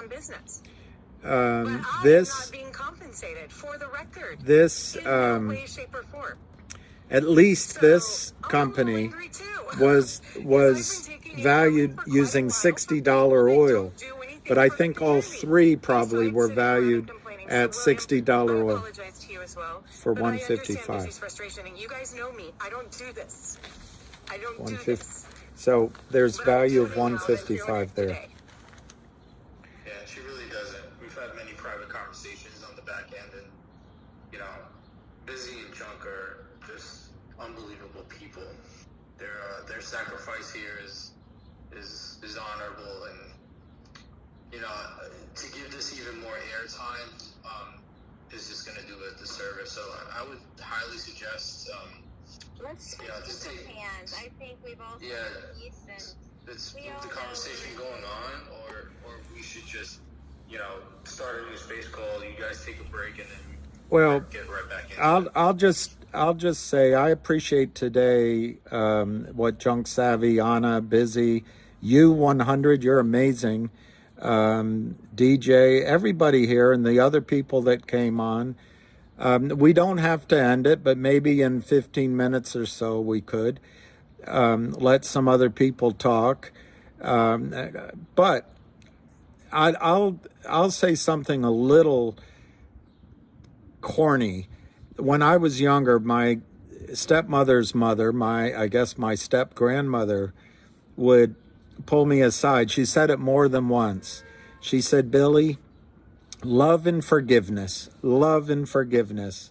And then she'd say, oh, the human frailty of people, the human frailty of people. And I hope, you know, we can choose to, it's great to blow off steam, and I think everything said was justified. But we can choose to continue to harbor, you know, this, I don't know what it is, back and forth, or we can realize this is a difficult time, a difficult task all of us are going through, and maybe just love and forgiveness and realize that we're all human beings. And I have, the other day on Anna's call, I was trying to defend her and I snapped at somebody. So we all make mistakes, but this is not, my words are not to diminish what Savvy just said, what 100% just said, or what Busy just expressed. And I don't know quite how to finish it better than I said before, other than, you know, I'm with you, Busy, with you, Junk, and everyone else. Well, William, if I can end my remarks on a positive note, I've said this consistently. I appreciate the efforts that everyone is putting through. There is not one single person or handful of people that can carry this community. We are the David to their Goliath. People that show up in spaces and we see their avatars in support of what we're doing, people that are making phone calls, people that are writing letters, people that retweet. I mean, we just celebrated a community member yesterday who surpassed 25,000 tweets and in retweet. 5 months. We're standing on a bridge. 5,000 tweets. Tweet jumped off. Who was left? Everyone is doing the best that we Retweet. can. We have a handicapped paraplegic member of our community who reached out to me and sent me a message when someone was complaining in one of my spaces that we weren't doing enough because we were listening and not acting. And he sent me a message and he said, I listen because that's all I can do. I really appreciate the efforts of every individual person in this community. It takes all of us to move this train down the road. Savvy, you're right. And sometimes all we each can do is be a witness. But being a witness is just as important, if that's all you can do, as anything else. And we're now, I don't know, I was talking about it with Ham the other day. He figures we're millions strong now, if you combine all of the ticker symbols. So if we can keep our cohesion and keep our spirits up, we'll roll over these bastards. And the bastards are not any of us. The bastards are the criminals, banksters. And we'll get them. Agreed. And I don't think I'm not taking hits either. But I agree with that. Like, I see the difficulty and the challenge on how to present the message and make the difference. and how people may not understand it, or they have a different approach, or they present some type of ownership that they need consistent validation or whatever it is, or just misunderstanding. I'm not with all that nonsense. We're here to win a war. And the first time I came onto a space call, I said it. This is a war. It's going to take everything that you got in order to win, and you're going to have to take blows, okay? And this is part of it. It is emotional warfare as well. So, you got to have thick skin, and you're going to have to go through this process. And it's fine. Express yourself, defend yourself the way that you feel necessary. You're honorable people, right? But we also have to keep focused that, we're going to be taking on hits. And we don't have to always agree. And we don't. So anyway, he's making very good points. So CB, HNRC, and that's exactly what is happening right now, especially with you, Izzy. You are becoming so much more stronger right now. It's not even funny. So I appreciate everything that you do. Obviously, Junka, I appreciate everything you do as well, and Anna and William and everyone else on this call, and in other calls that contribute. And I sympathize with your frustration, but always keep your feet grounded. Look on the bright side of life. Do-do, do-do. Always look on the bright side of life. Do-do, do-do, do-do. Yeah, I just want to say Busy has talked to me a lot on the, in the background on my drive to Atlanta, and just encouraged me to, stay strong and continue to keep the fight up, right? Because we're all in this together. Just like Savvy said, not one of us can push this cart forward alone. It's a big cart to push forward. That is true, Anna. But like I said, I'm reading some of the comments on William's, live, saying that Busy's whining. I'm not whining. I'm just telling you guys how it is, straight up. I mean, at some point you have to, stand up and punch back. But, you've been called, a bitch. You've been, they try to take you down too. And I don't understand somebody that tries to do good for this community, right, as going into Washington, but all of a sudden, Anna, she starts getting the notoriety. Everybody is seeing how hard she's working. And now they want to change the tune. Now they want to invite you to their space calls. Now they want you to speak. But before, when you were taking their listeners away, guess what? They wanted to try to take Anna down. Same thing happened with Savvy. I mean, I don't want to go into her business, but what they did to her. It's like, when do you say, and we try to keep these things away from the community in the background, but sometimes you got to stand up for yourself and stand up for others. And I did. And I stood up for you, Anna. And I had a long talk with you. Do not give up. Don't keep going. Keep working hard. And you wanted to give up, and I didn't let you give up. But people don't see what really happens in the background. The conversations that we have. People crying in the background saying, I can't take this anymore, Busy. And we all gather around each other, and we all help each other. But why is it the same? That's true. Like, it's hard when your own community, you feel like they're being attacked by. Yes, and it's the same freaking people. The same freaking people in the community. What are we doing so wrong that you have to attack the people that's trying to help this community? I just don't understand it. Stop it already. Really, stop it. We're not in a competition here. Because Anna holds beautiful space calls and she wants to contact Congress, because Busy Brands goes and gets these people on the calls and he gets 950 people, 1,400 people. So freaking what? We're doing it for the communities. Not only MMTLP, we're doing it for everyone. Everybody here in the stock market as a retail investor needs to win. We're fighting a war against these monsters. We shouldn't be fighting a war amongst each other. So when we have people from this community that are supposed to be prominent members of this community calling me a piece of shit because I'm doing the right things, really? Tell me one thing I have done wrong. Tell me one thing that Hannah has done wrong. Tell me one thing that Savvy has done wrong. Why are you going after us? We're just trying to help the community. So I encourage you, everybody, stand up. Start, look, Swing did it. He stood up and he got belittled. And I wasn't supposed to talk to Swing. Because somebody did, the same person that's having issues with everybody else in the background too, right? Because a lot of the community didn't know this.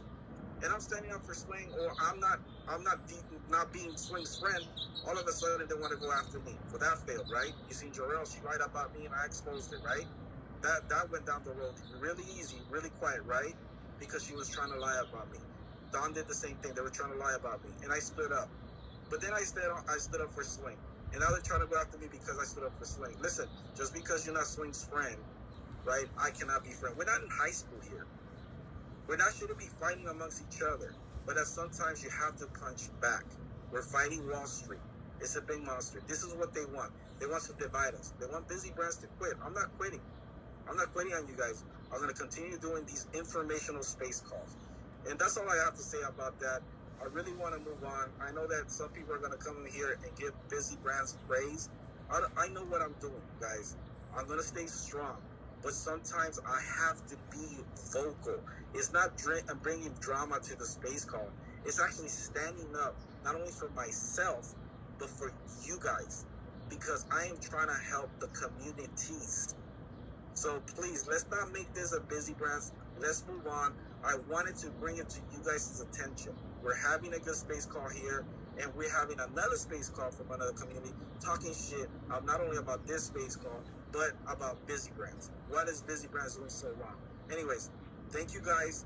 I just wanted to make you guys aware that it's not right what's going on, and you guys as the community need to stand up and be vocal and put an end to it. William, this is Rocky. I need to say something, please.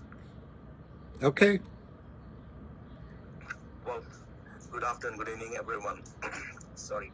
Well, William, firstly, congratulations on your first hosting your first. Well, it's all attributable to Busy Brands. He's the best. Yeah, he's the best POS I've ever met. Yeah. I just wanted to tell something very quick, right? So I started trading last year September, and Mullen and MMTLP was my first two trades. And I started with earning some extra money. So again, when I traded both, after starting trading in September, Can't hear him. My confidence just destroyed because what's going on with both the tickers. So I lost a lot of money in MMTLP and Mullen. So I thought I should not be trading, and then I started coming to these space calls. And slowly, now I've reached a point that I will continue trading. This confidence I gained from all of you guys. Anna, Junk Savvy, Joanna, Busy, Maduk, William. And it was, I don't know how to say it, but I'm very glad and honored to be in this space calls. And Busy, I want to tell you something personally. You are one of the most professional hosts for MMTLP community, and I really like it. I love you, bro, for that, and thank you for all what you're doing. I've always been a listener, and after listening to last 15 minutes of conversation, this thing has happened with you before, Busy. I was there maybe a couple of months before.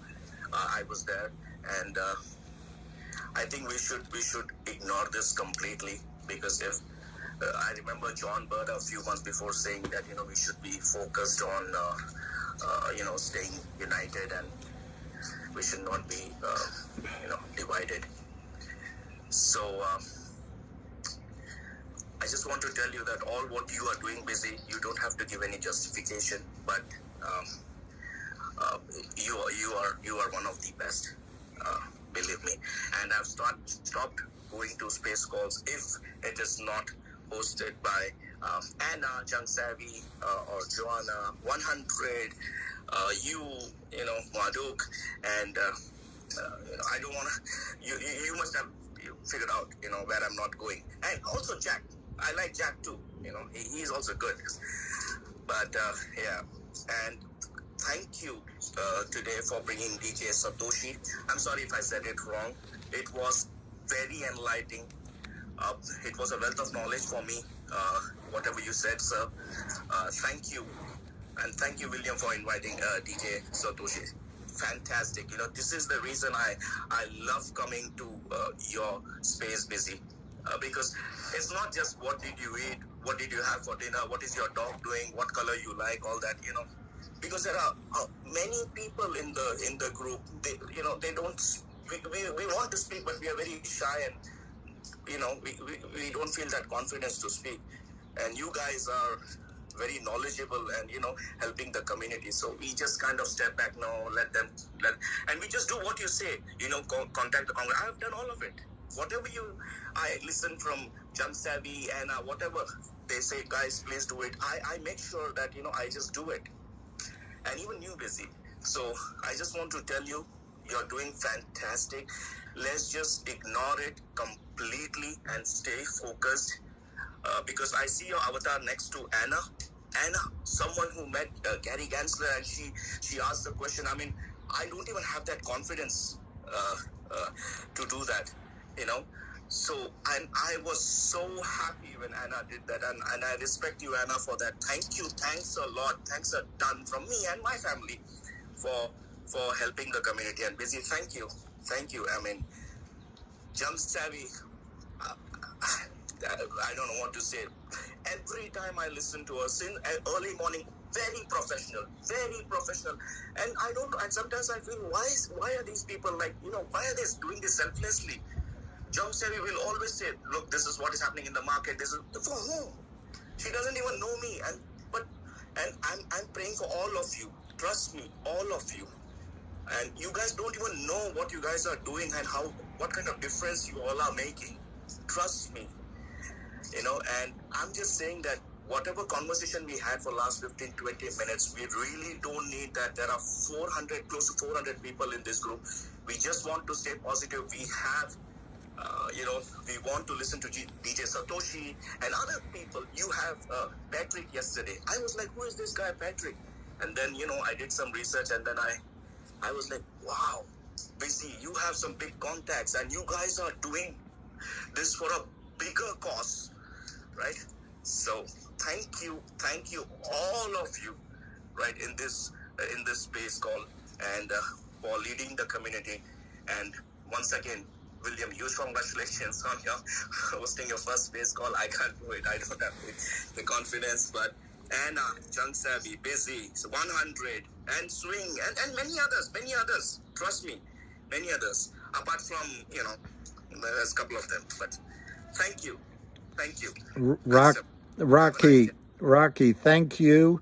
And you are a leader, and what you just did was leadership, and you brought a sense of peace to this call. And I look forward to hearing you speak more often. I hope so. And one last thing, yesterday when Jump Savvy was speaking, she broke down, and I was like, I also felt like how much she's doing for the community. And let me tell you, I did tell my parents, these are the people. I was telling them over the phone, and then unknowingly, you guys you're making a difference in other people's lives. So thank you. Thanks are done. Have a nice day, everyone, and good luck. And MMTLP community will win this game. We will win this game. And I'm not going to stop trading. I got the confidence from all of you, and I'm not going to stop trading. So thank you. And thank you, William. It's a pleasure listening to you, William. I love your YouTube videos. Thank you. It's great hearing you. Thank you, sir. Thank you so much, Rocky. We do have a lot of hands and some requests, so if anyone is, I'll drop down. Oh, I'll drop down. Don't drop down. I mean, I think people, if you're done speaking, we kept some mic requests. Okay. I think the next person was DJ, and then I'm not sure if it was Lisa or Trevor. I don't want to go out of order. So let's see what they say. And CB, I'll talk to you about HNRC. I don't want to make Lisa wait. I think she actually wanted her hand up before me. I'm going to be leaving here shortly, so I can wait. I got to go in about 15 minutes, so I'll wait. Finger is 220. Well, 217. Say, hurt people. So stay strong, guys. Keep on the mission. Thanks, DJ. That was a great thing to say. I agree with that. Go ahead, Lisa. Sorry, you guys. Thank everyone. And I used one of your ideas about that gentleman bringing peace. Thank you. I forget who said it, but thank you. This is global. This is Texas and the frontier. Y'all are pioneers and heroes. And oh, this is Lisa. She looks like a nice person. it really is, but you got to do it. You know, that's why In things fact, got the way they got to be, and you're gonna take backlash for doing the right thing because the world's flipped upside down right now. But if one person can start a movement, then everyone in every community she looks like a is making lovely difference. person we all too. talk to people differently, and communication is CB. working.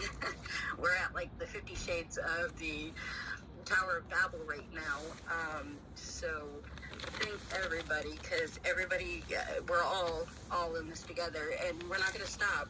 And the war's already been won, you guys. Like, the war's already been won. That's the great thing. We just That's gotta an keep fighting interesting these little point. battles, you know, So, one battle at a CB, time. HNRC is 14 cents And right there's now. much more support than we And you're realize, right. but I'm going to step down and let the guys with their hands up talking, and then I'm going to give her a... if you'll reply to that, it's about asking a question. But thank you, everybody. Like, really, I'm going to give her a kudo. You are changing lives, and know that every kudo. day you are changing lives. She's a sweetheart. Thank you so much, Lisa, and I will Sweetheart. look at your message in a few minutes. So, I'm sorry I haven't really had a chance because I'm HNRC is 14 cents. You're right. It's one company now. But the guy running HNRC is a financial type, and he's focused on oil and gas. We have Trevor, and then Mel, and then T-Nuts. I think that's the order. So, if I'm wrong. Wall Street, I'm not sure. Go ahead, Trevor. for several months, he's tried to distribute the non-core assets into a publicly traded company, WHDI. Yep, I'm still here for maybe like 10 more minutes. This apparently is worth, at acquisition cost, $53 million at historic cost. I don't know what it's worth now. He's saying $1.75 a share that you have. That's already been, well, it's not been distributed yet, but the record date went by. So if you paid 34 cents, you might have lost 20 cents, but you're getting this. Will it be worth $1.75? It might be worth less, might be worth more, but restricted shares, I think it's great. All right.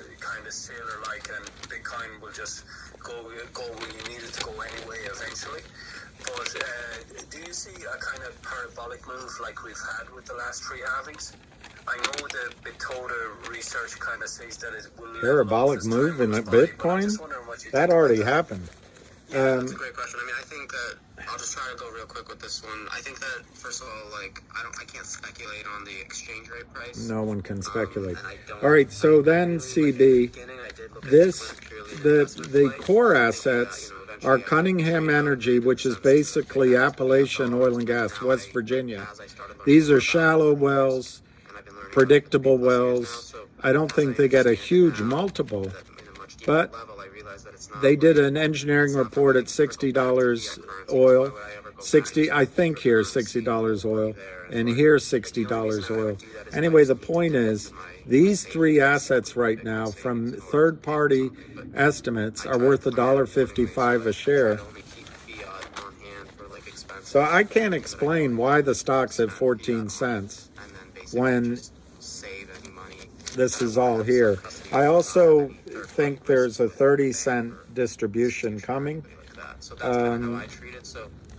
I will say the risks I see, CB, are that the guy doesn't understand what shorts do to a stock, and he might not understand what a reverse split does to a stock, and I've been trying to reach him.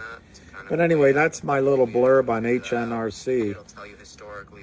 Finger,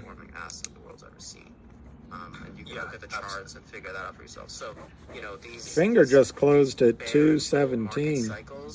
These 4-year halvings, they do have like a cyclical thing. 217. It's really nice looking. You can't really account for like a network adoption effect. 218 it says actually. Closed at 218. You know, and so like nobody can, you know, when you're investing in Bitcoin, and again, let me just look at GTII. I didn't look. I'm sure that's down. I just got a series of text messages directed at me from, from the jerks. So 133, it's down. Congratulations, Kurt Kramer, Seth Kramer, Alpine, the rest of you shorts. You were able to commit securities fraud and drive a stock downward. Good on you. Enjoy it while it lasts. Where this group is invested in, whether we like it or not. So that's not thrilling that it's $1.33. One of the Bitcoin miners who would probably be the biggest Bitcoin miner in America, Fred Thiel, their CEO, has basically come out and said, eventually we're going to fall to big energy. Energy is going to buy us out. And if we're sitting on an oil field here, according to Reuters, operating off 20,000 a source said, quote, state and federal regulators and officials are increasingly attentive to the possibility of market manipulation regarding banking equities. This is from Unusual Whales, and Skinny is not an unusual whale. But this is, some of these messages are starting to get traction. Your cars could be mining Bitcoin for rebate on your so, and then let me look at, I want to see if I can get a quote on GoLogic. There's huge crossover into where we invest and what we do, and I hate to see anybody giving out 264, 264, starting to go up. Volume is only 1,000 shares.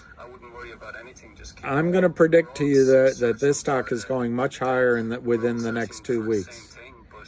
I do not have a crystal ball, but I think that's on the verge of a short squeeze. Does it go to 10 or 20 or higher? I don't know. That's exactly why I come to your guys' spaces. Like I say, sometimes I'm just a listener in the background because I learn so much new stuff from what you guys talk about. All right, but today that's my rundown.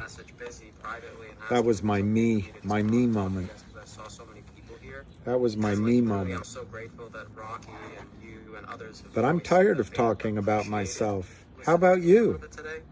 Because I'm not trying to annoy anybody. What do you think about me? I'm not trying to sell anything. I'm literally just doing this because I love the movement that Bitcoin is bringing us. It's all bringing us freedom. This is the same guy. Everyone wants freedom, and everyone is. This guy's literally most people don't had realize that Bitcoin is that. An hour's worth of time on this call, hour and a half. The truth, you know, it's a piece. It's a tool in our tool chest that we can use for freedom. So, it's a bow in our quiver. We have a bow in our quiver. We can tee it up. Let's tee it up. Let's tee it up. So I'm going to be bouncing here in a couple minutes, but again, really appreciate everyone, and I'm sorry if I didn't get to anyone's question. Thank you, DJ, and thanks for. Let's give him a thank you. And finally, I wouldn't be here myself today only for Bitcoin because I was kind of lucky to get into Marathon Digital and a few of the other Bitcoin miners at an early stage, and that's kind of what funded me through my investments in metamaterials. Oh wow! And everything else. So CB, big energy company will come in. I am going to talk to him on the reverse stock split. My opinion, Ted Williams, is that he's not going to do a bad financing. So it is possible that a reverse split in his case, if it's done with an intelligent financing, reverse splits in and of themselves are not bad. It's just when it's done with these toxic criminals. Now, then NS and Wall Street Ponzi, I'm pretty sure. Go ahead, Mel. Hey, thank you so much. So, I just wanted to say thank you, Busy. Yes. For everything that absolutely you have done and continue to do. Absolutely. On a daily basis. Absolutely. Rocky, I've never heard him speak before, but boy, did he... He was great. ...say everything that I am 100%... Rocky was great. Like, oh my God, he's... Rocky was great. I talked before, but boy, did he put everything just... He said so perfectly. He did. And, Rocky Raccoon. You know, junk, I mean without stepped into the room. You know, only to find by holding these spaces alone, Gideon's Bible. at least for me, and I'm sure for Gideon had stepped out, others, left it in with no doubt. keep my, my sanity, to help keep me going. And I thank you. Just it doesn't seem enough. I agree. Busy's done a great job. Anna, really, thank you. Just doesn't seem 100. to be enough to. I think Savvy is left. Oh no, there she is. Junk Savvy. I know that, and I mean, This is Mel talking. I don't know what happened. I heard stuff going on, and all I know is I can't be more. Who's this? Anthony Wilson. I've had these financial spaces on all day while working. They can last 14 hours. Nervous energy, being wronged, anger really motivates people. Yeah. No, I don't think there's a good reverse stock split, but I just don't think. You watch this stupid news and this and that and blah, blah, blah, and here we are, and you have all these. There may be a context where it's okay, but I definitely will talk to him. There's Mike Tyson. Mike Tyson has sent me a message, and the message is everybody has a plan till they get punched in the face. She's like, hang up that phone already, which I'm going to do right after this. Because she's got to get this parallel parking down. Busy carries the weight of the world on himself, and he does so much work, and he navigates a lot of personalities, so. I mean, how can you? Any sane person has got to have oh my God, my respect for there's you. I mean, oh my God. There's a bird I love all of for Wolfie to pull. So much for everything that you're doing, for making this. Yeah, Mike Tyson, by the way, if you listen to some of the things he says, for being there for me and for everyone. I love you all. Thank you all so much. Well, thank you so much, Mel. So nice to hear from you. We do have a couple of hands. I think it was NS and then Wall Street Ponzi. Hello, can you hear me? Yep, can hear you fine. Oh, fantastic. This is my first chance to speak to in a space call. I want to first thank that's the one. Everyone has a MTLP plan until they get that's, punched in the face. Fighting the good fight. My name is Nick. I'm a active duty military soldier in the Army. Can't really say what I'm doing. Thanks for your service. Security, but thanks for your service. Original torchlight holder. Thank you for your service. And ever since MMTLP started trading, I started buying. So currently, right now, I have over 7,000 shares. I know it's not that much. Wow, that's a lot. But I just want to let everybody know that you have some active duty military members that are supporting the fight from the background. And I just wanted to thank all of you for that. Thank you. Thank you for being here. And thank you for coming onto the mic. I wish I could do more, do Occupy SEC and, for Anna. No, you're doing exactly what you need to do, and we appreciate you. Thank you so much. I agree with that, and I just quickly want to say to you. No problem. I guess they can't hear me. They can't hear me. Can I just say something quickly about? It's so nice to hear from you. I don't know where you're at, but it's so nice to hear. They can't hear from me. you in the community, and thank you so much for serving our country. It's just such an honorable thing that you're doing. You're the true hero here. Thank you. Well, I want to tell you guys are also doing a lot of work, and I've been listening to these space calls for a while, and let me tell you one thing. I mean, it's emotionally and mentally draining thinking that all my life savings is locked up, and these space calls have been a safe space for me to listen on, and it's been therapy for me in a way, because anytime I feel down, anytime I'm at the gym or I'm on my way to work or on my way home from work, I listen to these every day. So I just want to thank you guys for giving me the opportunity to speak. I've tried requesting a couple mics in other spaces and haven't had the chance to talk, but thank you guys for doing what you're doing. And that's all I have to say. Thank you so much. Hey Nick, stay up here for just a second. You just drove my point home. It's Wall Street Ponzi. I'm also a veteran, right? I Wow. Veterans group together. I just followed you. Please. So many guys and girls fighting. You into the vets group. We got a live bunch in there. So many. I got you. Thank you so much. Yeah. So many. I think I was up next, right, Anna? Yeah. Yes. They can't hear me anyway. All right. Yeah. So yeah, I wanted to touch on the veterans campaign letters. I just put it up in the nest. This is the one for today.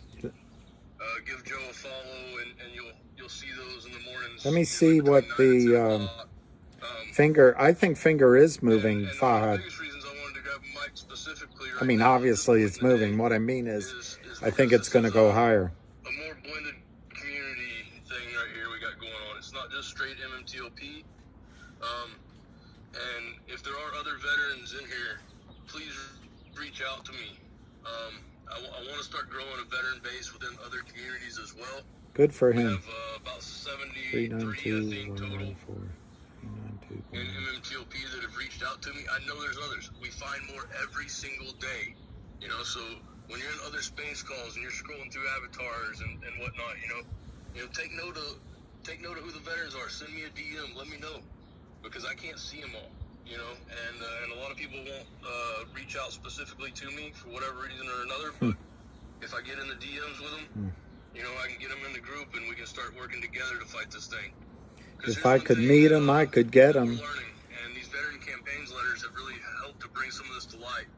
I can't stand the state I'm in. It's another Saturday night and I ain't got nobody. I got some money because I just got paid. And the blended retirement system that Congress forced on them, they have to invest in the stock market in order to get the same benefit they would have gotten prior to 2018. Good boy. So that being said, we know what the stock market He's getting is. so we know old. how it's being stolen from, and I am not going to stand for BlackRock managing the thrift savings plan and shorting these ETFs into the ground. Good for him. Are dumping their Good for him. earned money into. Good for him. So we're gonna get Good for him.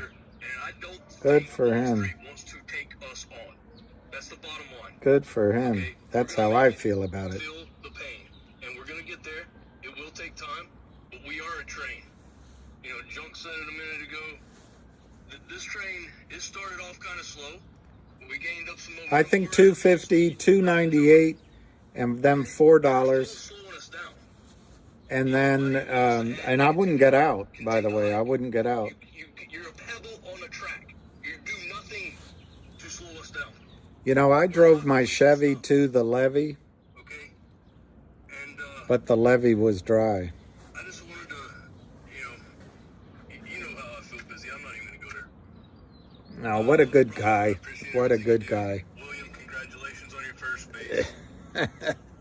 Thank you. You're a rock star. I don't even know what to say about you. You just blow it out of the park every time. Continuously amaze me. I mean, this is somebody I could literally hear her voice shaking the first time she took a mic. And within, 3-4 months, she's sitting in on congressional hearings and you know, shaking hands with Gary Gensler. Give me a break. That's amazing. It is amazing. It really is. So yeah, I hope I've got a DM inbox full of veterans that haven't reached out yet. Reality is I don't. But you know, hopefully we'll just keep gaining more and more traction. And busy, I want to get up with you on the back end and start hopping into these other group space calls and start pushing that, because you know, I'm also going to be the veterans liaison, the veteran committee subcommittee for the Retail United Advocacy Group. Okay, and pretty good guy. I'm going to put my focus, because that's All where right. my allegiance lies. I can't, Paulie V. If I shut it off, I cut off. How many people are on this? I don't know. I know the battles that have been 350 people. I can't ruin their lives just because I have to pee. But I do have to pee, so I'll be right back. You know, we've got to protect these guys and girls, and we've got to make sure that BlackRock, the asset manager for the Thrift Savings Plan, the country's largest pension fund, that's just disgusting to me. You know, Larry Fink is a criminal, straight up criminal, and you know, something's got to change. You know, is there a good one out there? Is there a better asset manager out there? I'm sure we can find somebody. But it sure as hell isn't BlackRock. And we got to get loud about that. From the inside. From the active duty guys. Would be the most powerful. So, Nick, I appreciate you reaching out to me in DM. I see it. And if there's anyone else, please feel free. Thank you. Yeah, man, I'll hop on that and message you privately. I invest in the TSP too, brother, and you know, I mean, I hate to say it, but you know, doing research and all that, I mean, you know, suicide rates in the military are real, and one of them is because of financial stress. And you know, the space calls that you guys host and that you guys have is really a safe haven for people like me, and I'll definitely be reaching out to you, brother. Yeah, I appreciate that, and you know, so many active duty are putting money into the thrift savings plan now that didn't, you know, prior to 2018. You know, I'll be honest, I heard about the thrift savings plan when I joined. Did I ever put a dime in it? Nope.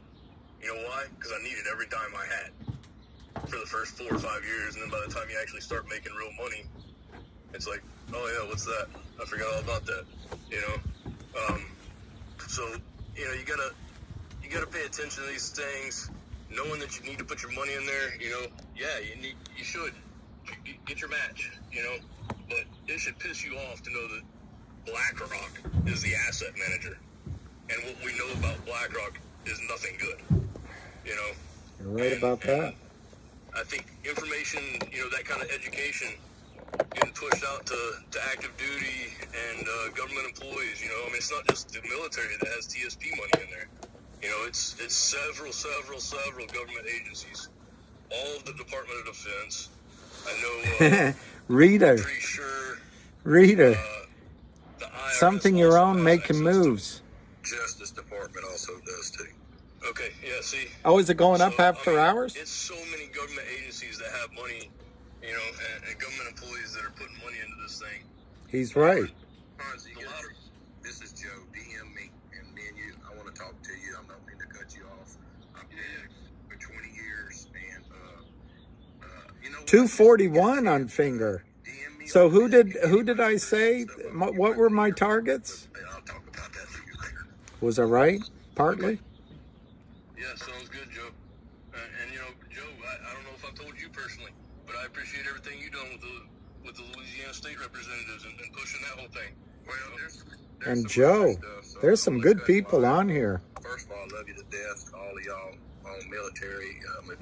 There are some good people here. Because I'm pissed off about stuff with busy right now. So anyway, I have a nephew, the Marine. He was in, I think y'all. Yeah, BlackRock's not the only one. I remember when Larry Fink raised his first money. We were asked to raise money for his first, whatever it was. He failed, you know, he hit rock bottom. It wasn't a mutual fund, I don't think, but it might have been a closed-end fund. He's getting married. He's an awesome. Hey, Al, Jolie, and Reader. Someone that's hit that rock bottom, and Funzy, I know you know. It's horrible to see what's done. Rock bottom is horrible. And it's been done forever. Yeah. And I love y'all to death. I work for the Bureau, but let me tell you something. It's nothing compared to what I know he went through. You know, by talking to him. I'll give you a real quick story. You know how y'all would drive. He was in the Marines, and y'all stayed in a convoy. And he always said them kids would run up and steal stuff off his truck. Well, one time they did that. I forgot what he was driving. It was a monster thing. and he had enough. He stopped, started chasing him. Well, two of his guys had to go tackle him and bring him back, because you know what that leads to. That's a whole nother conversation. But anyway, it's just crazy what y'all went through and how you come back. And it's like there's people that love y'all, but there's the people that's supposed to, they just ain't worth the shit. Not fun. But anyway, me and you need to talk on that TSP if you ever get a chance, and I'll wait my turn to say what I had to say a while ago. I know I cut in front of a couple of people. Love you, man. Yeah, well, Joe, I'll get with you. Thank you. I love dating. This conversation just really went so warm and beautiful, so I'm really pleased that It did. Wall Street came out. She's great. Joe, it's just She's great. Amazing what you guys sacrificed for our country, and a lot of wrongs need to be righted in our political system to take care of Absolutely eat some seaweed. I agree with you. I'm proud to be in this fight right Yeah, it's the along only with you date guys, I and can whatever get. we can do to support, But I have a lot of them. the veterans group, please. Medjool is go Persian. Tweet, retweet, follow. I'd like follow Iranian. JoJo. Make sure that we're supporting Iranians. all of these efforts. Iran. So I like do Iran. that, please. And I just want to say real quick, I want a horse named Dickless. Okay, I appreciate you, and thank you for your thankfulness. Would it be a gelding? There were sacrifices made to serve. Thank you, Wall Street. All right, Paulie, I'm sorry. I just can't end it. Sacrificing your time with your family and time away. It'll be from, better next time. So much goes into what you guys do for this country, so I just wanted to recognize that. And busy being, Marine, I draw a lot of strength from all of you. It is like into a war. When we say that this is a war, it really is. I feel sometimes like I was talking to Sabby last night. Sometimes I just feel like we've been in this war for months. And you're right. My voice would crack coming up here, but then once you learn how crooked our system is, you find a voice and you learn how to speak up and stand up for what's right, because that is within us all. If you believe in standing up for what's right, and that's where I think that voice has come from within me, is just trying to fight for free and fair markets, because I think it's going to be for the betterment of the whole world, not just for MMTLP, but once we've learned how they kill these companies and how they are just preventing America from growing and just the whole world. It would be a just female shocking. horse. And I don't think I could not That's stand great. up for it now. There's just no stopping me from speaking out against it, because I know it's right. 2:45. I'll go to some hands now. I think it was Quinsless. I don't want to mispronounce your name. I'm so sorry if I just killed that. No, you did a good job. I'll be brief. I just wanted to say, Busy, you and Junk represent this community with grace. Don't let anyone else tell you different. I'm an older man who's only been in the market for a year, and there's an old saying. Good guy. If you're the smartest person in the room, you're in the wrong room. So I come to your and Junk spaces to get as much knowledge as I can. And I deeply appreciate He's a good guy. everything you guys have done, Anna 100, and there's several others. But thank you, and that's all I really have. Good guy. Absolutely. I say, sometimes I go on to Savvy Space. I'm like, she's just like an encyclopedia and busy bringing all these people into our community with influence and that educate us. It's just, we're so fortunate to have so many wonderful people in this community, and 100 And I have and dates. William and Joe. I look around and I can go through, and Sean with it's just amazing how Steph and MTLP Studios and Crucial Mix. The list goes on and on. But it truly is a remarkable community, and how we've all band together to make sure that we're pushing this cart forward for sure. I am going to go to some hands. I think it was Joe and then Lisa, and I apologize if I got that out of order. I'm not leaving. Anyway, thanks, Anna. Yeah, on the busy part, put it like, anyway, there's some stuff in the works that Biz is involved in right now. We're trying to make something happen. I think it's going to happen. It's going to be pretty good. But as far as Biz is concerned, Junk, and I can go on with Junk forever, but I wish, you know, and I'm not going to do it, I wish I could say what I needed to say. What people don't really realize what Busy's done or what Busy's turned away from for this community, and I'm going to put it at that. Really, some people don't know. So I talked to 4 people on the phone that's in this group, and that's it. And I trust them. If something's getting set up, Busy sets it up. Right now, he's already did it today to have everything ready for something. You're here to happen. pick my brain. Place, it's already in place. I hope you pick a good one. Junk. But man, I mean, I wish Busy I could say what I want to say, but I'm not going to. When this is over with, I damn sure will. But love you to death, dude. Like I told you on the phone a while ago, you got to remember, you smile and wave, you take the high road. We take care of that. Where I used to work, what I used to do, there's nobody on these spaces that can cut me. I'm 54 years old, and I dealt with some of the worst people in the world my whole life. And they told me what they did. And you know what? The face of the devil ain't nothing. So my point is, you take the high road, my friend. We'll take care of this. Everybody knows what to do. Good because you can't lower yourself to those standards, because then you become what that is. And I told you that. So I got to get on the road and go look at something for someone. But Anna, you've turned from how would I say it? I guess on their end, you went from a flower to some straight poison ivy. So I'm proud of you. But anyway, I got to go. Y'all take care. Thank you, Joe. Hey, Joe. Thank you. Joe, I'm a Marine. I gotta fight back, brother. My nephew's a Marine. Hey, to all of y'all, my brother was in the Navy, like he told me the other day. He said, "Boo, they told me to join the Navy and see the world." He said, "Hell, 78% of it's water." They didn't tell me that, but anyway, I got you back.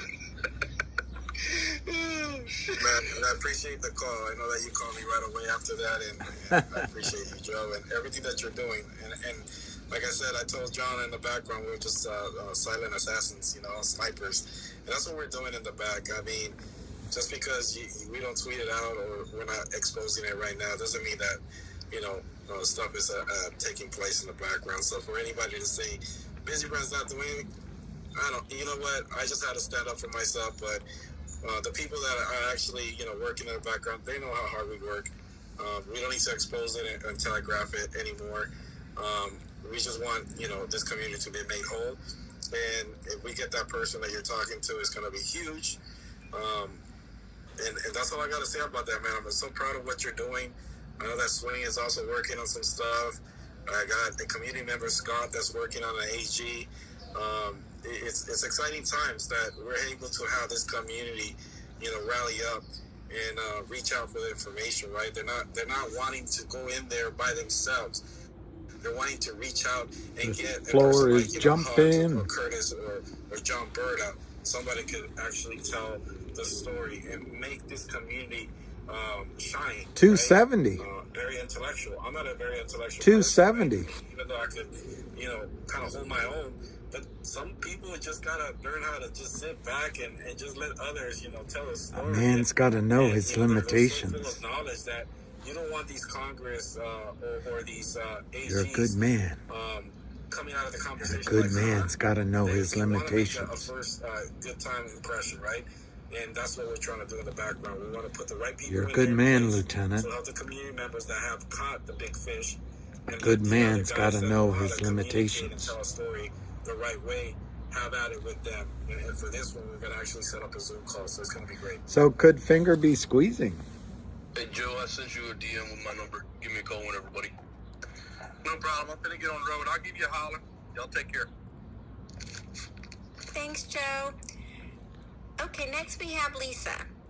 What an amazing call. This is amazing call. I wanted to play this for you guys. These are good people. This is pretty awesome. This person really good people. Enlightened me. So if it's bad quality, just let me know. But it says a lot. How long is the recording? It's a song. I know, but what is the song about and how long is it?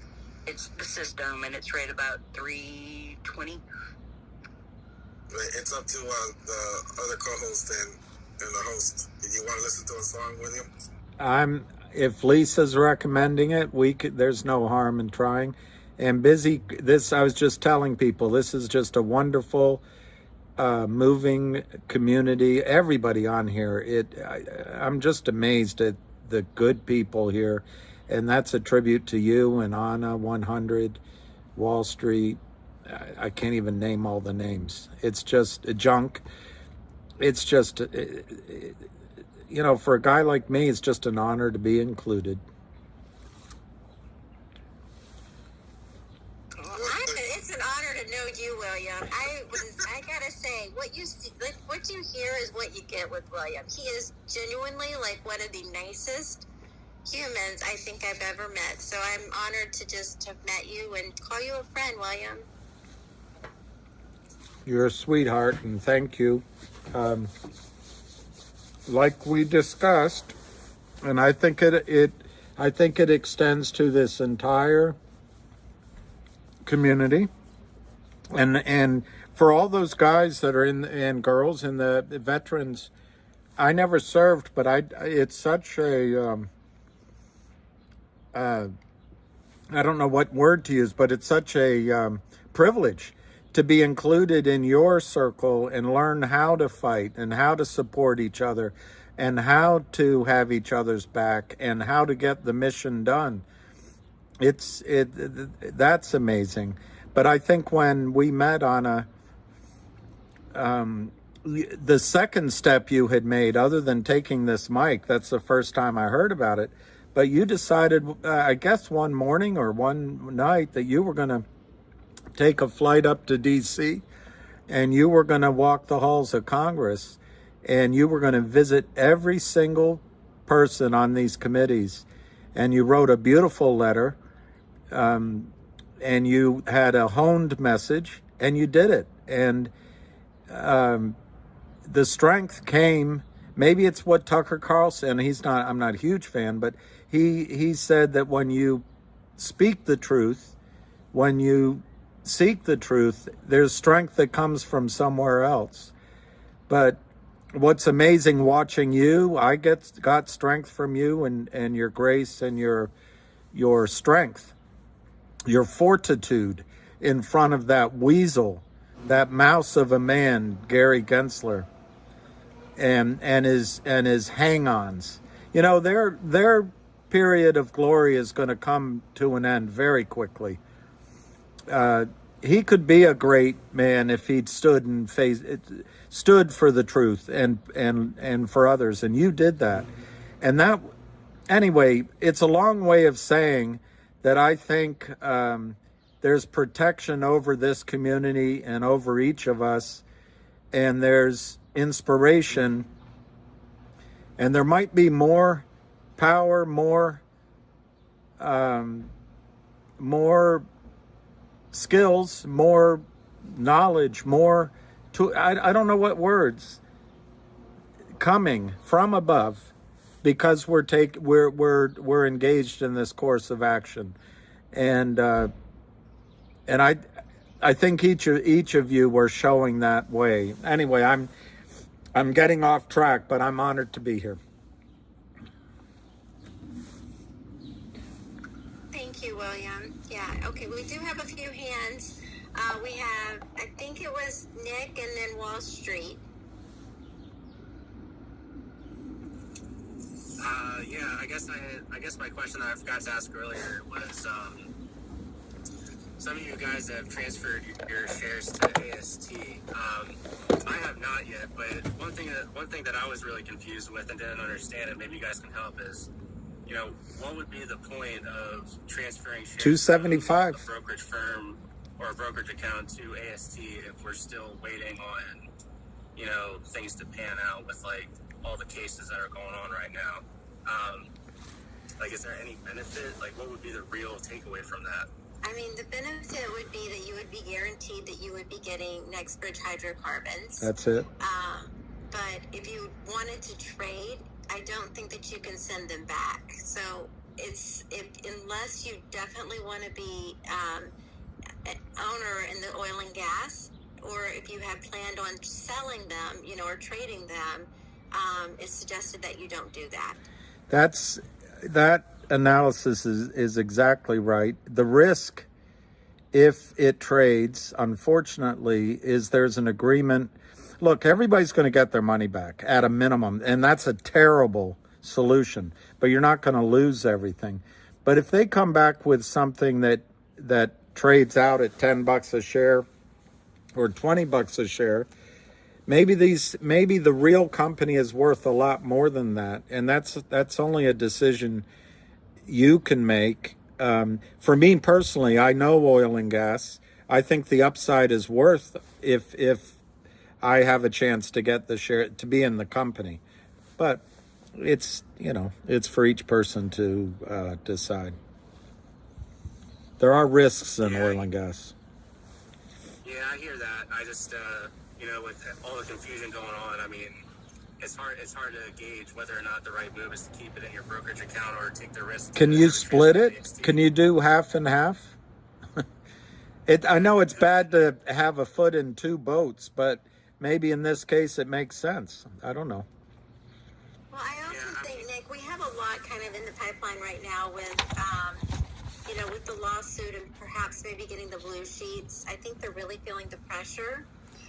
So I don't know. You've held on for this long. I don't know that unless you definitely want to be in the oil and gas, own that stock, you might want to just hold off. I'm holding off. But I don't know. I lean more towards the holding off to transfer them because it seems like the general sentiment is to get the 2 trading days back, which I would want as well. So, yeah, I don't know. I'm just thinking out loud. Like, everybody. Some people are like, "Oh, I got my shares transferred to ASC." I'm like, well, if the 2 trading days come back, then you can't really transfer them back into your brokerage account. So. But sorry to interrupt. But the 2 trading days have to come back without taking any of your rights away. And that's, I look, there's big boys, and they're all men, so I can say that. There's big boys in there negotiating on your behalf as well. So I think your instinct's correct. I'm just cautioning that there could be a situation where they open it up for trading and the squeeze doesn't happen. It's going to be really hard to recreate the squeeze, I think. And I'm not sure the system's going to really allow this to be a runaway train. But that's just my caution. Obviously, I don't know what they're going to do. Yeah, no, I appreciate that, William. Yeah, I mean, I must have had over 20 calls to Charles Schwab because that's who I have all my shares in with. And they're like, oh, yeah, you got an Epsbridge, but we can't really do anything about it because we're waiting on FINRA or the company to decide, what the true value of the stock is. And I'm like, okay, well, and then I call AST and they're saying like, well, yeah, I mean, we've done our part. We've distributed the shares to the brokerage, companies. Your shares should be already there. So it's like, what do I do now? Well, that one thing you just said is very encouraging. If they said we're waiting to find out what they say the value is, that might be the basis of how they make a payout to you. And that the way to my ear, that's pretty encouraging. I do think you're gonna get a payout. It's just a question at what level. And I also, I was dressed down by someone on another space call, but I stand by what I believe. I think that the NextBridge shares are extremely valuable.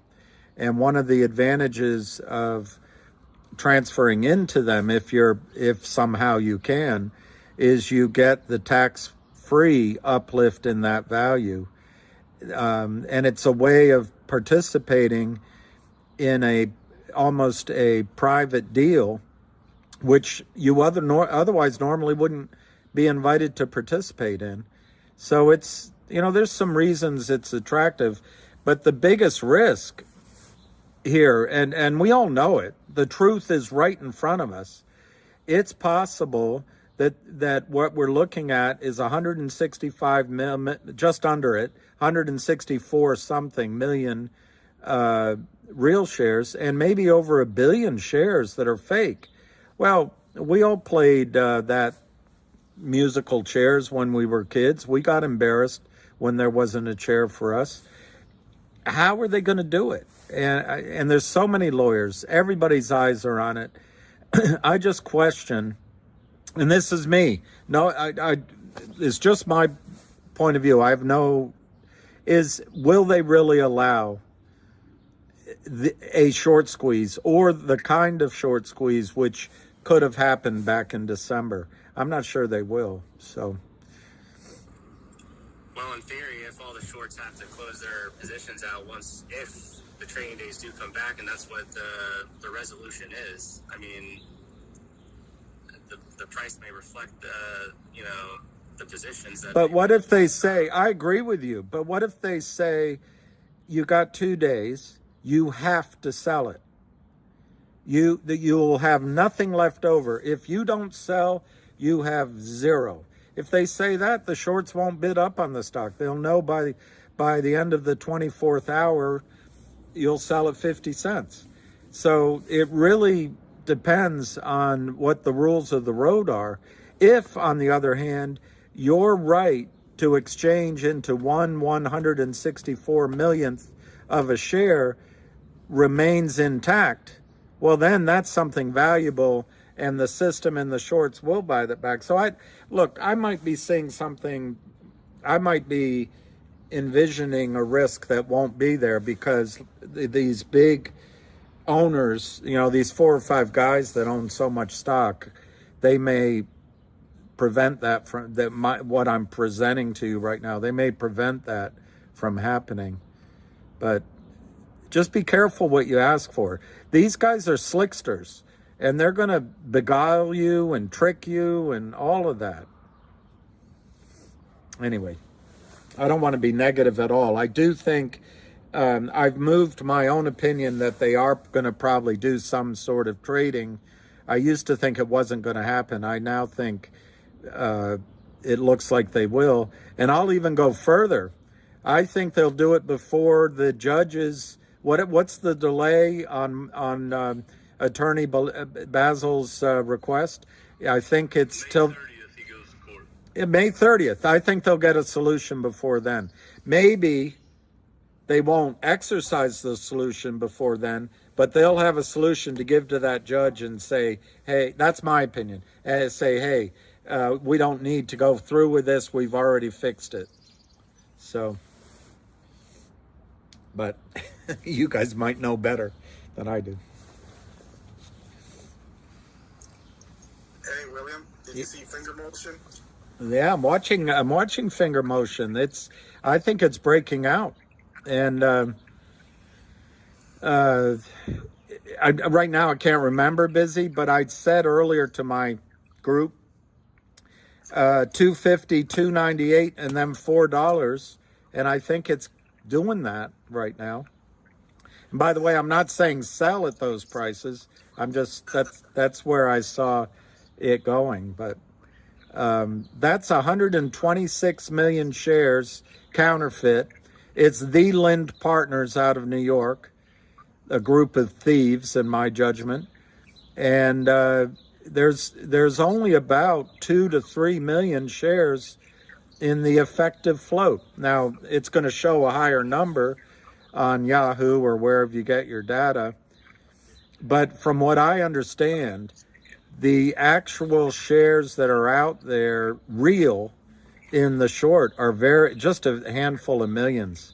The rest are held by Chinese nationals and etc., and they can't sell them right away.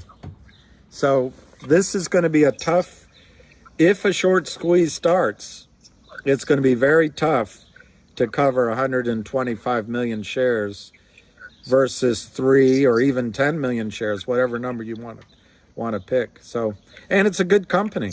It's an amazing company.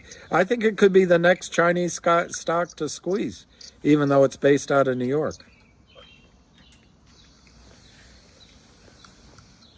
William, are you there? Yeah, I'm here. The queen of the metaverse is here. You know who that is? Oh, I know who the queen of the metaverse is. I think. It's, hi, Syntax. How are you doing? I'm good. We were, well, not we, me, but I was using we as if I'm somebody impotent. I was thinking about you today, how you were going around the halls of Congress too, and you skipped lunch. You were on a mission. And I had a granola bar that I forgot about in my purse, and that's all I had until I got.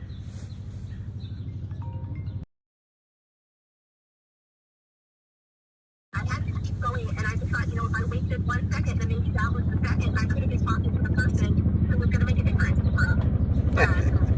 Good for you. I apologize. Well, you saw me get a little bit off base.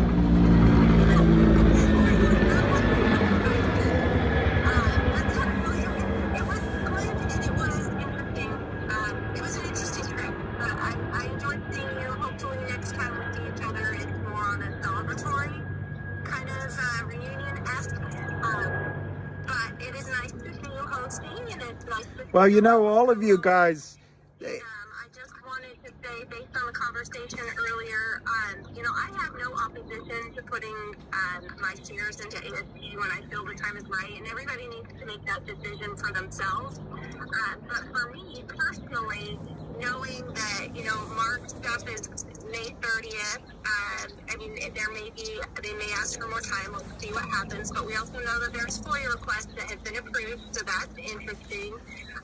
So for me, I just want to kind of wait and see. I figure there's no harm, no foul, holding off for a little bit, but that's my personal choice. They do not want discovery. They do not want discovery. They will panic like cockroaches in a kitchen. They'll panic if it gets close to discovery.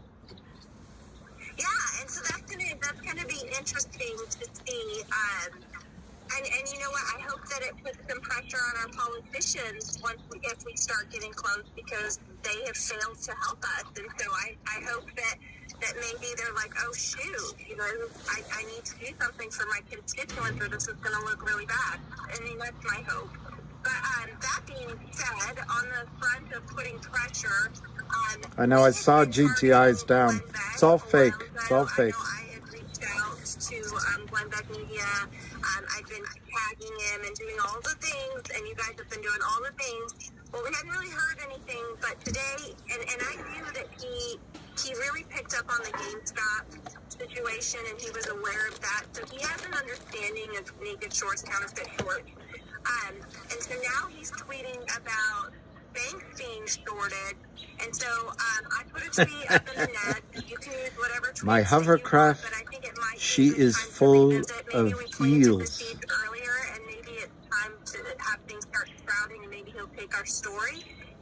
So if you guys would be willing to, I would really appreciate it if you would reach out, tag Glenn back, and just let him know. And I If put, you- I put MMTLP, but If I told you you had a beautiful body, would you hold it against me? You can also see it in other tickers, such as GTII, BBIG. I want to. Yeah, I know, Ralph. It's down 6%. It's all fake.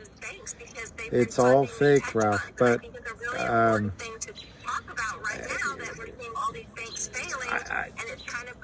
don't know how to stop the crime. Thank you.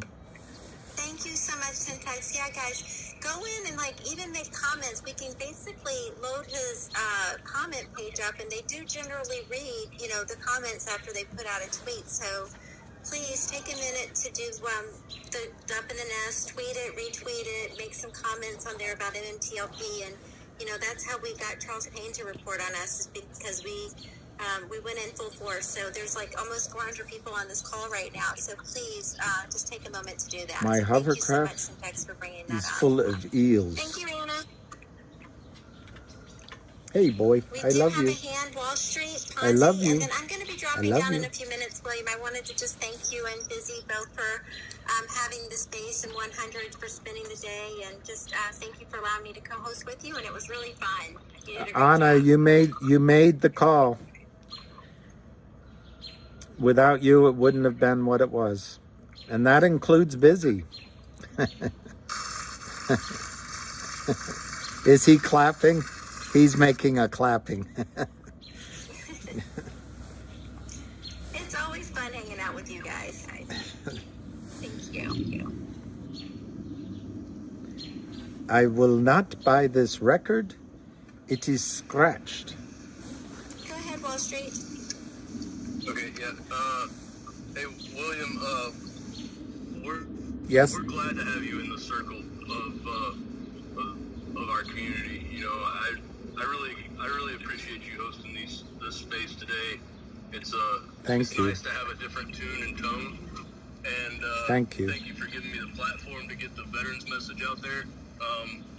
Just so you can see that there is fruit in the labor. I've added 7 people to Awesome. veterans groups just from this call alone. So I appreciate the platform, sir. I'd love to join it if it's allowed, but if not, I'll still support you from afar. No civvies allowed. No civvies. None of those wimps. You know, I'm gonna have to. You know, I hate having these big problems. It looks like I'm gonna have to start up another DM group here soon with other vets because I'm almost at max capacity on this one. So Wow. a couple more warm or cold bodies. We'll take either one. Prefer warm, but a couple more people fill up that DM group and we'll start another one. I don't care. We'll see how many we have to manage there before we fire up a Discord or something. Well, Godspeed to you. Appreciate the platform, William.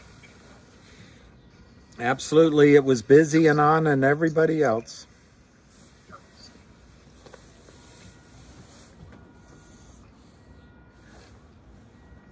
Hi, I'm here. This is Lawrence. If I may get a minute, may I chime in? Absolutely, go ahead. As long as you want. Take as much time as you want. Thank you, William. You know, when you file a petition in the court as the plaintiff, there's something in the motion that's called a prayer for relief. And that's what Ted Williams. The plaintiff is hoping for, that if upon the judge's approval, Oh, Ted, they're lying to you. In the settlement. And it's not just Fidelity has problems. return trading, but that the petitioner has included for relief that the shorts and the failed to delivers have to I know, Matt K. as it is structured in the rules of SEC. And Maybe I'll be in the nursing home with this call. What was that you said? You know, but legislatively mandate that the shorts are all the failures to deliver, all of them have to buy to close. In other words, everything has to be done correctly to code. And with only 165 million, of course, there's going to be extra shares over, whether it's 300 million or 3 billion. But they all have to be forced to close. Now, there's going to be some people who want to take their shares into NextBridge, and they will not put their shares up for sale, to sell to close. That's what the 2 days are for us, sell to close, and the shorts have to buy to close. But everything that is left over, all those shares that are exorbitant in numbers, should be forced to close at what the market supported. And then those shares that profit should be divided up in a per share basis for the investors. And that would be what is equitable and fair, and it would get rid of all the shorts that fail to close. And I'm not sure, which lawsuit would submit that. I don't think Rosa's would, because she's just requesting the blue sheets. But the others, hopefully they've included that, not just the 2 days of trading, but forced to close in their prayer for relief. And then all of that profit shouldn't go to the market makers and the broker dealers, because they're part of the problem. They were Crumb the one family, I understand. structuring these sales for them so that they can get the commission on the premium. And that's, every time they come in and buy a Ted bond Williams. or they get a loan You talk like Ted short Williams. sales or short stocks, they get a commission off of that premium. So that was their incentive to keep this going. And so that profit on the force to close shouldn't go to the broker dealers or the market makers. It should go to the retail investors. And it's their fault that they overbought or overlended, but that profit should come to us. And I just hope that the judge sees that and understands that and enforces the rules and the code the way that they Hey, Jennifer. And that's all I saw you this morning. And thank you for allowing me the moment. Thank you. You're welcome.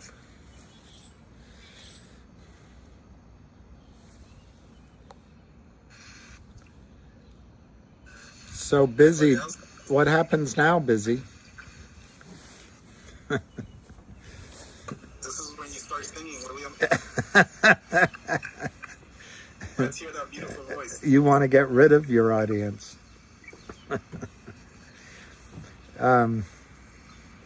Well, it's 5 o'clock. Do you know where your children are? I do. In the living room playing PS5. Oh, cool. So maybe it's time to end it, or maybe unless there's something else to talk about. All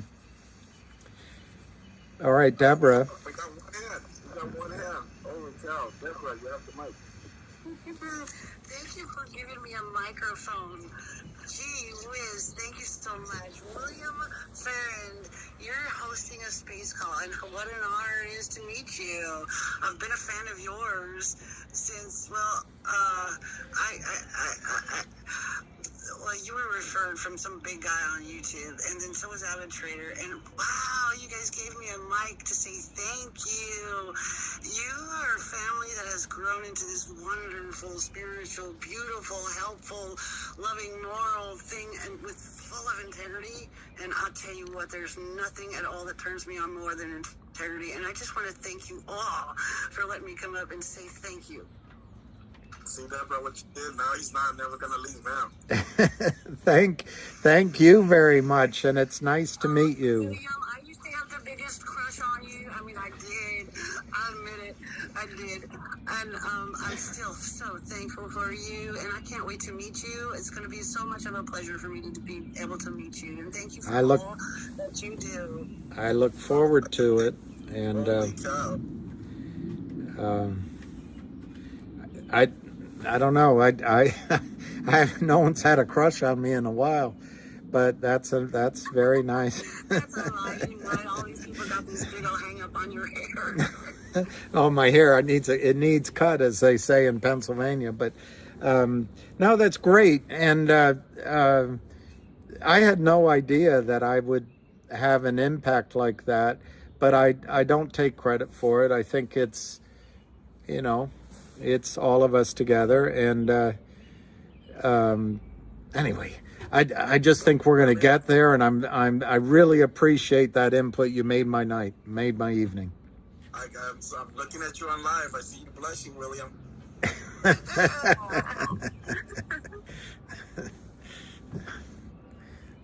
No fair looking. I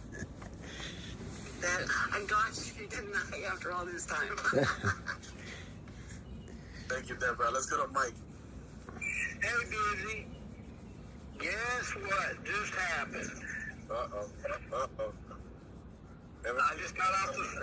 I hope so, but I just got off the phone with the Wall Street Journal for about 45 minutes. So... That's awesome news. What did they say? His name was Alex. Wait, and what did they say? They were very interested in my story. He wants to call me back. I told him the whole deal about being an OG, and he wanted the whole story, and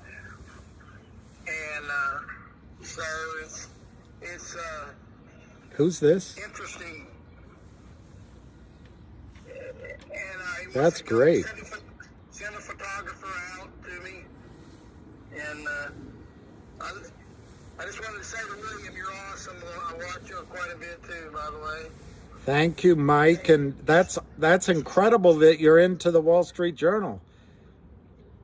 They used to be a good paper. I don't know if they still are, but that's great.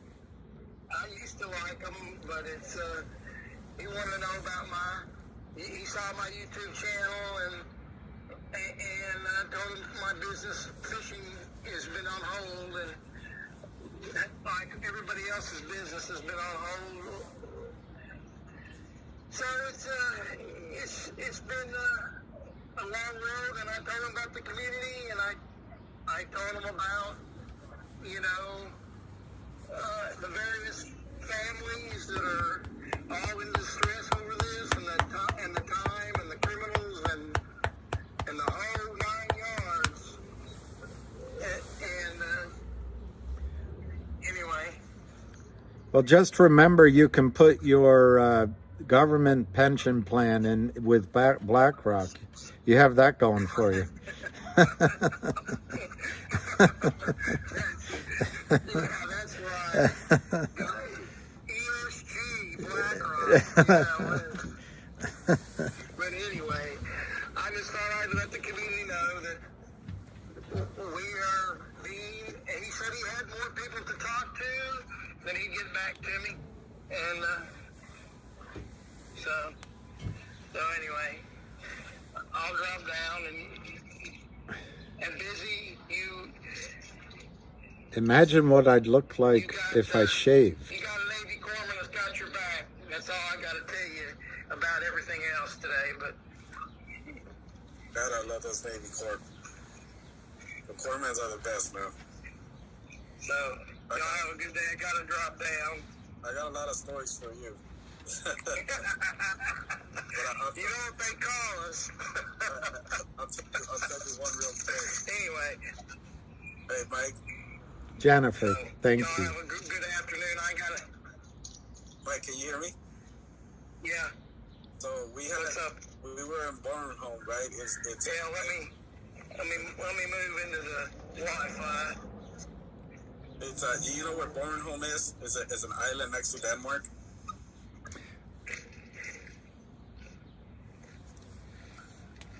It's hard to live me. Where that island is. It's hard to live me. Yeah, I hear you. Should see. You should be me. Island right next to Denmark. It's hard to live me. There, and we were doing a joint mission with the Germans, and they said jawohl. The barracks there are kind of different. They have like dividers, and they're like rooms, right? And it fits like three, four bunk beds, each have a restroom. We'll do it, love.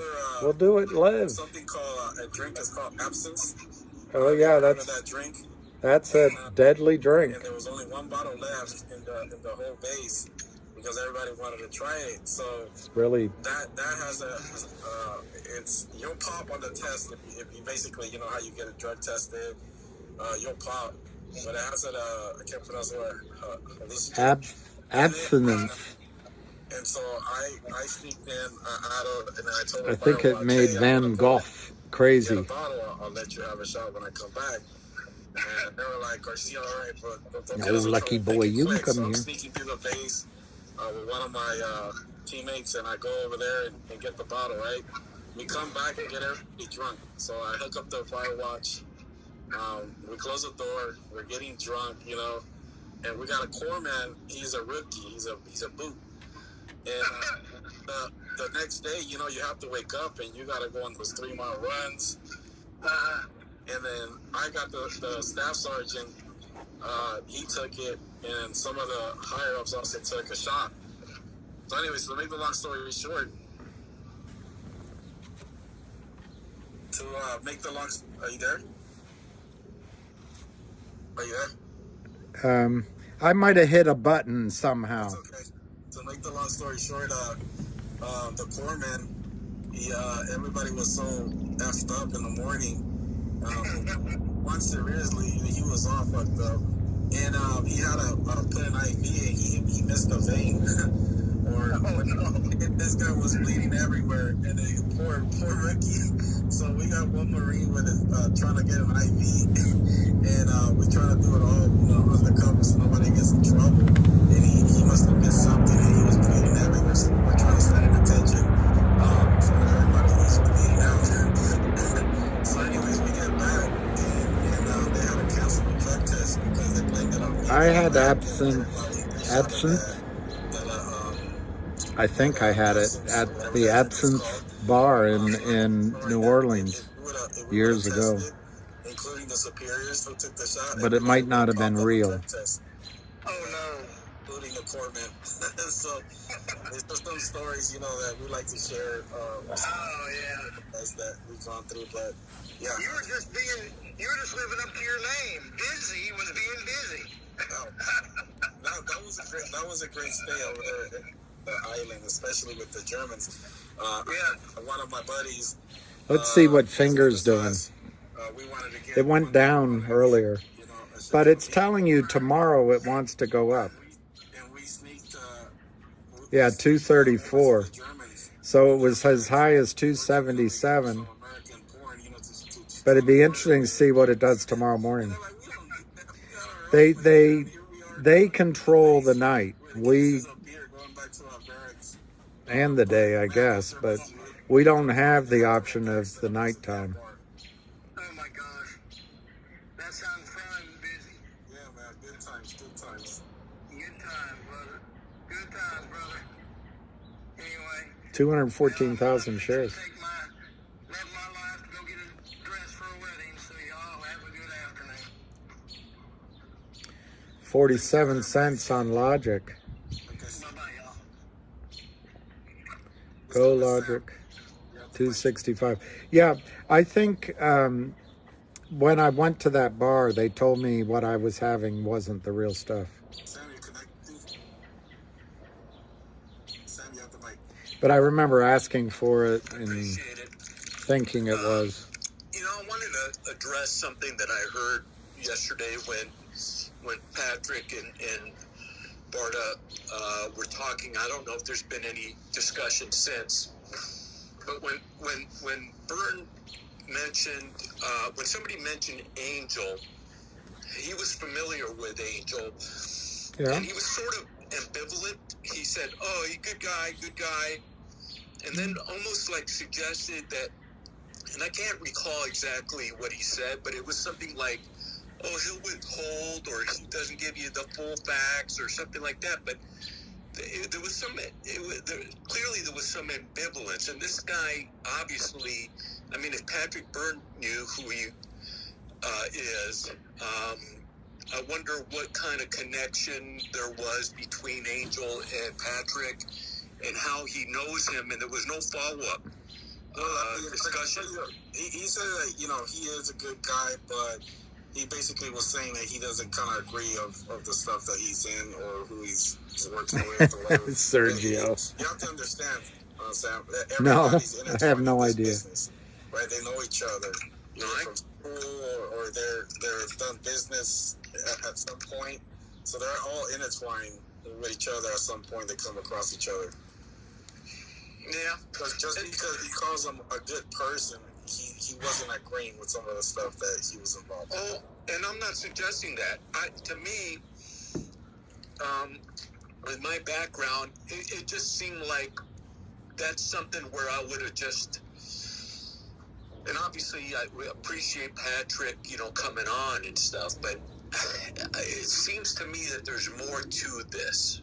And it's something that it would be interesting to find out exactly what his dealing was with Angel and what he really knows about Angel.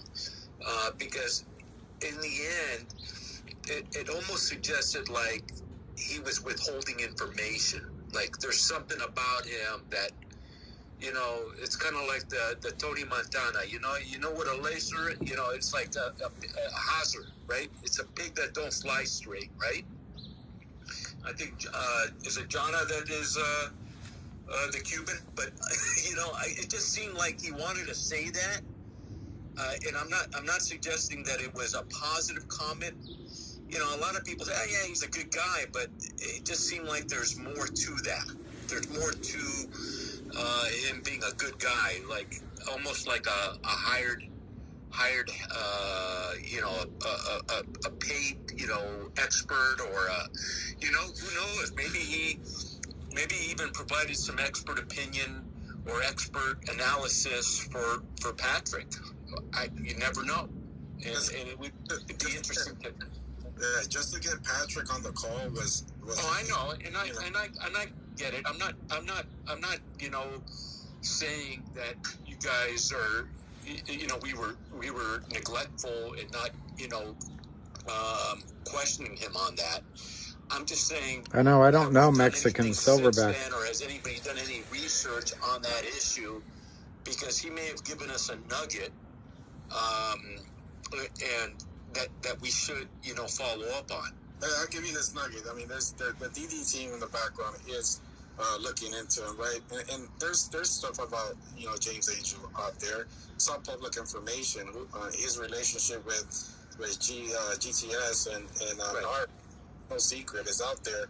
Right. But we have an excellent, you know, DD group in the background that just are so knowledgeable, and I want to say they're experts of what they do because of all the information they were able to dig up, not just you know what's going on here in different individuals. Casey. But I mean, just be happy that we have a group like that is always being cautious, always you know, searching who people are, who's coming into our community. But listen, Patrick didn't, you know, touch more on it. It was for a reason.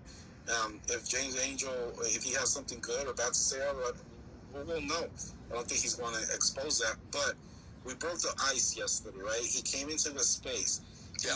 We wanted to give him a chance to understand what's going on here on MMTLP, but not only what's going on in GTII, Finger, and he expressed what he's been through, right? What's so different now than then? Well, look at us. We're gathering around a community. Technology has been able to put that information out there in a snap of a finger, that we're aware of what's going on. The educational part, right? Back then, you didn't have a community like we have now, or just retail investors so educated now in the last, 3-4 years, that they've been in tickers like for AMC, GameStop, and then you come into what's going on in MMTLP, the Mullen situation, so you start gaining knowledge. That's the difference. It's technology and the knowledge that the retail investors have. He didn't have that back then, right? He didn't have retail behind him that's so knowledgeable or to congregate on a space call with him. So for him coming on to our space call, right, and trying to learn and have John Berta, the former CEO, tell the story, we kind of broke the ice. Now he'll get more, feel more friendlier and be more, okay, I could go and join them again. I've been there before. I understand the story. But look at him. How about if Trump gets into office? He said that he'll be working with the administration, and hopefully they do and bring him on, so that way he could probably affect change in the market. So we need somebody like him. We don't need somebody like James Angel, but we definitely have to be respectful when Patrick comes on and give us 10, 15, 30 minutes of his time, and then just let him talk and let him tell his story, because he is the pioneer of what's going on here, right? He did fight the big battle with the shorts, and in some way he was successful. I agree with you. I agree with everything you're saying.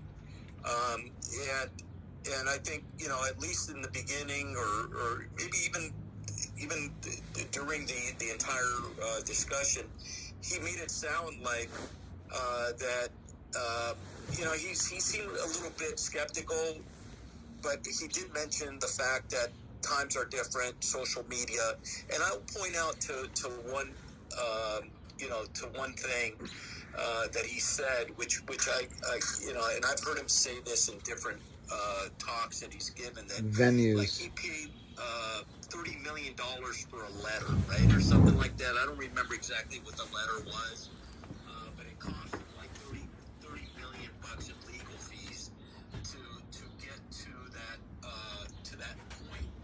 And you know, it seems to me that you know, the FOIA process is actually a lot more of a smoking gun than anything that he may have gotten during, you know, his attend. So I do hear what you're saying. I just wanted to make sure, I'm not telling anybody how to do their job or anything, but it would be interesting to find out a little bit more about that. Sure. And not to be disparaging or anything. I think you guys are doing a fantastic job, and I'm not trying to disparage Patrick or anybody. I just think that that's something that we, as a community, should be poking into a little bit more on this Angel guy, because it seems like any time that there's some trouble, this guy seems to appear. This Angel dude. So I appreciate it. I just wanted to bring that up and thank you. And again, William, it's a pleasure. I love your soothing demeanor in your videos that you put out. I appreciate, and I appreciate everybody. Thank you. Thank you. I see that, Opti doesn't take the mic that often, and I'm pretty sure he wants to chime in on what you're talking about. Opti, you have the mic. Optimuse. You there, Opti? Optimuse. Optimuse.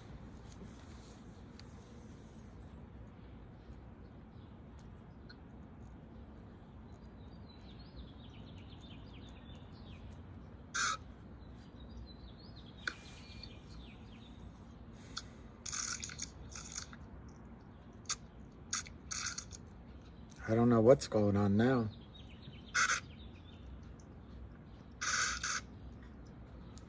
Something's happening. Maybe it's on my end. It's just spinning. Maybe it's something wrong with my computer. Busy, can you hear me? Busy? Yeah, I can hear you, William. I don't know what's happening with Optimuse. It's just spinning. Oh, no, he's connected. He's good. Oh, I can't hear him then. That's all right.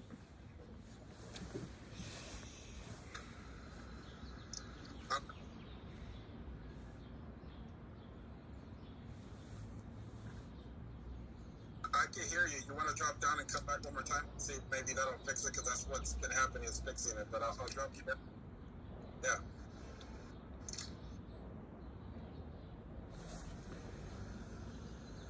While you're waiting, I will say to Sam what Sam was talking about. I have it from one, I won't say who told me, but I think this guy, number one, I think we're giving him too much attention, this Dr. Angel or whoever, but it's my understanding that he can be a little bit, to use the exact word I heard, two-faced. You know, he can speak out of both sides of his mouth. So. Opti's back. Try it again to see if you could hear him, William. Go ahead, Opti, try it. I can't hear. And then Brian is spinning as well. Don't worry. I don't. Go ahead. It's not like I'm the most important person here.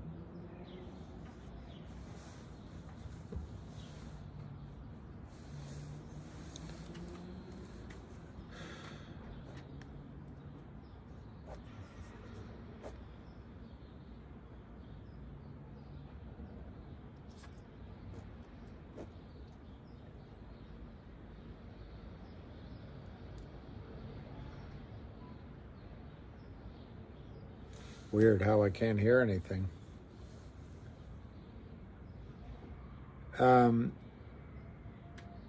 Yeah, Doug, I think that's right.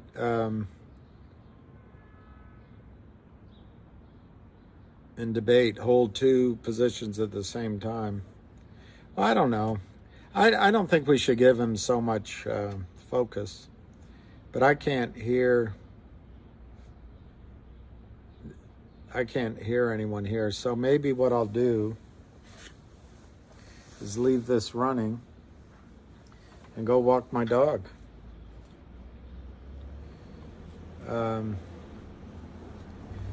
No, it's not the internet. Look, Mexican silverback. My internet is strong. In fact, maybe the problem is that I have to turn the internet off. I don't know.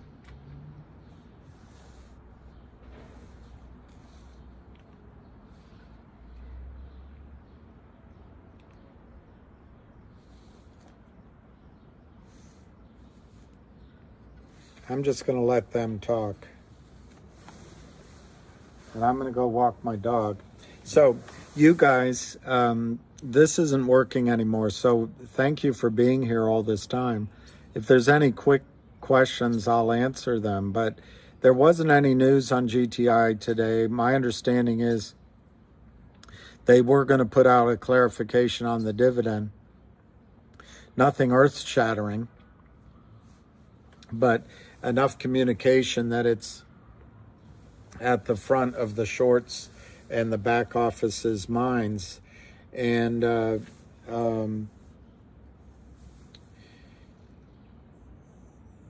on Finger, I think the stock is telling you where it wants to go, although it's down now, but they can manipulate that. We'll see what happens tomorrow.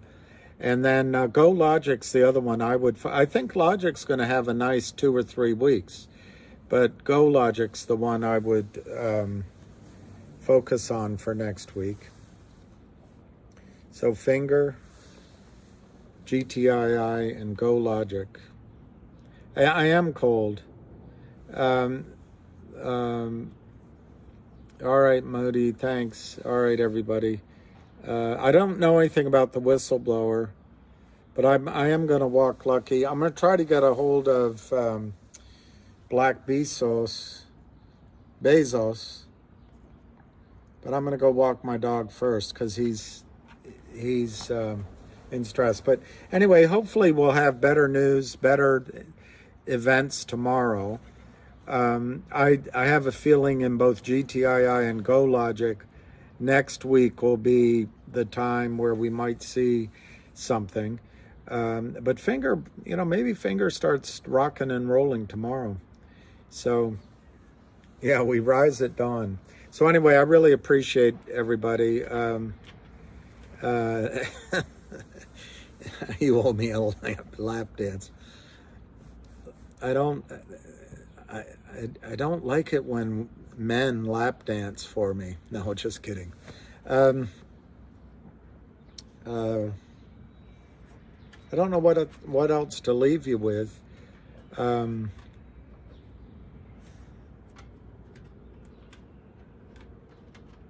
I don't know what else. There is one bar in D.C. that sells Bud Light still. I'll let you know that.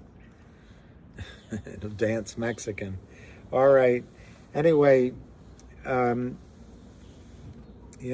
peace, love, and happiness. More to be revealed. Cheers.